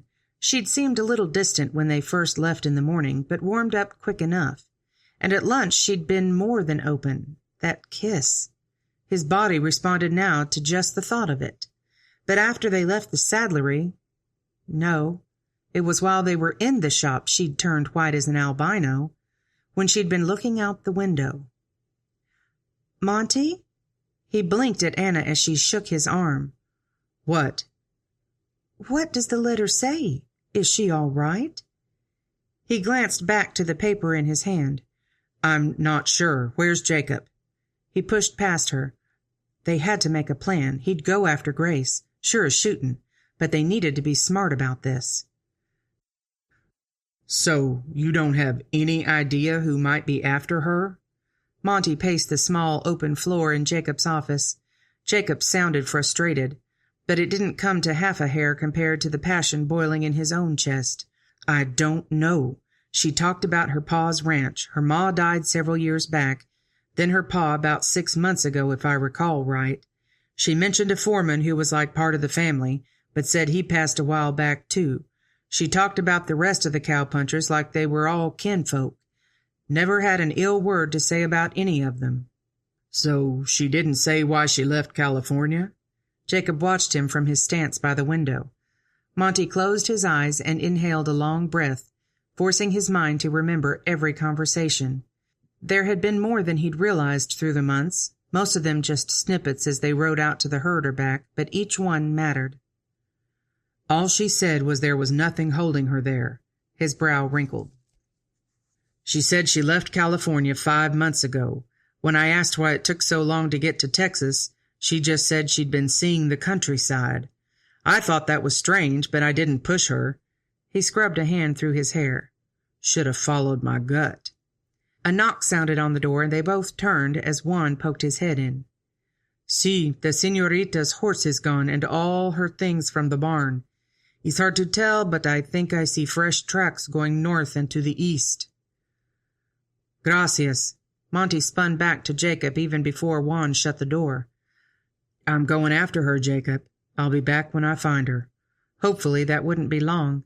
No telling what time she'd left, but travel would have been slow at night. Jacob stepped forward and rested a hand on Monty's shoulder. The strength of his friend's grip was unmistakable, and he met Monty's gaze head-on. "You want company?" Monty took a moment to think through his answer. It would be good to have backup in case they ran into trouble, but as he eyed Jacob, the reality of the possible danger glared back at him. He had no idea what he'd be walking into. He couldn't put Jacob through that. Couldn't endanger his best friend's family. "No, I'll bring her back here, then we'll decide the next move." Jacob pierced him with those intense blue eyes. "Be careful, then. We'll be praying for you both." Monty nodded, accepting the charge along with the prayers. Something told him he was going to need them. Chapter 16. She was completely vulnerable. Monty gazed through an opening in the branches as Grace slept in a little clearing in the woods. She'd traveled farther that day than he'd expected and must have collapsed here around dusk, thinking she was safe in such a remote place. If she thought that rifle beside her would be enough protection, she was sadly mistaken. He could easily snatch it before she pried open an eyelid. At least she'd had the good sense not to build a fire. He couldn't help but watch her sleep, though. In the soft evening light, her face almost shone with its beauty, those strong cheekbones and even stronger chin. With her eyes closed, her long lashes lay peacefully against her cheeks. So delicate. His fingers itched to touch her again, to stroke the softness of her skin, kiss her eyelids, her lips. For a few more moments he allowed himself the luxury of just watching. Someday she would be his. As soon as they made it through this bit of trouble, he'd not waste any more time. Tensing his muscles, Monty scanned the surroundings one more time. There'd been no sign of another set of tracks as he followed her, but someone watching might have traveled off to the side. He'd have to stay on his toes. Stepping into the clearing, he patted on the balls of his feet to make as little noise as possible against the rotting leaf floor of the woods. He crept closer to Grace, then crouched beside her and pulled the rifle from her reach. No sense in her shooting him if she startled awake. Her breathing kept a steady rhythm, ruffling a tendril of escaped hair draped across her chin. So peaceful, so vulnerable. Something in his chest squeezed tight. He reached out to brush her cheek with the backs of his fingers. Like a snake strike, her hand closed around his wrist, clamping tight enough to catch him off guard. Her eyes popped open, even wider when recognition flashed in them. She released his hand and clambered up to a sitting position, scooting back a bit in the process. "Monty, what are you doing here?" Her whisper echoed through the dark woods. "Coming after you." He matched her volume, his voice as low a rumble as he could make it. She twisted both directions to scan the trees, then focused on him again. "Why? What's happened?" "Nothing yet, but you're going to tell me what's going on, then we're going back to the ranch to work it out together." Even with the scant bit of moonlight that made it through the trees, he could see her eyes widen and her head shake vigorously. "I can't, Monty. I can't do that to you." She scooted backwards again and tucked her legs underneath her like she was going to jump up and run. "Grace." He touched her arm and she stilled. "You have to tell me what's going on." She was quiet for long moments, and she'd backed into the shadows so he couldn't make out her expression. Her arm muscles were tense under his hand. "Please, Grace, I need you to trust me." He needed that more than his next meal. "It's my stepbrother." The words came out so quiet they were almost smothered in the night. "He's come after something of mine that he wants." Monty shifted from his crouch into a seated position, settling in for the full story, because they weren't leaving here until he knew all of it. "If it's yours, why does he think you'll give it to him?" "He knows I won't, but he'll try to take it by force. It's very valuable. And he's the kind of man who doesn't let anything get between him and what he really wants. I think he's killed before, but I can't prove it." Her voice quivered with passion as she spoke. "I couldn't stay and risk something happening to you or the others on the ranch, so it's better if I move on." He forced himself to stay calm. "Mind if I ask what's so valuable he'd take a life over it?" "I can't tell you, Monty. It's better if you don't know." Inhaling a deep breath, he examined the picture forming in his mind. "Something happened to make you think he's found you?" A motion in the darkness must have been the nod of her head. "I saw him through the window at the saddlery. I don't know how he traced me to Seguin. I've been wandering around for months to cover my trail, but he has plenty of money and lots of connections in the West." "Grace, I need to know what exactly he's after. I need to understand why he'd be willing to kill over a possession that doesn't even belong to him." "It was my inheritance from my father. Papa left the ranch and most everything else to his new wife and Leonard, but what he left me is worth far more. That's why Leonard wants it. He's a greedy, manipulative—" She let the sentence die off, but the bitterness in her tone said more than enough. "You said you think he's killed before? Do you mean your father?" "Yes." The whisper barely carried to him.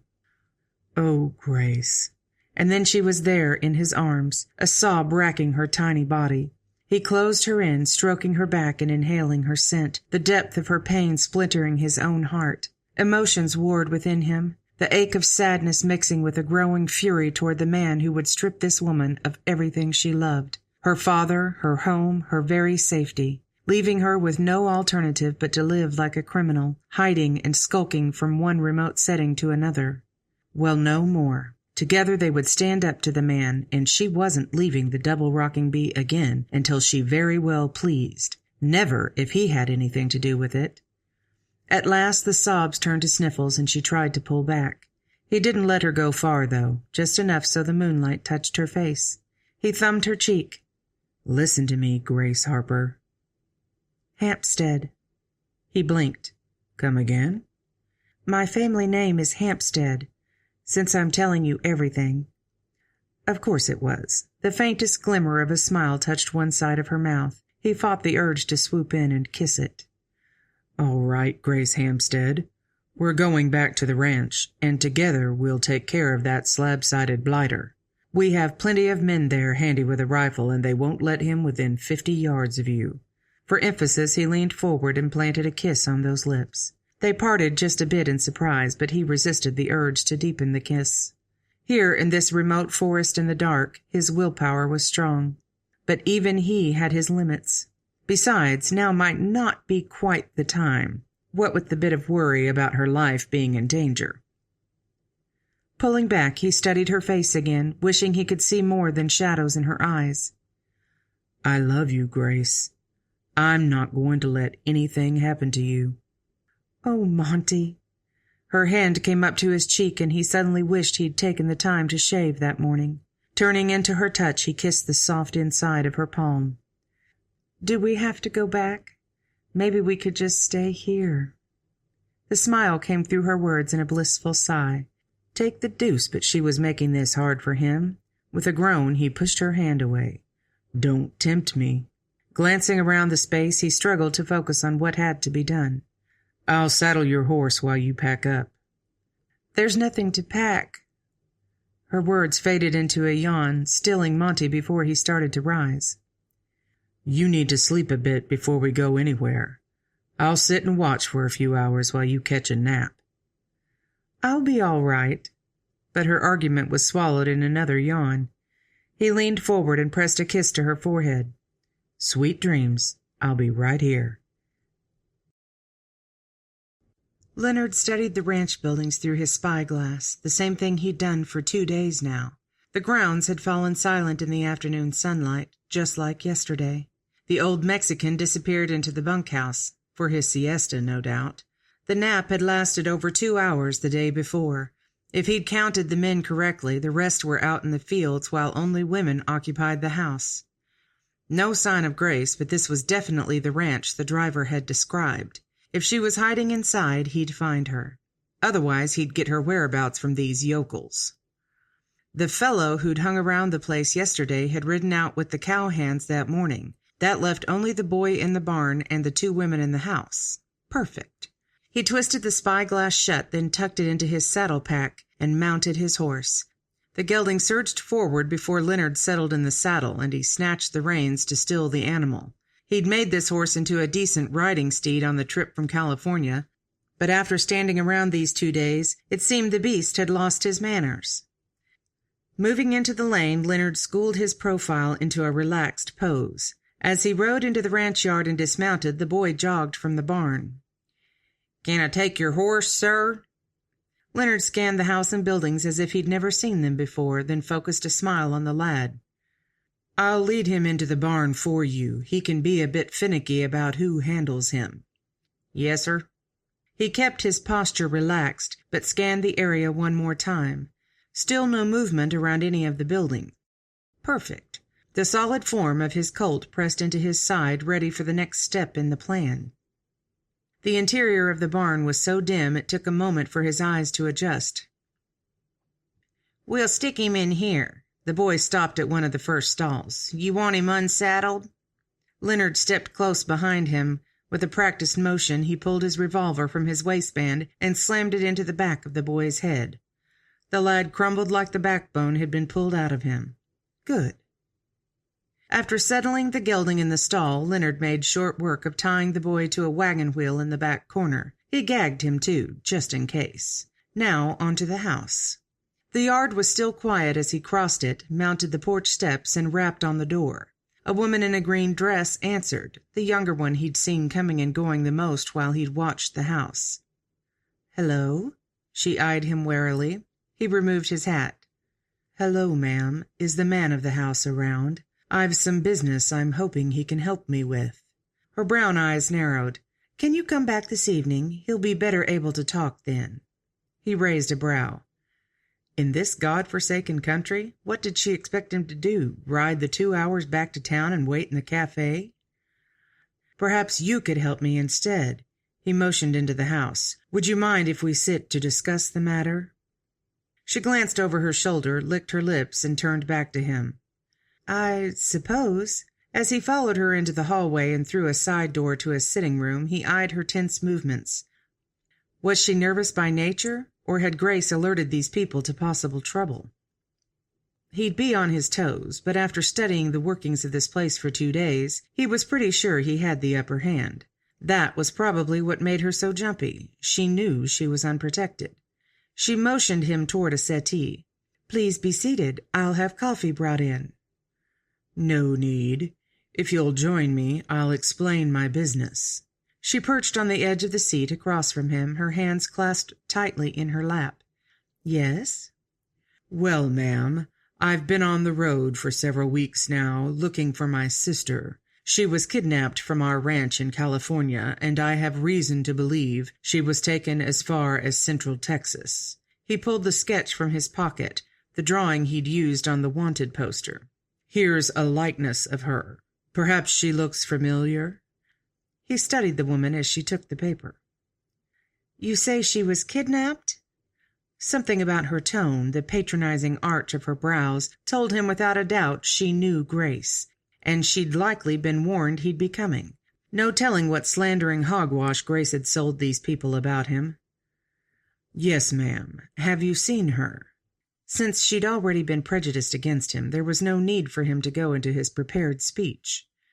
Either she would tell what she knew, or he would find it for himself. She looked up from the sketch and looked him square in the eyes. "I have no idea of this woman's whereabouts." He forced a crestfallen look. "Has she been here at all?" "You'd best look elsewhere."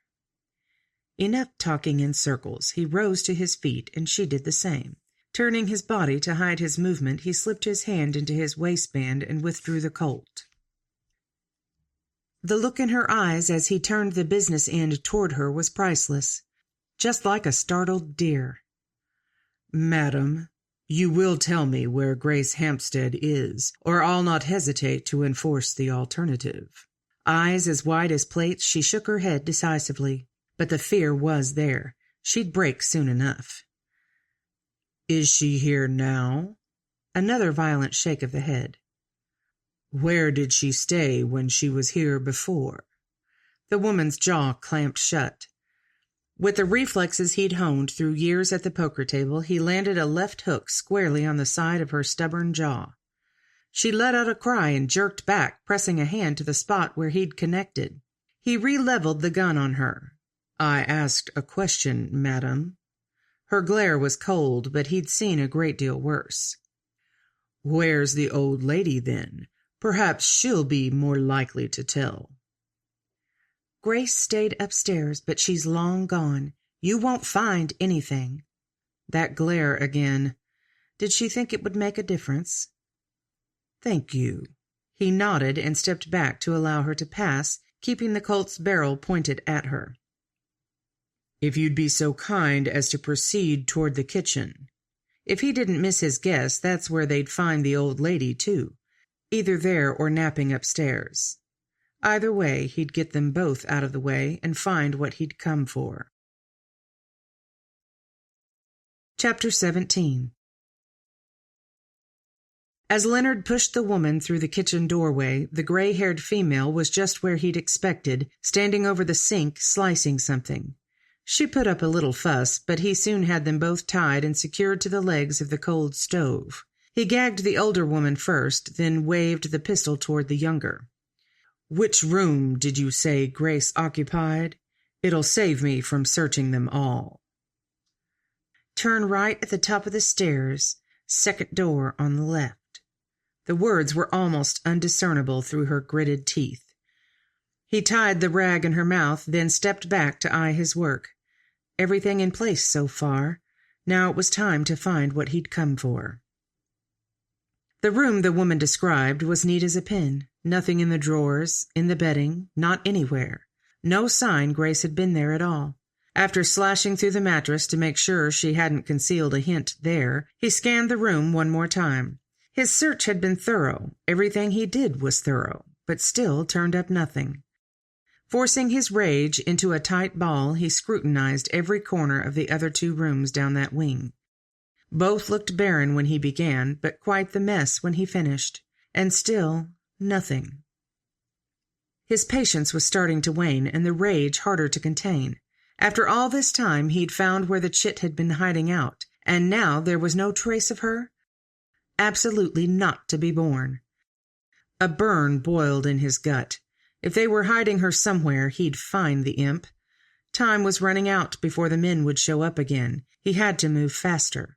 Charging through the remainder of the house, he jerked open doors, turned over beds, kicked aside cabinets, anywhere she could be hiding. Still nothing. How dare she run from him? After all he'd offered the ungrateful brat? Instead of the ranch that had been her birthplace, she'd chosen a sentimental gemstone she'd never intended to sell. What a stupid waste of millions of dollars. He wouldn't waste that money. Not when he had men already on the hook, a buyer waiting in India. Not when this was the only source of income large enough to satisfy his creditors and set him up for life. He would not lose this chance. In one of the final rooms downstairs, he did find one interesting thing. A baby. For a moment, he watched the sleeping boy. It had to belong to the younger woman tied in the kitchen. How could he use this to his advantage? It would certainly draw information from her. A quick search of that chamber revealed nothing else. Before he left the room, he gave the crib a solid kick. The infant jerked, then let out a wail. Leonard spun on his heel and stomped from the room, a tiny smidgen of satisfaction easing the burn in his gut. His purpose would be accomplished much faster if she were forced to hear her brat cry. Storming back into the kitchen, he extracted his hunting knife from its sheath at his waist. He snarled at the woman, piercing her with his anger. Not a hard look to conjure at this point in his search. "Where is she?" He jerked the cloth out of her mouth. The babe's cry drifted from the other room, and the woman sat up straighter, anxiety washing over her features. "I don't know. She left in the night with no word where she was going." He stepped closer, brandishing the knife not far from the woman's face. "When?" He knew it wasn't last night, because he'd been watching. "A few days ago." Straightening, he eyed the blade in his hand, tapped the point of it so a tiny bead of blood sprang to his finger. The baby's cries wailed louder. The tendons in the woman's throat constricted as she swallowed. The little urchin was actually helping. Maybe he'd go easy on the sniveler. Meeting the woman's gaze with a cold glare, he tapped the flat of the knife blade. "Madam, if you value the life of that squalling brat in the crib, then you will tell me where Grace went and exactly when she left. Every detail." He enunciated those final words so they left no doubt in her mind. She licked her lips but didn't speak, didn't whimper or anything. Now she was going to make a show of bravado when her child's life was in danger? Perhaps she thought he was bluffing. Time to prove otherwise. Spinning on his heel, he'd only strode 2 steps before her cry stopped him. "No, I'll tell you everything." Finally, he turned back and raised his brows. "She left 2 nights ago. Didn't tell us anything was wrong, just left. We discovered her missing the next morning. One of our men found her tracks on our property going northeast. I don't know where she went after she left here. She never said anything about leaving or where she would go. I thought she was here to stay, I promise." The words spilled out in such a rush she couldn't have formulated a lie that quickly. He eyed her a moment longer. "You have anything else to share?" Anger flashed across her face, but then her lower lip found its way between her teeth. Good move if she'd planned to fire an insult. Now for his next steps. Grace obviously wasn't here, but at least he had a direction and a time frame. And that time frame burned in his throat. 1 night sooner, if he'd been here 1 night sooner, she'd have stumbled right into his grasp. Grabbing a lantern from the table, he slammed it against the counter near the old lady, shattering the glass casing and bringing out a little scream from the woman. Kerosene sprayed across much of the wood. He didn't see any other lanterns in sight, so that would have to do the job. These women had accomplished his purpose, although they'd certainly not made it easy on him. But he knew better than to leave behind a trail of accusers. It was time to put an end to them. He grabbed a match from the shelf over the stove and swiped it against the metal range. Impatience sluiced through him. He was here to get the diamond, not fuss with women and children. With a flick of his wrist, he tossed the flame onto the kerosene-soaked wood, then spun toward the door. Time to take action. As he strode past the chamber where the babe's wails filled the air, a niggle of remorse touched his chest.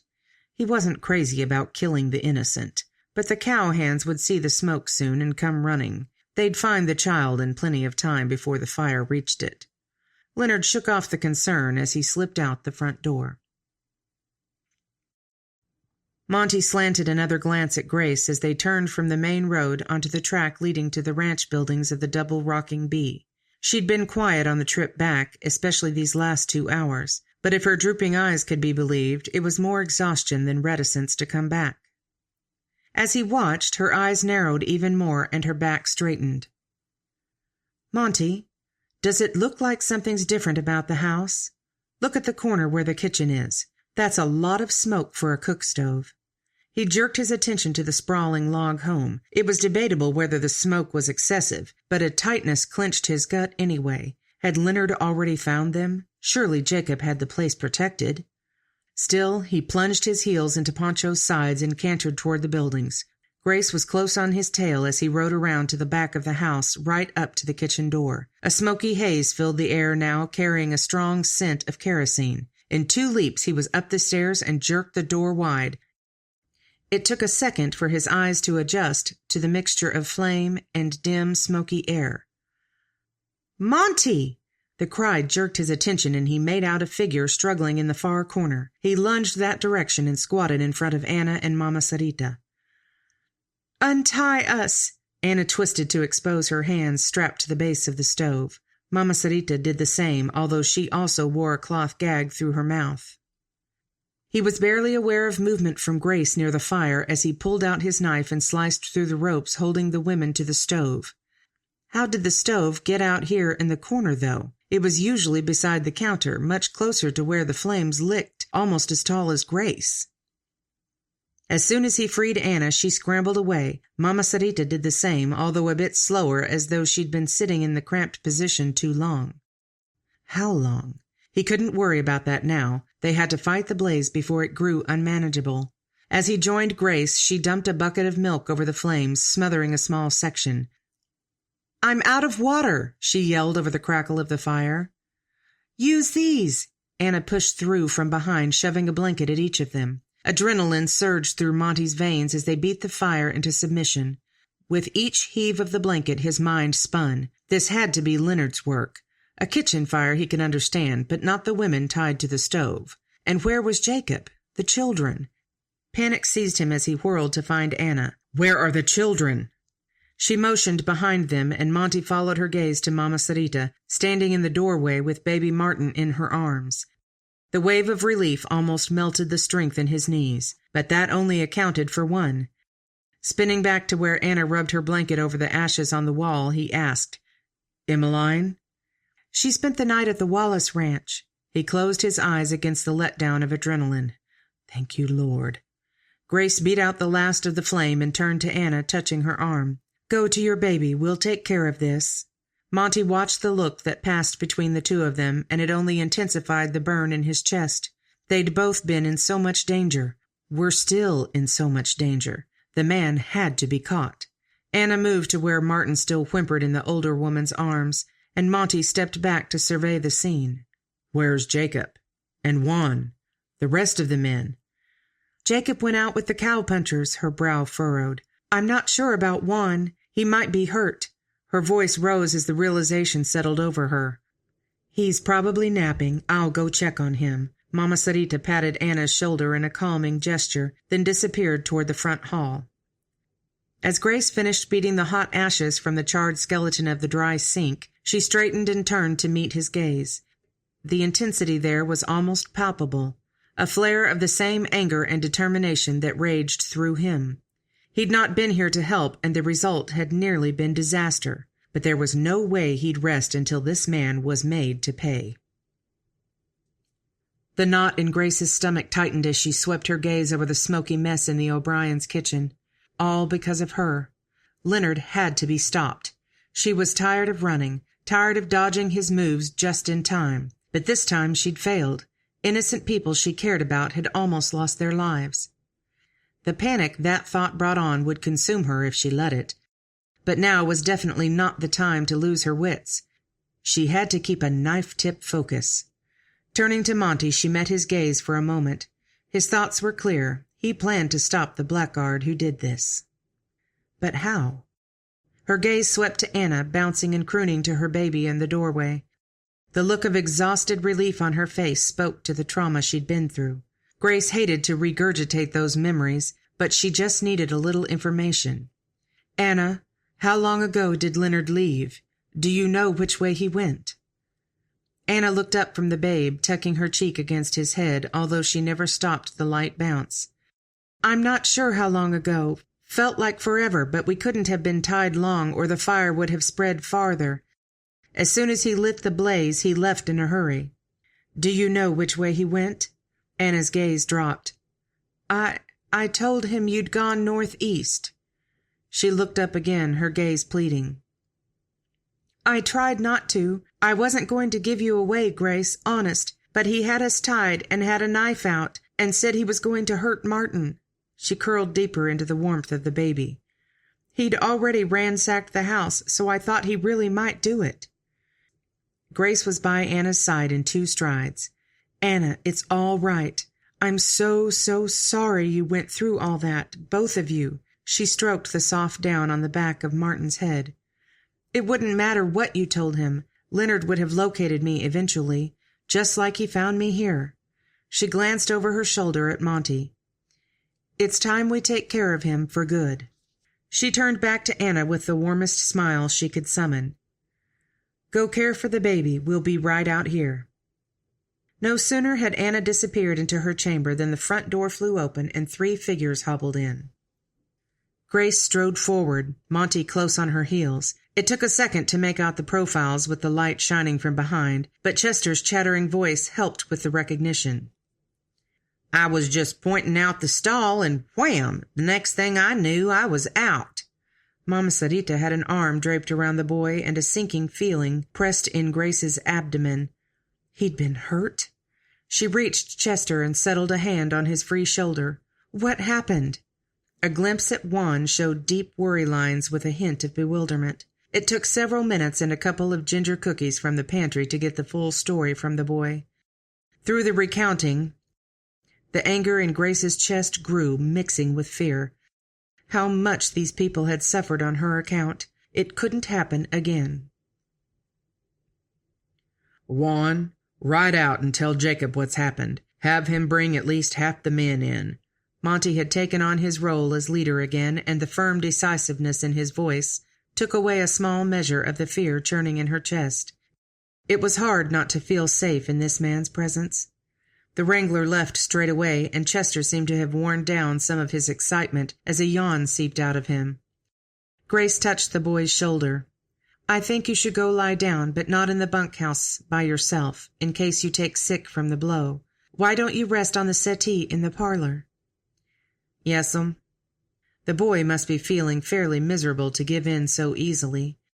As he dragged himself toward the front room, Grace turned to survey the damage in the kitchen again. I guess I should clean until the others get back. Monty stepped up behind her, strong arms wrapping around her waist as his chin settled on top of her head. The warmth of his touch, the solid strength at her back, it was her undoing. She sank into him, a burn welling behind her eyes as a sob escaped. Shh! He turned her face into his shoulder, and she clutched his shirt, gulping in deep breaths.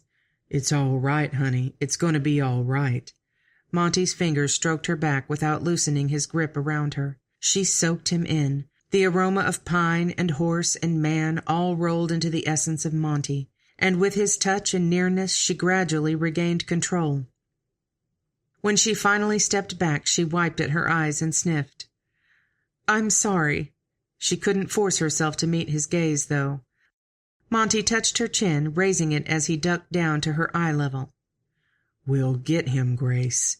With God's help, he'll be locked up by this time tomorrow, and then all this will be behind us. His thumb reached up to brush another errant tear threatening her control all over again. With a deep breath, she turned away. She straightened her shoulders, then set to work cleaning. Chapter 18. We have to leave now, Monty. Every minute he's getting farther away." Monty's gaze tracked Jacob's pacing across the office. "You don't think I know that? But if we don't have the sheriff with us, it's our word against his if something goes wrong out there. This man hasn't had a crime stick to him yet, and I'm not taking any chances. He'll pay for what he's done here." Jacob released a frustrated grunt. "But what if we lose his trail? It'll be dark in a few hours." He spun on Monty. "Worse yet, what if Leonard realizes her trail circles back to the ranch? I don't want him back here, Monty. Not under any condition. Not even if we have a whole regiment of cavalry guarding the place. I will not put my family through that again." And that was the ace card. Monty clamped his jaw tight as the image Jacob painted came clear in his mind. "All right, we'll ride out now. I can try to draw a map of the trail Grace took for the sheriff to follow." Assuming Leonard could track well enough to follow the path she'd taken. But he and Jacob would be following the man's trail, even if it varied from the map. All the sheriff would have to do is follow their fresh tracks. He leaned forward. "I'm thinking we take 2 men, Nathan and Jesse. We'll leave at least 4 others posted here at the house, and the rest out with the cattle. There's no telling what he'll do if he thinks he's about to be caught, and I wouldn't put a stampede past him."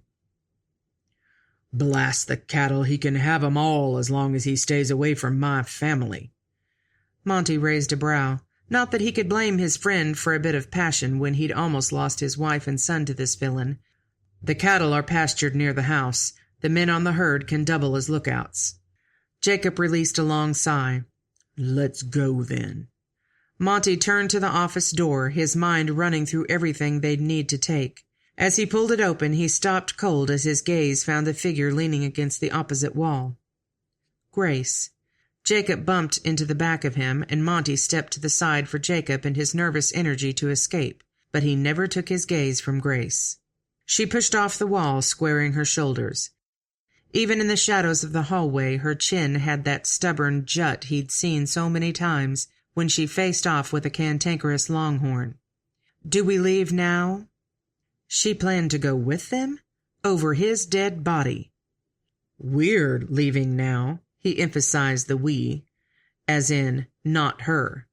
"Jacob and I will ride with Nathan and Jesse. I'll draw a map for the sheriff to catch up with us." If it were possible, she drew herself up even straighter.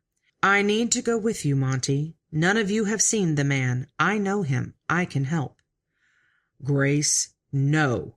What was it with everyone wanting to argue about this mission? But he was not backing down on this one. "You're not going, and that's the end." If she'd been a porcupine, she'd have thrown every one of her needles at him with that glare. He wasn't changing his mind, though. "I need to be there. If you don't let me ride with you, I'll leave on my own. Your choice." A bolt of icy dread shot through him. She'd do it, too. She'd already proven that. Monty turned away and scrubbed a hand through his hair. "You're killing me, Grace. You're really going to be the end of me." She stepped closer, and a hand touched his upper arm, tentative. "I'll be all right, Monty. And careful. I just need to be there. It's my fault all this happened to begin with. I need to take care of it." He looked back and studied her. "How about if you bring the sheriff when he gets here? You can show him the route you took to begin with. I'm assuming Leonard's following both our tracks. At least that way, if they rode into a trap, she'd be in the second wave and safe." Monty scanned the tree line that surrounded 3 sides of the clearing they rode through. They'd settled into pairs, he and Jacob in front, Nathan and Jesse just feet behind. Each with a rifle in one hand aimed at the woods around them. It had been slow going for the first few hours. Leonard's trail had veered a few times from the path he and Grace took, and it had taken time to sort his tracks from those of the local ranchers and their cowhands. With their tracks so fresh, Grace and the sheriff shouldn't have the same trouble. If Santiago had been able to find the lawman right away when he reached town, Grace and the sheriff would likely catch up to them within an hour or so. His gaze followed the set of shod tracks in front of them, but he kept his ears strained for the whistle Grace had promised to send out before they approached. They were just entering another copse of trees when that whistle sounded. Even if their trail had been obvious, this was sooner than he'd expected. Had they just raced to catch up without any concern for safety? The muscles in his shoulders tightened as he strained to make out the forms behind them through the trees. Grace's outline sent such a flurry through his chest, the knot in his stomach balled tighter. He offered a tense smile as she brought her mare to a stop beside him. "Miss Harper filled me in on your excitement." The sheriff's loud whisper broke through his thoughts, and Monty turned to face him. "Any idea how much farther ahead he is?" The man's long mustache twitched with each word. Monty glanced up at the dusky sky. "Close, I hope. We need to catch up to him before dark, or it's going to be a lot harder to follow the trail. Saw fresh droppings in that last field, so I'm praying he's not far." The sheriff nodded. "Let's get to it, then." Monty allowed the man to take his place at the front beside Jacob while he dropped back to ride with Grace in the middle of the group. As they wound deeper into the woods, he kept as constant an eye on her as he did scanning the area around them. She had a white-knuckled grip on the reins with her left hand and the pistol in her right. Did it shake, or was that the motion of her horse? The tense profile of her jaw and poker-straight back spoke quite a bit about the state of her nerves. He eased his horse closer. "It's going to be all right, Grace. God has this already planned out." The words were as much for him as for her, but a quiet reassurance filled him as he spoke. If only he could take her hand and infuse the same confidence into her. She glanced at him, her gaze catching on his as vulnerability flashed across her face. The dusky light in the woods masked her eyes, but he could imagine the intensity there. "How can you know that?" It was the first time she'd asked a question about faith, and she'd not picked an easy one. Monty inhaled a breath. "For one, he says in the Bible he has control of what happens to us, but he's proven it to me so many times. I know God has this already worked out for our good. The hard part is the trusting." She brought her gaze forward, and he couldn't read her profile. Was she hearing any of it? Or were her nerves so tied up she couldn't focus? He knew she'd been raised in a Christian home, but there was a sight of difference between memorizing the catechism and trusting God as you're walking into the fire. Did she have the connection with the Father that would make that kind of faith possible? "Be with her, Lord." The faintest sound drifted from ahead. "Stop," Monty whispered and reined in. There it was again, an animal tromping through the leaves of the forest floor. "Spread out in a U-shape and see if we can surround him." Monty issued the command in a low tone as he reined his gelding to the side. Too late, he realized he probably should have waited for the sheriff to give orders. But the men, and Grace, obeyed. Even as his senses heightened for the attack, he realized the plan carried Grace the opposite direction from him. He wouldn't be close by to protect her. No! Should he call her back to him? Have her switch places with Nathan?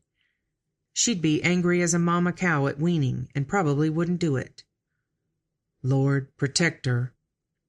With effort, he pulled his focus back to the work ahead, weaving his horse through the woods at a jog and fighting off branches. He kept Jacob just within his sights ahead. If only they could get close to the man without him hearing. That wasn't likely, though, not with a pack of 6 horses charging through the woods. Their only possible hope could be surprise and the fact that Leonard would have to weave around the same trees they did.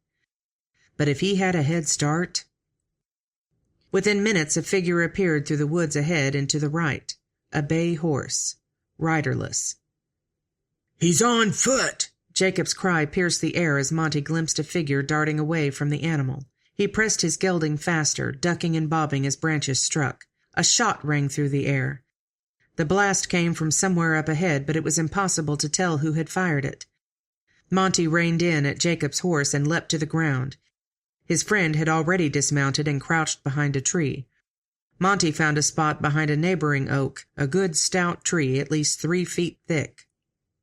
"Did he fire the shot?" His whisper carried the distance to Jacob. "Yeah, felt the breeze from it, so I figured this was a good place to face off." Where is he? Behind that cypress tree about 30 feet over.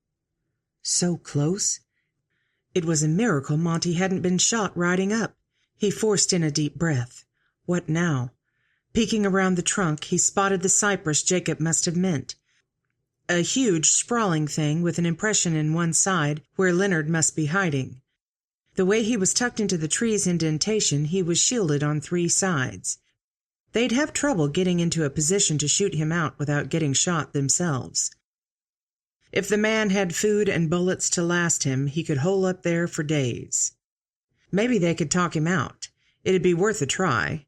Monty gathered his nerves and a breath. "Leonard!" His call resonated through the woods as everything settled into silence except the hard breathing of the horses. "Who's there?" The voice came smooth, self-assured, like a seasoned gambler confident in the cards he held. Monty ground his teeth. "I'm Sheriff in Seguin, and you're under arrest." The sheriff's voice rang out before Monty could answer. Good. Let the lawman do things nice and officially. "What charges could you possibly have against me? I've done nothing illegal." Monty's gut clenched as anger sluiced through him. A snarl drifted from Jacob, but Monty sent him a glare. They had to keep their heads through this, or someone would get hurt. "Arson, attempted murder, destruction of property. Should I keep going?" "I'm afraid, sir, you have the wrong man." That voice was so suave it made Monty's stomach roil. What a slimy, two-faced snake. "You are Leonard Fulton, are you not?" The sheriff, always so steady and matter-of-fact. Silence for a moment. "I am, although I've not done those things you accuse me of." Liar! Monty dragged in deep breaths to still his pulsing temper. "What's your business in these parts?" Monty shifted from one foot to the other. Did the sheriff plan to talk the man to sleep? Because this conversation didn't seem to be going anywhere helpful. "I'm looking for my sister. After our father died, she lost some of her faculties and ran away. I'm trying to bring her home to safety." A strangled sound, half snarl, half war cry, echoed from what had to be the direction of Grace.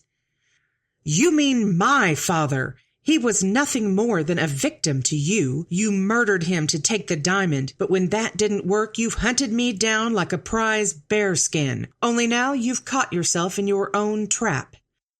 The venom in her voice was unmistakable. "Grace?" For the first time, the weasel's voice wavered from its suave security. Monty peered around the tree. If the sheriff could keep the man's attention occupied, maybe he could get to a better position. There was a scattering of larger trees in the area that should be enough to cover him. He turned to catch Jacob's eye and motioned his path. "Cover me," he whispered just loud enough to carry. "You have 30 seconds to come out with your hands up," the sheriff spoke again. "Else I'll give these men the high sign to come in and get you." Their chances would be much better if Monty could get a better angle. Inhaling a deep breath, he lunged from behind his oak and sprinted to a pecan about 10 feet away. Adrenaline coursed through him as he reached his goal and peered around the edge to the cypress hiding their target. He could just see the edge of black cloth tucked in the nook of the tree, possibly enough exposed to nick the man, but not enough to do real damage. But a few well-placed shots would certainly spook him. Raising his Winchester, Monty sighted down the rifle's barrel and waited for his cue. "This is your last chance, Fulton." The sheriff again. The fabric tucked behind the cypress shifted. Was the man planning to run? Monty would drop him at the first movement. There was no way Leonard Fulton would roam free to torment another person, especially not Grace. A shot ripped through the air, tensing every one of Monty's muscles. The cloth disappeared. The man must have pressed himself closer to the tree. Monty aimed into the wood just to the side of where the shirt had been and pulled back on the trigger. Bark around the spot exploded. A sharp cry of surprise blended with the echo of the bullet. Leaves rustled at the base of the tree, dropping Monty's focus down to the 2 boots peeking out. "Perfect," he called out to the man. "Throw out your guns first, Fulton. Then step out with your hands raised, else I'll pick your toes off one by one." A brief moment of silence followed, and Monty cocked his rifle. "I'm coming out." Leonard's unsteady voice was followed by a pistol tossed through the air. It settled about 5 feet away from his tree. "Throw the rest farther," Monty called. A rifle landed a few feet past the handgun. "Your knives and any other weapons." A hunting knife came next. "That's all." Monty didn't move, but kept the rifle aimed. "You sure? 'Cause if I find you're hiding something, I'll use it on you myself." "Wait." The slimy invertebrate was whining now, and he threw out another smaller handgun. "That's everything. Come out with your hands straight up." Monty fingered his trigger, but forced himself to relax his white-knuckled grip some. A lean man stepped from behind the cypress. His musk-brown hair and wiry mustache looked like he'd started the day with pomade, although the hair spiked out in tufts now. His tie and waistcoat peeked out from under a fitted black dress coat. What a dandy. "Boys, I'm coming out to apprehend the man," the sheriff called. "Don't shoot me." Smart man with 5 cocked guns pointed at the scene. Leonard kept his hands away his sides as he sent Monty an evil glare. Then he glanced toward the oncoming sheriff. Monty relaxed his grip on the rifle and rotated one shoulder to loosen a cramped muscle. The sheriff approached Leonard, metal cuffs already in hand. Out of the corner of Monty's eye, another figure appeared beyond the sheriff. Grace. He raised his head to tell her to get back, but in a flash Leonard spun and aimed a tiny handgun at Monty. An explosion ripped through the air. Monty ducked as a cold sensation blew past his face. He jerked his rifle back up and sighted down the barrel. "It's mine!" Leonard's scream echoed as he whirled and aimed the pistol at Grace. Fear coursed through Monty as he squeezed his trigger, but his aim was off. More shots exploded. Screams rent the air. Grace. He cocked again and raised the rifle to fire, but the sheriff lunged toward the criminal and took him down in a heap. More yells echoed as the lawman flipped Leonard like a sack of flour onto his stomach with hands twisted behind him. "My arm!" Leonard cried. With the ruffian on the ground, Monty jerked his gaze away and searched the spot where Grace had been. Nothing. His heart pounded in his ears, and he sprinted toward the place she'd been standing. "Grace!" When he reached the spot, he whirled, his eyes searching every direction. "Grace!" "Monty!" The voice clutched his chest, and he spun to face it. Grace stepped away from a tree, like an angel shimmering from the heavens. He was striding toward her before he realized it. Running, she lowered her gun and threw herself into his arms. He clutched her tight, dragging in deep breaths and soaking in the blessed scent of relief. It was long moments before he could pull himself away, even to look into her face. But when he did, the exhausted relief, the edge of fear, clenched his heart in a powerful fist. He pulled her close again, squeezing his eyes tight. She was safe. She was safe. He had to repeat the words over and over in his mind until the claw in his chest loosened its grip. Grace let out a shuddering breath, then eased herself away. "The others. We need to help." The cold that rushed in to replace her warmth felt like another blast to his chest. He tucked her into his side, and together they turned to face the group clustered around the form on the ground. The sheriff kneeled atop Leonard, both knees pressed into the perpetrator's back, as he worked the key into the locking bar of the manacles. Nathan and Jesse hovered over the pair, rifles trained on the man still writhing under the lawman's grip. The blighter wouldn't have another chance to do more damage. He'd left marks deep enough already. Monty glanced over at Jacob, watching the scene from a distance with his own rifle still aimed and ready. The tight expression in every one of his features said it'd take some time for him to wind down from the ordeal. As he and Grace stepped closer, the sheriff shifted his weight off the man's back. "There. That should hold nice and tight. Any other weapons we need to know about, Fulton?" "No, but my arm," Leonard moaned, his eyes shut as the side of his face pressed into the leaves and dirt of the forest floor. "I'm shot."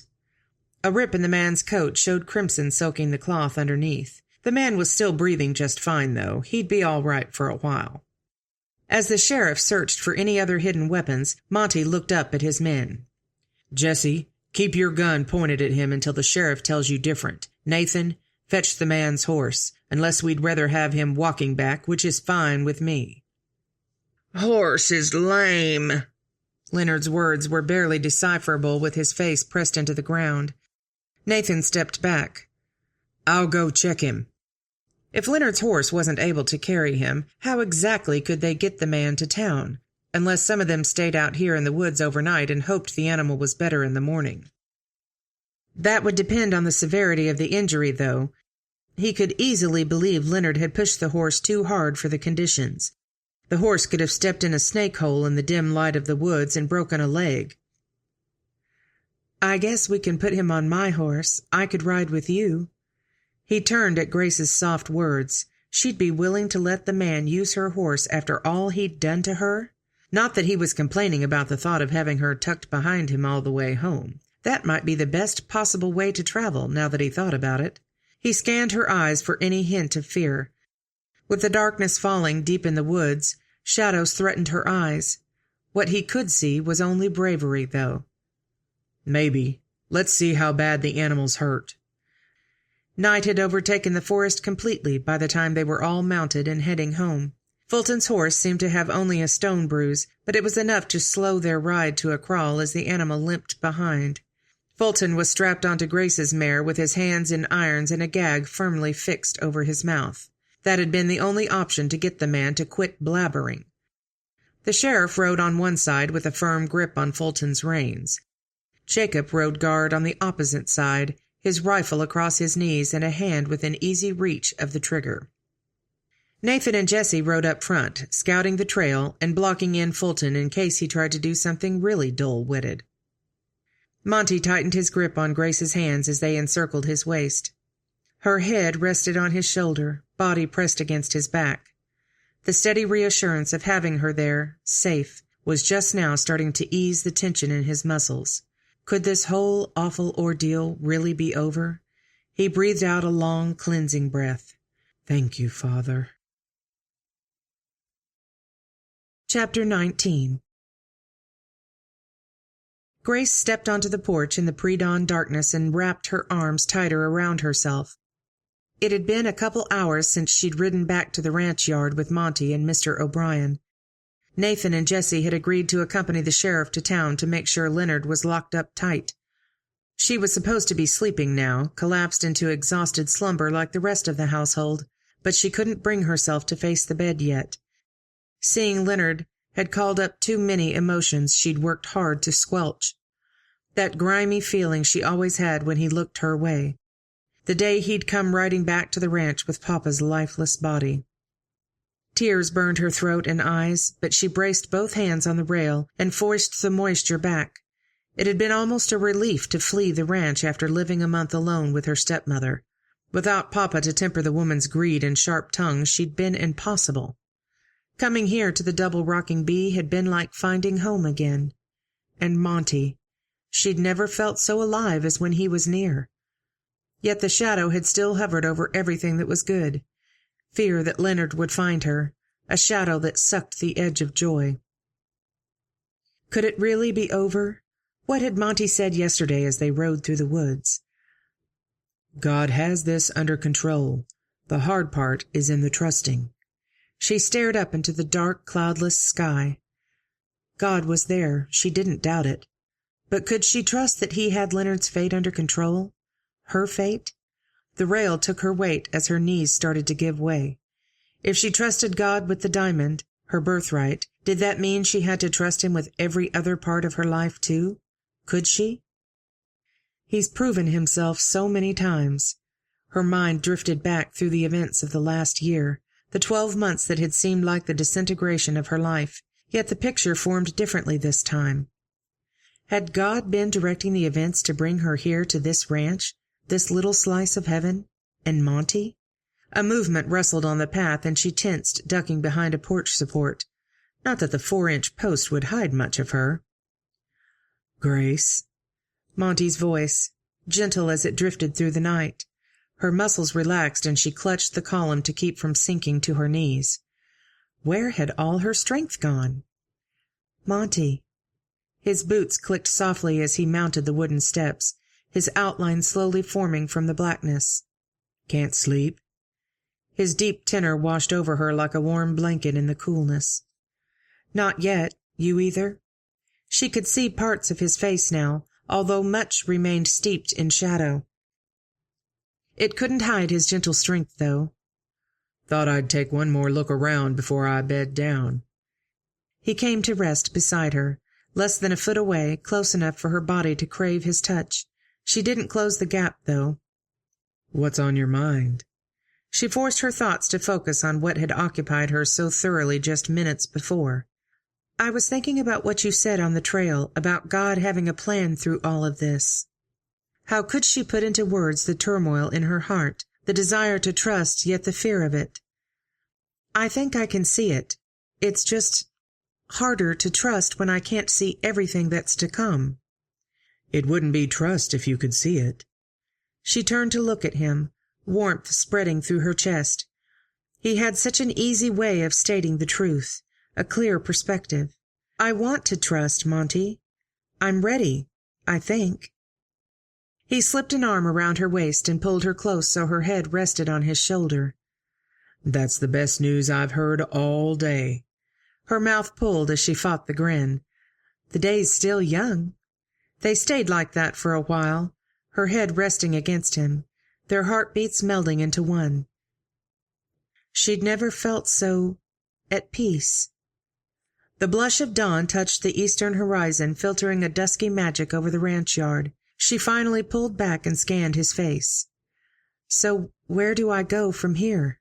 He kept one hand at her waist, but the other came up, fingers brushing her cheek. No matter what, God has you tucked in his hand, and I have a strong feeling that he brought you here for a reason. For me, Grace. His thumb stroked her jaw, and the breath stopped filling her lungs. What was he saying? Would you do me the great honor of becoming my wife? The words took several seconds to register, like a fog had infiltrated her mind. His wife? Sweet heaven! But did he know what he was asking? This was Monty, man above men. Could he really want to tie himself to her? His face seemed earnest, but she had to ask anyway. Are you sure, Monty? You would want to marry a woman who wears trousers and works like a man? I'm not sure I could ever be a normal housewife. Not the woman you deserve. A corner of his mouth lifted. You're the woman I've dreamed about for months now, since the first day we met. I didn't even realize the kind of woman I wanted until God brought you to me. Whether you wear trousers or not is your choice.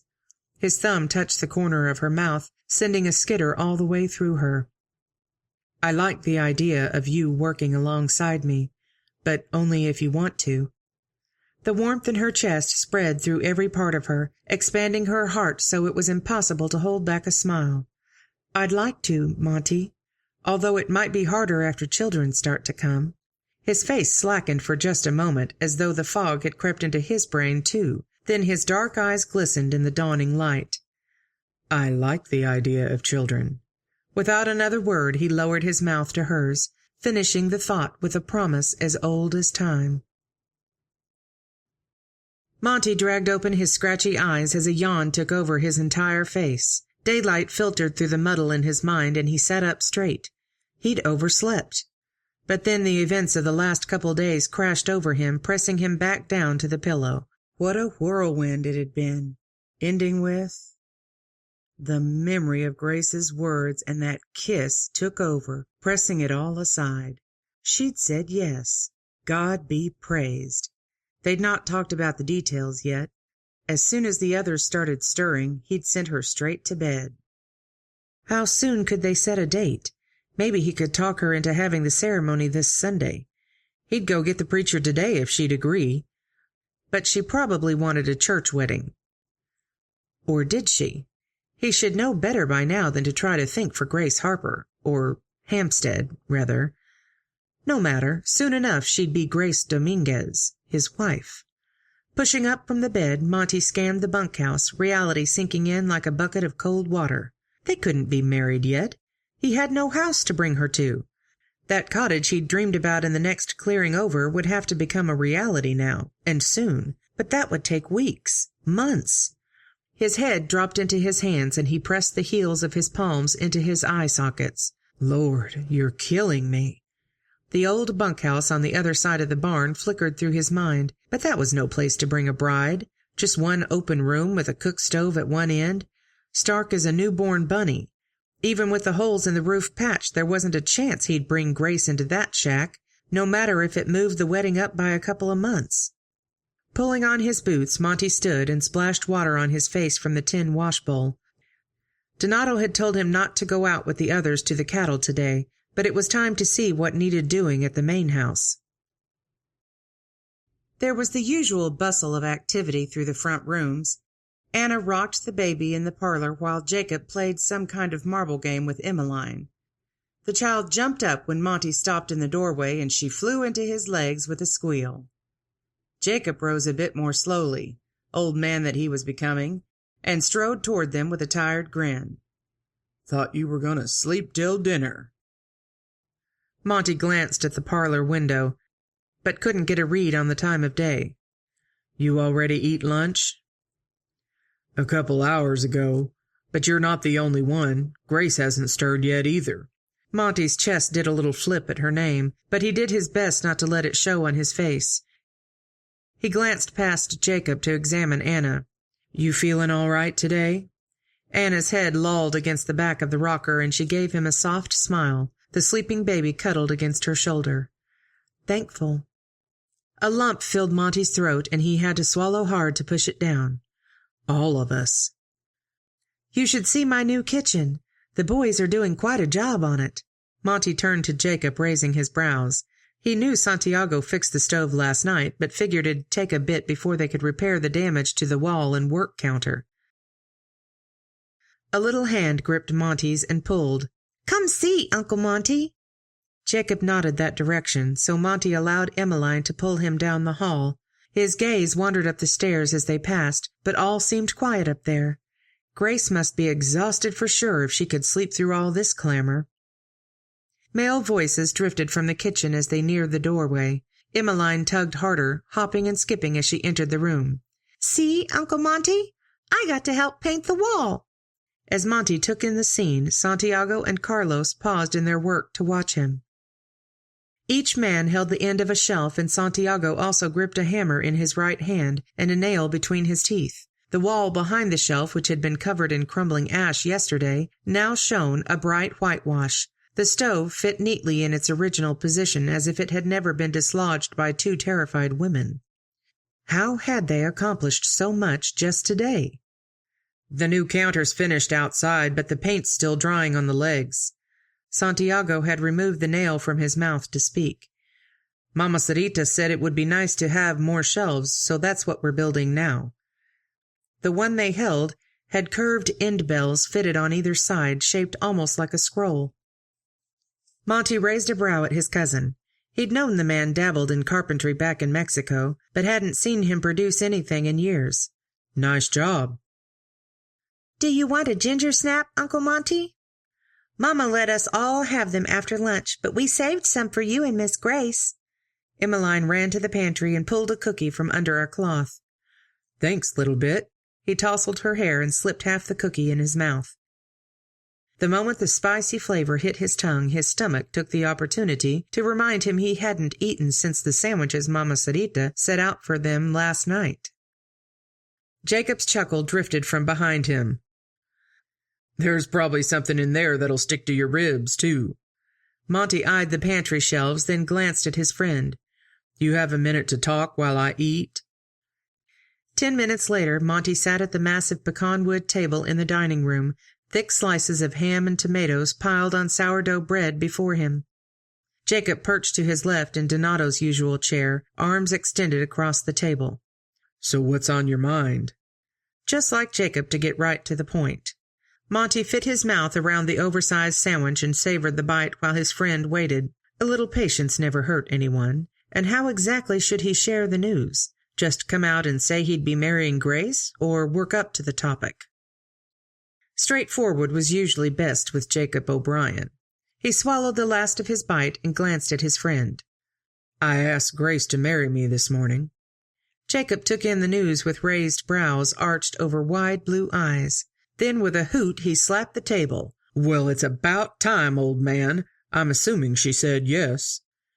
Monty only responded with his own raised brow, although truth be told, he'd been a little worried about Grace's answer himself.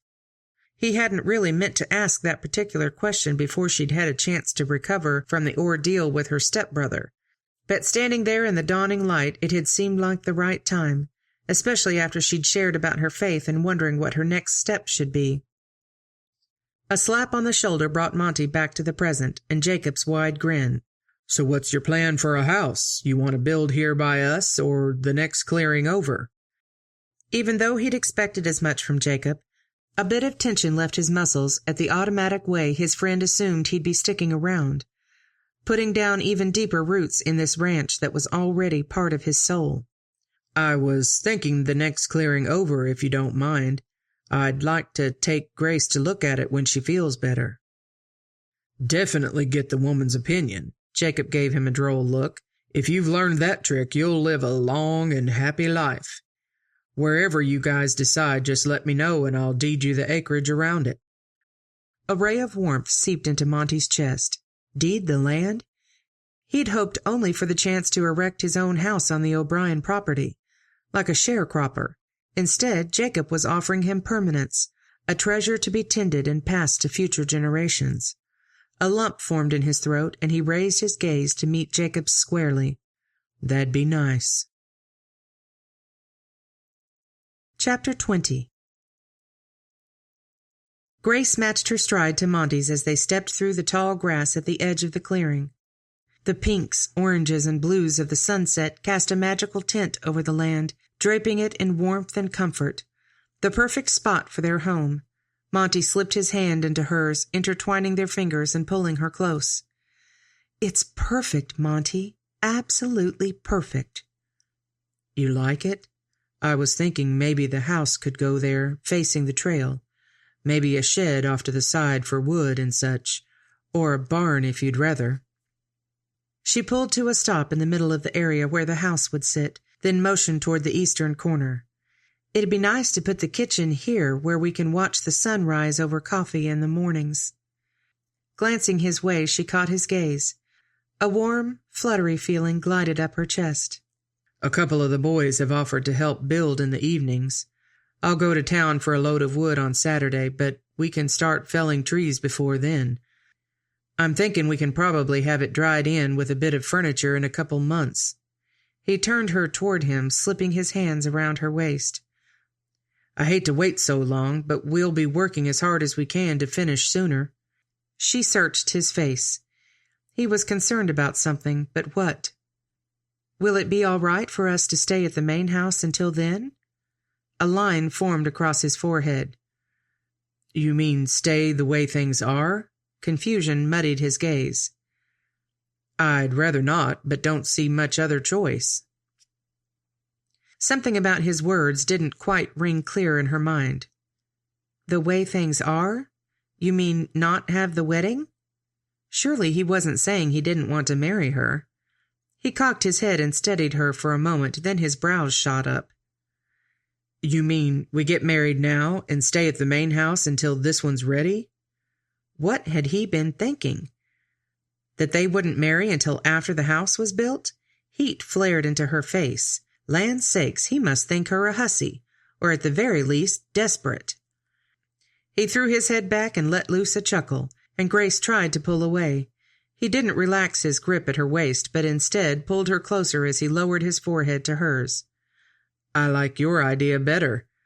I kinda wanted to have a home ready to bring my bride to, but if it doesn't bother you, I won't complain. The warmth of his nearness had its usual effect on her heart, pushing it into a steady gallop. I'm just going to let you handle the details from here on out. Another deep chuckle resonated from his chest. We're in this together. Monty scanned the room, taking in the cleaned-up bunch of cowpunchers packed into the front parlor of the Double Rocking Bees ranch house. Soon this wouldn't be the only home on the ranch, just the big house, and having Grace tucked away in their little cottage would be all right with him. Beau's son Paul squirmed in his mother's grip, and Beau scooped up the lad. Not that Monty could blame the boy. He fought his own urge to squirm, maybe pull one end of his string tie and loosen the chokehold. What was taking the women so long? A throat cleared behind him, and Monty glanced over at Jacob's raised brow. A grin tugged at his friend's mouth, but the look only sent an extra shot of nerves into Monty's gut. It was finally happening. His wedding. Even though the men were packed like cattle in a loading pen, it seemed right to hold the ceremony here in the parlor, the place he'd first met Grace. It had been her idea. Even though she'd come to church and town with him these last couple weeks, this was where she felt most at home. A rustle near the door caught his attention as Mama Sarita slipped into the room. A sliver of anticipation wriggled through his chest, and Monty clasped his hands behind his back to keep them from fidgeting. Anna appeared next and gave him a sly smile before she stepped across the room to stand beside the place reserved for Grace. But where was his bride? After staring through the doorway to the empty hall for several moments, the knot in his stomach tightened, and he shot a look at Anna. She, too, stared toward the opening, but she didn't look worried. That had to mean everything was all right, didn't it? And then, like a ray of pale blue sunshine, Grace stepped into the room. The entire place lit as if she brought the daylight with her. She wore the blue gown he loved, but something about it seemed different. A bit fancier, maybe. With her hair piled up in curls and lace, it accentuated the delicate strength of her face and her long, slender neck. And those eyes. Lord have mercy, those eyes spoke to him like nothing else. And just now they were fastened on him, with a look that warmed him clear to his toes. Her mouth held a soft smile as she drew close. She stopped just feet away, and he reached for her hand. They should turn and face the minister, but he couldn't quite pull his gaze from her. Not yet.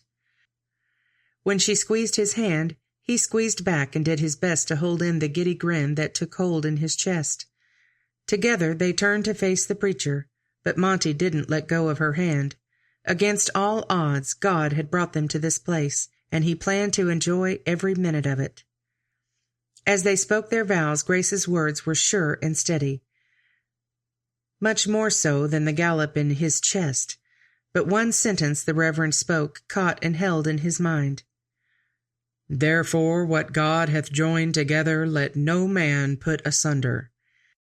As Monty pulled his bride close for their first kiss as husband and wife, he paused to take in the love reflecting in those crystal blue eyes.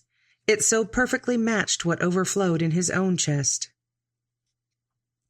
It felt like forever before all the backslapping and well-wishing was over. Anna had wanted to throw a big fiesta to celebrate the marriage, but Grace talked her into only a few of the traditional Mexican wedding foods, which suited Monty just fine. They'd have plenty of years to celebrate with the others, but today belonged to the two of them. Like the faithful friend he was, Juan had their horses saddled and waiting by the time Monty was able to sneak Grace away from the festivities. They mounted and cantered from the ranch yard by way of the back corral behind the barn. The smile blooming across Grace's features only deepened as the buildings faded from sight behind them. She reined her mare down to a walk. "How long do you think before they'll notice?" He settled Pancho into an easy stride beside Grace's mare. "Jacob promised to keep Anna busy. I think that's the only way we got out of there without a ruckus." The ride to the river passed too quickly as Monty soaked up time alone with this woman, his wife. As the flowing water of the Guadalupe came into view, their conversation drifted into the peaceful sounds of nature. They reined in at a live oak tree, and Monty dismounted,